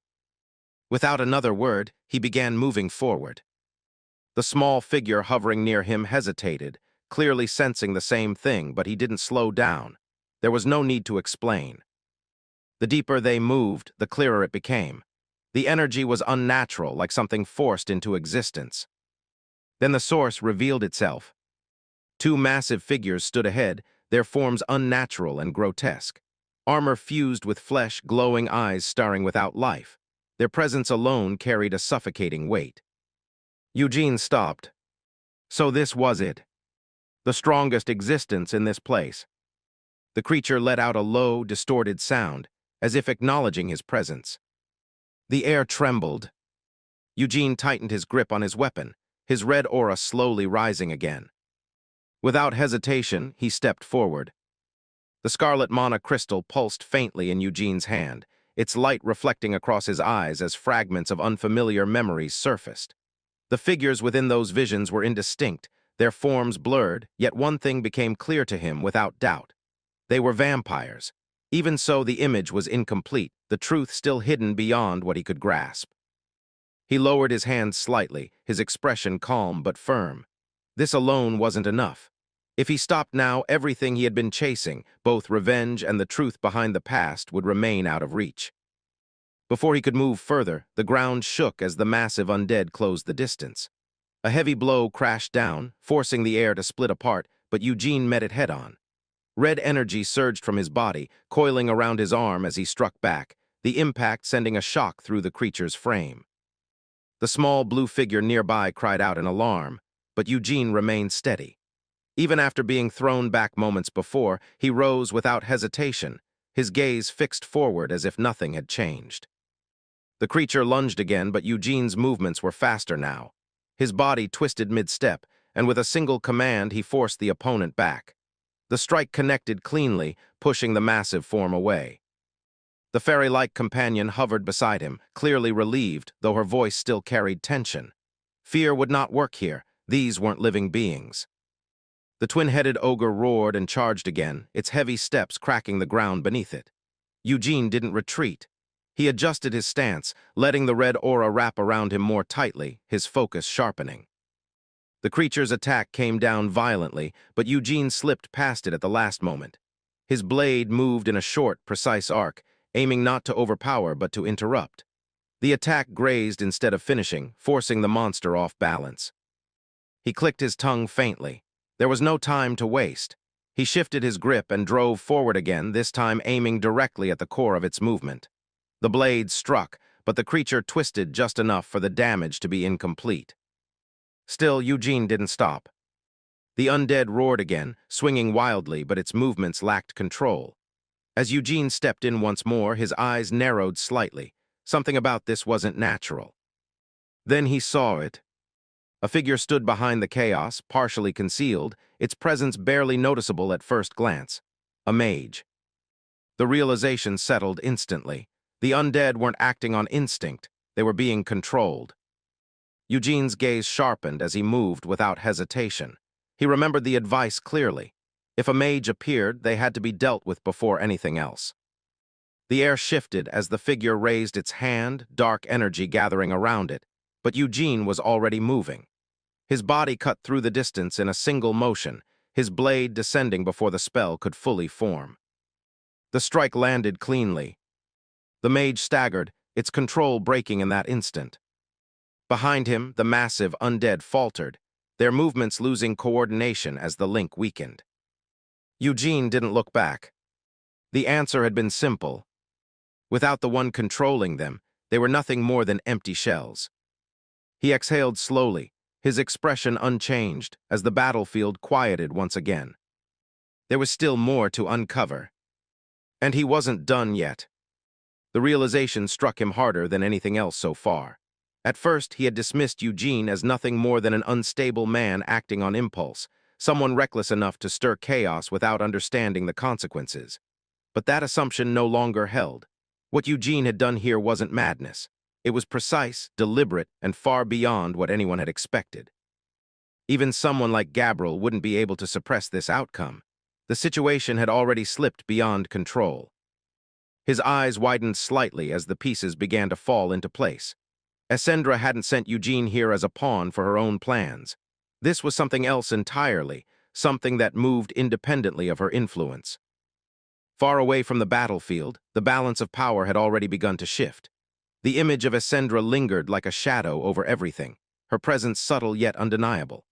The scales that once held stability were now fractured, tilting toward something uncertain. And at the center of it all stood Eugene, his blade planted firmly, his actions breaking through the fragile equilibrium that had kept the noble factions in check. If this continued, the conflict wouldn't drag on, it would end. Back in the grand hall, the tension that had once defined every interaction seemed to dissolve into laughter and celebration. The nobles, once wary of one another, now raised their cups freely, their voices loud with forced cheer. The banquet had begun, and with it came the illusion of peace. The man who had once looked troubled now wore a wide smile, his earlier anxiety replaced with relief. He reached out casually, his tone light, as if everything had worked out exactly as he had hoped. There was no trace of hesitation left in him. Instead, he spoke as though a heavy burden had been lifted from his shoulders. He claimed that the conflict within the family had finally come to an end, all thanks to Eugene. The words flowed easily, almost too easily, as if he had already accepted this outcome as inevitable. Eugene, however, showed no reaction. His gaze remained calm, detached from the atmosphere around him. The noise of the banquet, the laughter, the praise, it all passed over him without leaving any mark. Outside, the estate stood in quiet contrast to the chaos that had unfolded before. The people gathered spoke of victory, of Eugene's return, of the overwhelming number of monsters he had defeated in such a short time. Their excitement spread quickly, feeding into the growing narrative of triumph. Inside once again, the feast continued. Essendra stood at the center of it all, her presence commanding yet effortless. She moved among the guests with ease, her voice carrying warmth that concealed the sharpness beneath. Every word she spoke was measured, every expression controlled. To the nobles, she appeared generous, composed, the perfect leader. They praised her openly, crediting her strength and virtue for everything that had transpired. Their flattery came without restraint, each man eager to secure his position in this new order. Essendra accepted it all with a smile. She poured drinks, laughed, and responded just enough to keep them satisfied. But behind that expression, her thoughts were already moving ahead, calculating, observing. When the topic of the earlier conflict surfaced, it was quickly twisted into something convenient. The blame shifted effortlessly onto Gabriel's knights, their actions painted as reckless provocation. The narrative was simple, clean, and most importantly, beneficial. Even the suggestion that Gabriel might have a rightful claim was dismissed with ease. Instead, the idea of succession had already begun to settle in favor of Essendra. Eugene remained seated apart from the noise, the table before him filled with untouched food. His silence stood in stark contrast to the celebration surrounding him. While others indulged, he observed. When Essendra's attention finally turned toward him, there was a brief pause. She studied him carefully, as if trying to read what lay beneath that calm exterior. To her, he was the key figure of this entire event, the one person who could either solidify everything or unravel it. Yet Eugene gave nothing away. The conversation shifted subtly as the topic of Elora surfaced. Essendra dismissed the concern lightly, claiming there was no need to worry. Elora would fall in line once Gabriel was dealt with. That much seemed certain in her mind. But then she mentioned something else. 2 mages. That single detail caused a shift, however small, in Eugene's gaze. His attention sharpened, the earlier indifference replaced by quiet focus. Essendra continued, explaining what little she knew. The father had been imprisoned, the bishop had fled, and somewhere within that chaos these mages had appeared. Their identities were unclear, but their connection to Elora was undeniable. Eugene listened without interruption. When he asked about Elora's loyalty to Gabriel, the answer came quickly. She had been by his side since childhood. Her allegiance wasn't something that would break easily. There was even mention of her husband being sent to Gabriel, a detail that only deepened the complexity of the situation. For a moment, silence settled between them. Then Eugene spoke again, his voice calm, almost casual, as he brought the conversation back to something far more important. If they denied Bauman's confession, the nobles would still be shaken. The damage had already been done, and if Gabriel were to rise in such a situation, it would only serve to brand him as a traitor. Essendra dismissed the possibility immediately. It wouldn't happen. Eugene didn't argue. Instead, he leaned slightly forward, his expression unchanged as he gave her a simple instruction. When she met Gabriel and Elora, she should tell them one thing. The mage in the dungeon was dead. For the first time, Essendra's composure cracked, if only for a second. Confusion flickered across her face as she tried to understand what he meant. Eugene continued, his tone steady. If there was no reaction, then she should move on to the matter of Bauman. Now there was no hiding it. Something had shifted. The certainty Essendra had carried until now began to waver as she realized that Eugene was no longer just a tool in her plans. He was moving on his own, seeing things she hadn't yet grasped. Essendra slammed her hand against the table, her expression tightening as she demanded whether those people had been dealt with. There was clear irritation in her voice, showing just how serious the situation had become. Sitting across from her, Eugene remained calm, his red eyes steady as he listened. When she brought up Elora, questioning if the mage in the dungeon was connected to her, the hooded old mage confirmed that it was likely. Essendra let out a quiet sigh, pressing her fingers against her forehead as if easing the tension.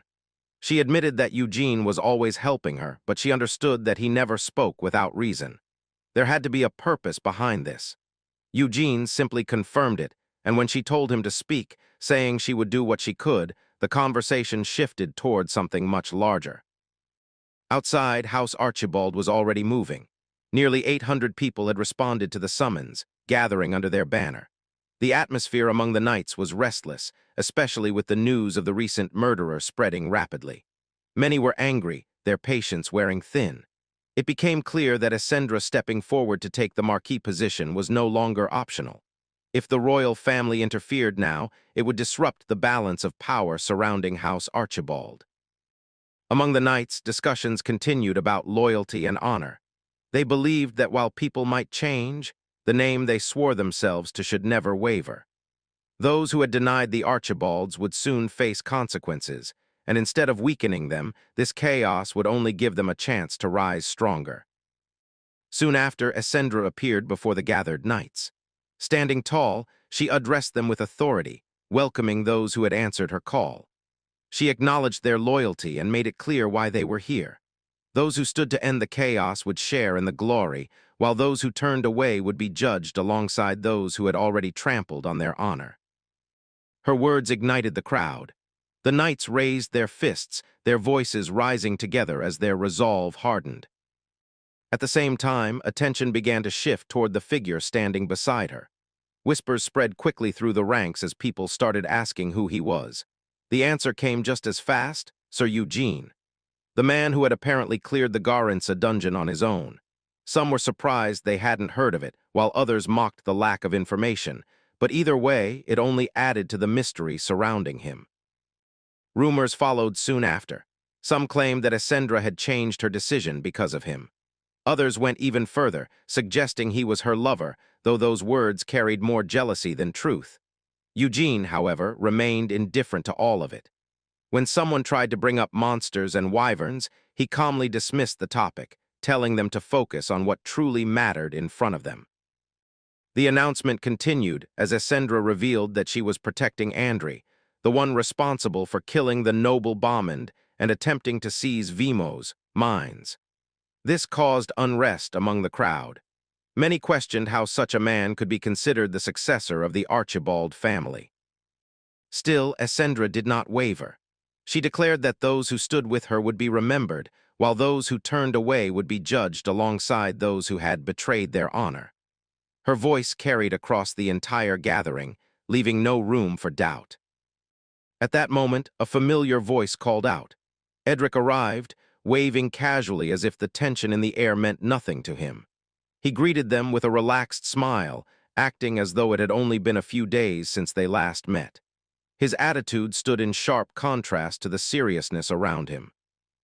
He joked about the warm reception, suggesting it was all thanks to Sir Eugene, which made the situation slightly awkward.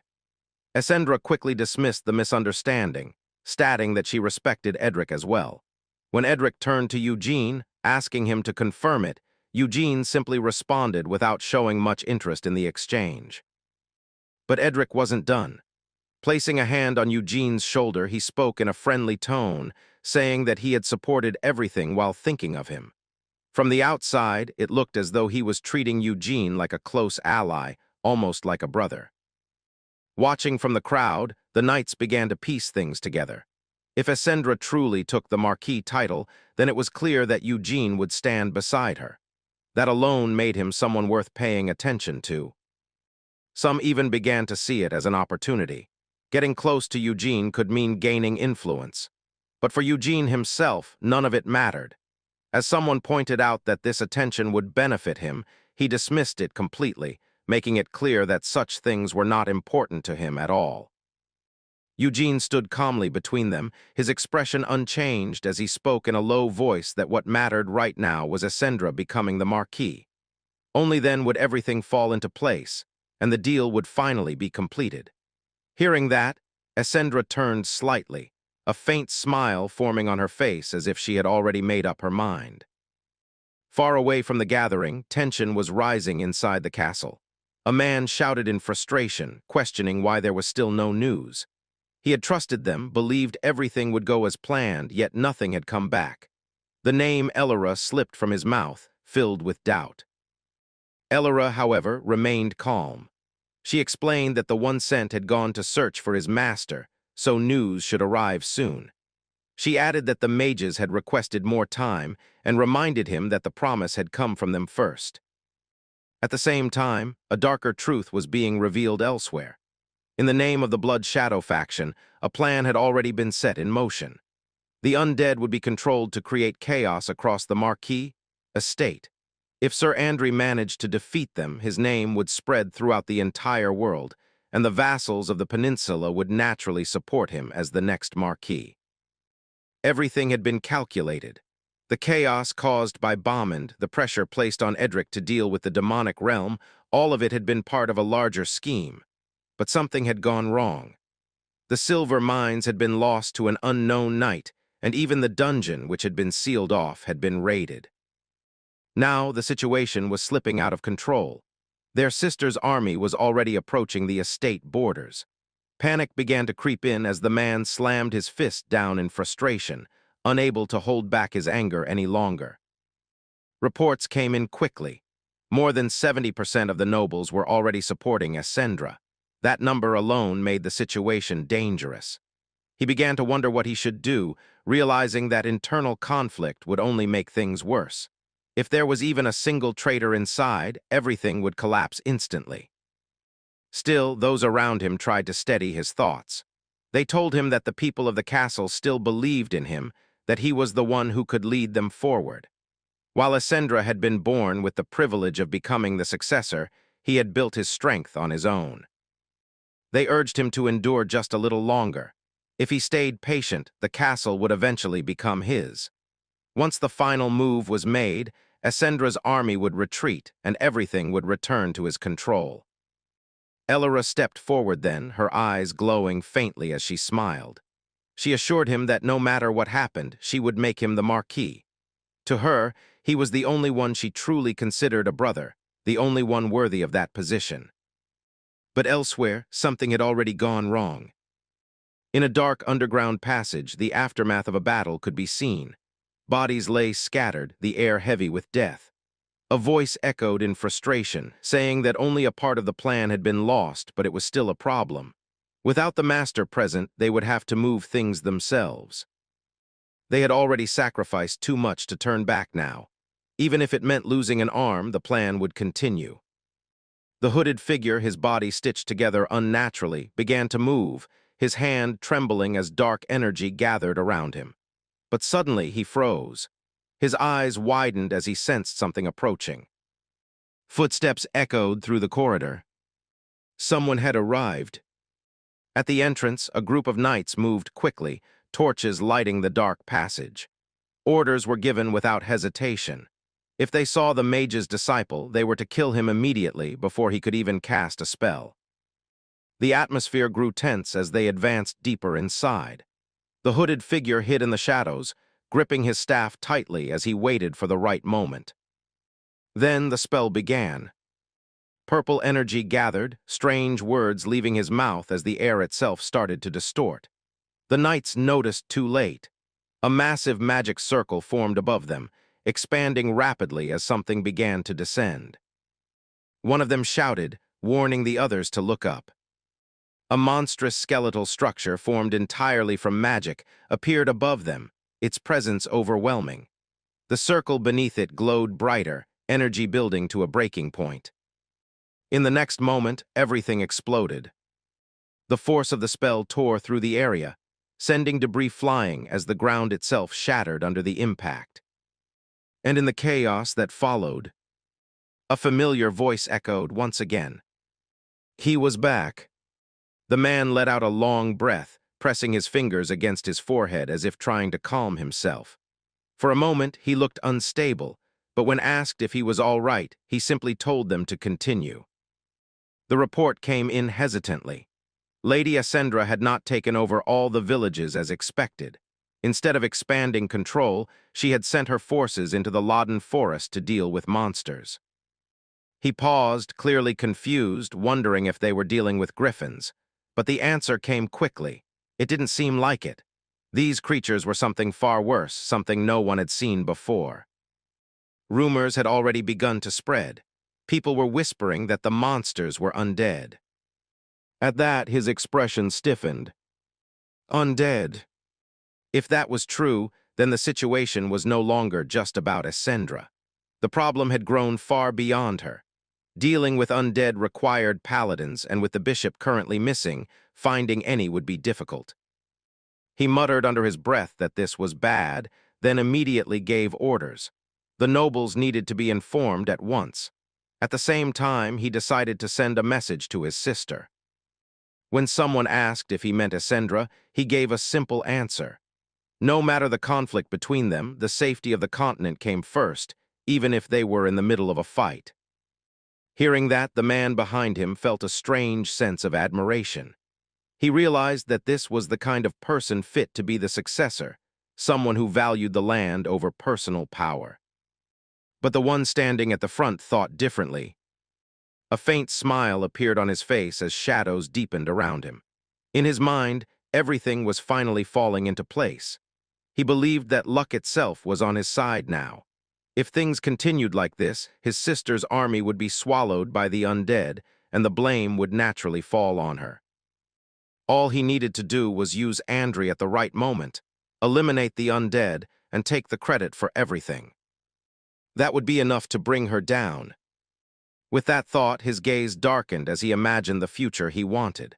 The old traditions would be erased, and a new era would begin, one where he stood at the top. Meanwhile, deep in the forest, something else was unfolding. A griffin flew low through the trees, chasing a rider moving quickly along the narrow path. The creature let out a sharp cry as it closed the distance, its claws reaching forward. But before it could strike properly, a sudden burst of force hit it midair.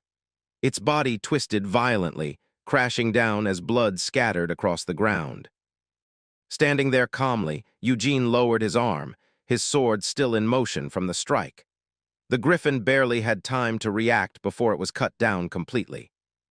He glanced at the fallen creature and casually remarked that griffins seemed to have a strong preference for horses. Then, without much interest, he questioned why they were being hunted at all, since there wasn't much to gain from them. The small spirit hovering beside him replied simply that it would help Essendra become the Marquis. Eugene paused slightly at that answer, then said he wanted to test his new ability. The spirit quickly understood. It explained that the ability allowed him to take on the form of a monster whose blood he had consumed. Then it asked if he was planning to turn into a griffin right now. Eugene looked down at the corpse beneath him and calmly admitted that he was still figuring it out. Without hesitation, he leaned down and bit into the griffin's flesh, drinking its blood. The spirit watched closely, excitement building as it realized what was about to happen. It claimed that he was finally going to transform, but something unexpected occurred. Instead of Eugene changing, the spirit itself began to glow. A bright light surrounded it, its form shifting as energy pulsed outward. It looked at itself in surprise, realizing something was different. It had evolved. Eugene stared at it silently, clearly not expecting this outcome. The spirit, now smaller but more refined, excitedly pointed out that it looked cuter than before. Trying to make sense of it, Eugene recalled that spirits could evolve depending on the person they formed a contract with. Then he guessed that consuming the griffin's blood might have triggered that change. Still, something felt off. The spirit was smaller now, yet the energy coming from it was much stronger than before. Eugene narrowed his eyes slightly, observing it more carefully. Then, almost absent-mindedly, he held it in his hand, nodding that it was now small enough to fit inside his palm. The spirit immediately protested, telling him to let it go, complaining about how he treated it despite it becoming stronger and better. But Eugene didn't react much. His thoughts were already elsewhere, wondering about the implications of this new change. Because if the spirit had evolved instead of him, then the ability might not work the way he originally expected. The army stood gathered before the castle gates, rows upon rows of soldiers forming an overwhelming force. Torches flickered under the night sky as tension spread quietly through the ranks. After 2 days of waiting, impatience had started to grow. A knight finally spoke up, reminding Lady Essendra that they had already been here long enough. The nobles were beginning to complain about wasted resources, and even Sir Gabriel was deliberately stalling for time. From a tactical standpoint, it didn't make sense to keep waiting. Their numbers were clearly superior. With nearly 1,000 men against barely 300 inside the castle, victory seemed certain. Starting the siege now would almost guarantee success. But Essendra did not agree. She calmly stated that it wasn't time yet. Her gaze remained steady as she looked ahead, as if she were waiting for something beyond the battlefield itself. When asked directly, it became clear she was waiting for Eugene. The knight hesitated. Though he trusted her judgment, he couldn't understand why she placed so much faith in someone considered an outsider. Their original plan had been simple: secure loyalty from the surrounding villages first, then move on the castle. So why had they abandoned that approach? Essendra explained it without hesitation. In every village they had visited, the same pattern appeared. Administrators, soldiers, and supplies had all been relocated to the castle. It wasn't a coincidence. Gabriel had already gathered everything to strengthen his position. Because of that, attacking the villages first would have been meaningless. Worse, it would have left the civilians exposed, especially with monsters like griffins roaming freely. The people were already terrified, begging for protection. There was no reason to deepen that fear by marching in and turning their homes into battlefields. More importantly, she made one thing clear. If she were to become the Marquess, those people would belong to her. Protecting them came first. Hearing that, the knight finally understood. That was why Eugene had gone into the forest, to deal with the griffins instead of focusing on the war. He admitted it quietly. Eugene truly acted like a knight of honor. Essendra didn't deny it. She simply added that trust wasn't about the person alone. It was about what they had proven. His actions, along with his adherence to the Code of Knights, were enough for her. Then with a faint smile, she turned to him and asked for patience, just a little longer. After a brief pause, he lowered his gaze and agreed. As always, he would follow her command. At that moment, a commotion spread through the army. A messenger had arrived. The soldiers parted as the man rode forward, raising his voice so everyone could hear. He carried urgent news meant not just for Essendra, but for all the nobles present. The future of the Marquessdom itself was at stake. At first, some soldiers laughed, assuming it was a surrender message. But their expressions changed the moment the messenger shouted the truth. Undead had appeared in the Loddon forest. The laughter died instantly. Confusion spread through the ranks as soldiers questioned what they had just heard. Undead were not creatures that ordinary humans could handle. The message continued. A squad had been planned to deal with the threat, but Lady Essendra had blocked access to the castle, preventing any action. Murmurs turned into unrest. From their perspective, it sounded like she was ignoring a crisis that could wipe them all out. Essendra's expression hardened. She hadn't expected this. Before she could respond, another voice rose from above. From the castle walls, Gabriel addressed the army directly. His words were sharp, cutting through the tension. He questioned their priorities, asking if they truly intended to continue fighting each other while something far worse threatened the entire land. This was not the time for internal conflict. This was the time to fight the undead. Then came his final call. Anyone who wanted peace and prosperity should join him. The night around the fortress was noisy as villagers, soldiers, and knights gathered near the gates.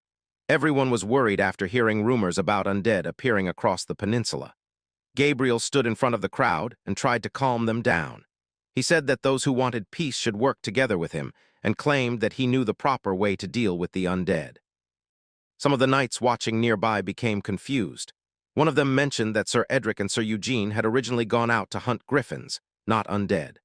Another knight replied that Sir Edric had personally gone around the villages warning people about the undead beforehand. Hearing this made the others suspicious. If Lady Essendra already knew about the undead, then why had everyone been gathered here instead of being evacuated?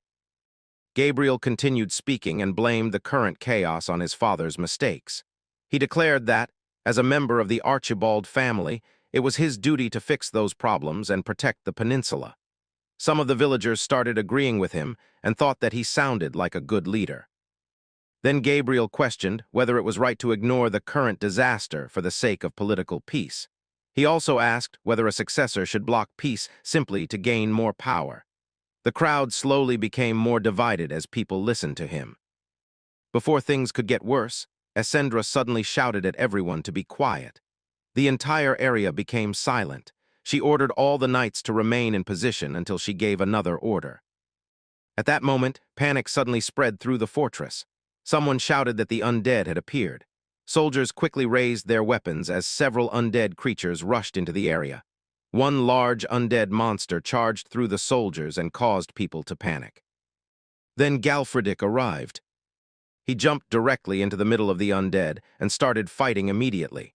With a few attacks, he pushed back the monsters and protected the soldiers nearby. Even while fighting, he calmly told everyone not to panic because the undead were still just corpses. Essendra then asked Galfredick what happened to Sir Eugene. But then the man came from behind and apologized for arriving late and said he would have arrived faster if he had used a carriage. After that, he quietly said they should begin as planned. Gabriel immediately became nervous.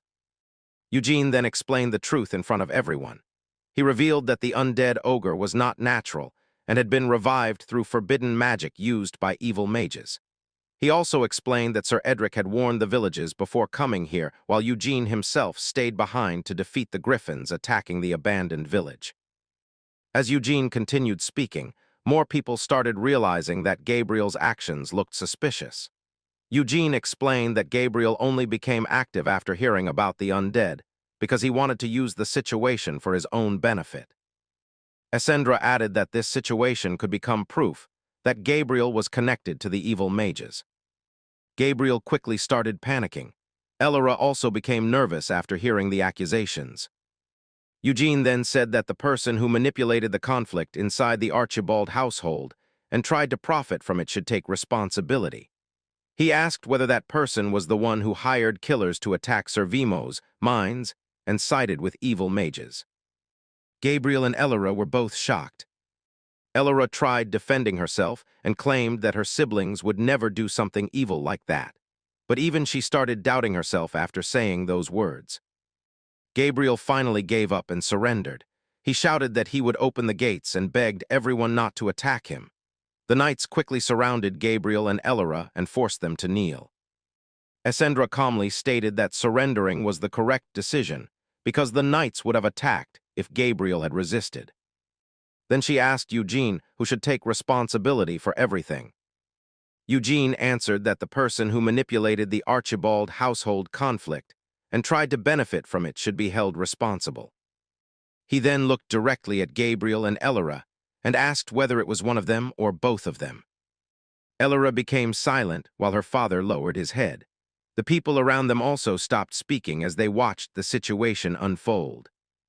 After the incident at the fortress, Eugene quietly reflected on the situation. Watching Gabriel and Elora kneeling after surrendering, he realized once again how nobles truly lived. Loyalty inside noble families was never absolute. People only cooperated when it benefited them. Essendra later told Eugene that Gabriel's title and wealth would be taken away, so things should stay peaceful for some time. Galfred then asked Eugene why he refused Essendra's earlier offer of knighthood. Eugene calmly explained that if he officially accepted it, he would constantly have to answer her summons.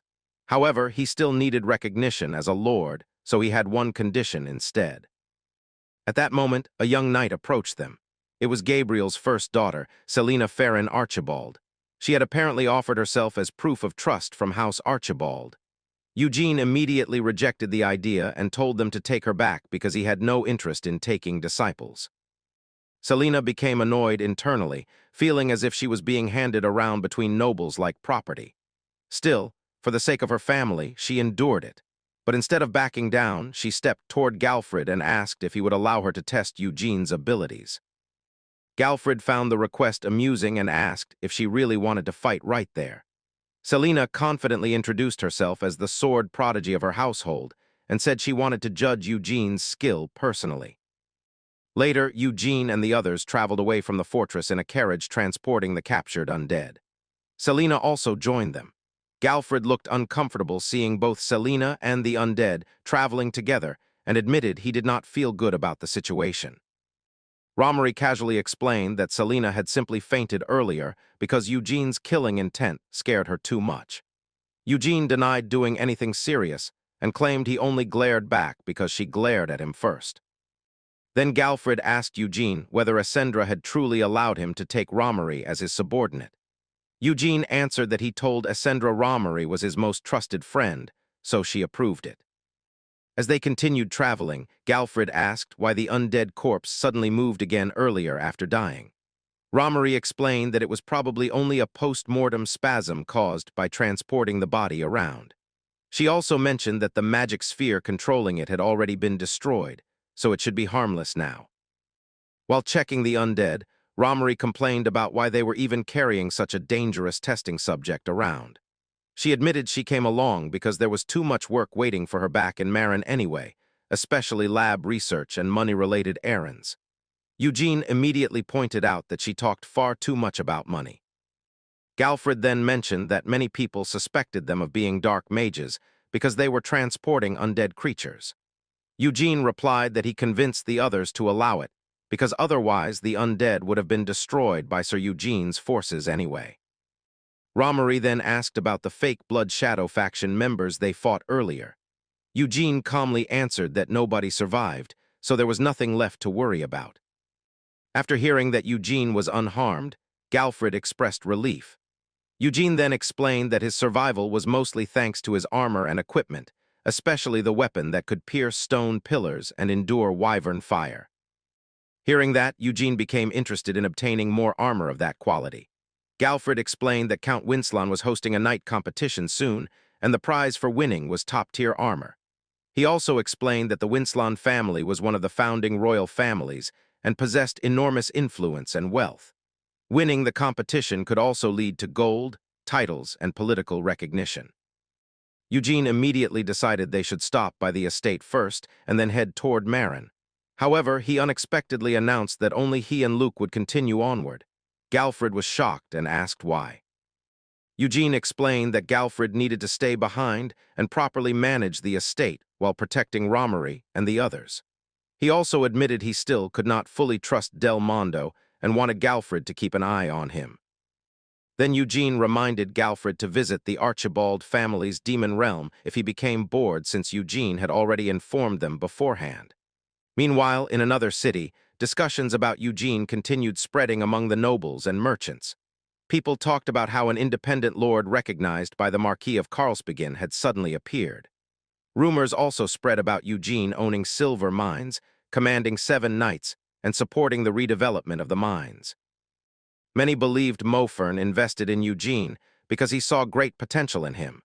Others admitted it was difficult to find strong people like Eugene in the current era. Eventually, the discussion shifted toward contracts. A red-haired woman asked Eugene whether he wanted to extend their current agreement now that the original contract was successful. Instead, Eugene simply ended the old contract and proposed creating a completely new one. The woman immediately became excited and happily agreed, promising they would perform even better than Mofern. Eugene then requested the new contract papers within 3 or 4 days because he wanted everything prepared while his armor was being repaired. The woman assured him their artisan would restore the armor perfectly and promised to return soon with the finalized papers. As she left, she internally complained that Eugene was even making her cover the repair fees herself despite already giving her so much work. As Eugene walked through the streets with the branch manager and the others, he quietly thought that maybe the merchants of this city had originally been decent people before everything became corrupted. While moving through the crowded streets, he suddenly warned everyone to be careful because some of the goods around them were fragile. At the same time, he asked about his subordinate, Felid. The branch manager immediately praised the young man, saying he was very intelligent and had been handling work properly. She even offered to summon him immediately if Eugene wanted. Hearing that, Eugene paused for a moment. He remembered that he had taken Felid in as a student but had barely spent time teaching him recently. Somehow, the word neglected bothered him more than expected. For a brief moment, he found the feeling strange. As they continued walking through the city, Eugene noticed how lively the people looked aboard the ship heading toward Karlsbeginn. The branch manager watched him quietly while Eugene decided not to interrupt Feld's work. Instead, he simply thanked her for taking care of the boy. The branch manager was surprised by Eugene's gratitude. She remembered how he had never once thanked her despite all the favorable contracts she offered him. Yet now, he was sincerely thanking her simply for helping his student. Soon, people in the streets began noticing Eugene's presence. Crowds gathered around him while others whispered about how difficult it would become to contact him now that his fame was spreading. Some insisted they needed Eugene on their side, no matter what, because Marin's vipers would definitely move first if they approached him carelessly. Elsewhere, Count Evergrow received a letter from a relative asking whether he had heard of a man named Jan Eugene. The letter described Eugene as someone with major influence in both Marin and Mofern, and suggested that he could become an excellent disciple if brought onto their side. At first, Evergrow looked annoyed because Eugene's name was being discussed everywhere lately. He mocked the nobles for constantly trying to drag him into troublesome matters involving ruined cities and royal politics. However, after reading further, his attitude changed. The letter mentioned that Eugene would soon participate in the night competition hosted by Count Winslan. It also explained that Gabriel's daughter had become Eugene's student, meaning Eugene probably would not directly oppose the royal family. Suddenly interested, Evergrow burst into laughter and immediately began writing a reply. He decided to add a personal note to the message. Later, the letter arrived at the Kaler Central Church. The message stated that Jan Eugene currently lacked faith in the church and that someone needed to help guide him properly. The handwriting itself looked unstable enough that the readers wondered whether the writer was mentally sound. Still, the message also warned them to send their strongest knight. Inside the church, Guardian Kaler discussed the matter with Jung Duret. However, Jung refused the task because he was already responsible for suppressing dark mages elsewhere. The church then reviewed Eugene's recent actions carefully. They discussed how Eugene helped Ascendra become a marquis and how he personally took control of the undead corpse afterward. One knight pointed out that Eugene even argued for permission to conduct experiments on the monster's body while everyone else wanted it destroyed. Because of that, some suspected Eugene might have a hidden connection to dark mages. He ordered one of the church's strongest knights to attend the upcoming night competition and personally observe Eugene while teaching him a lesson or two if necessary.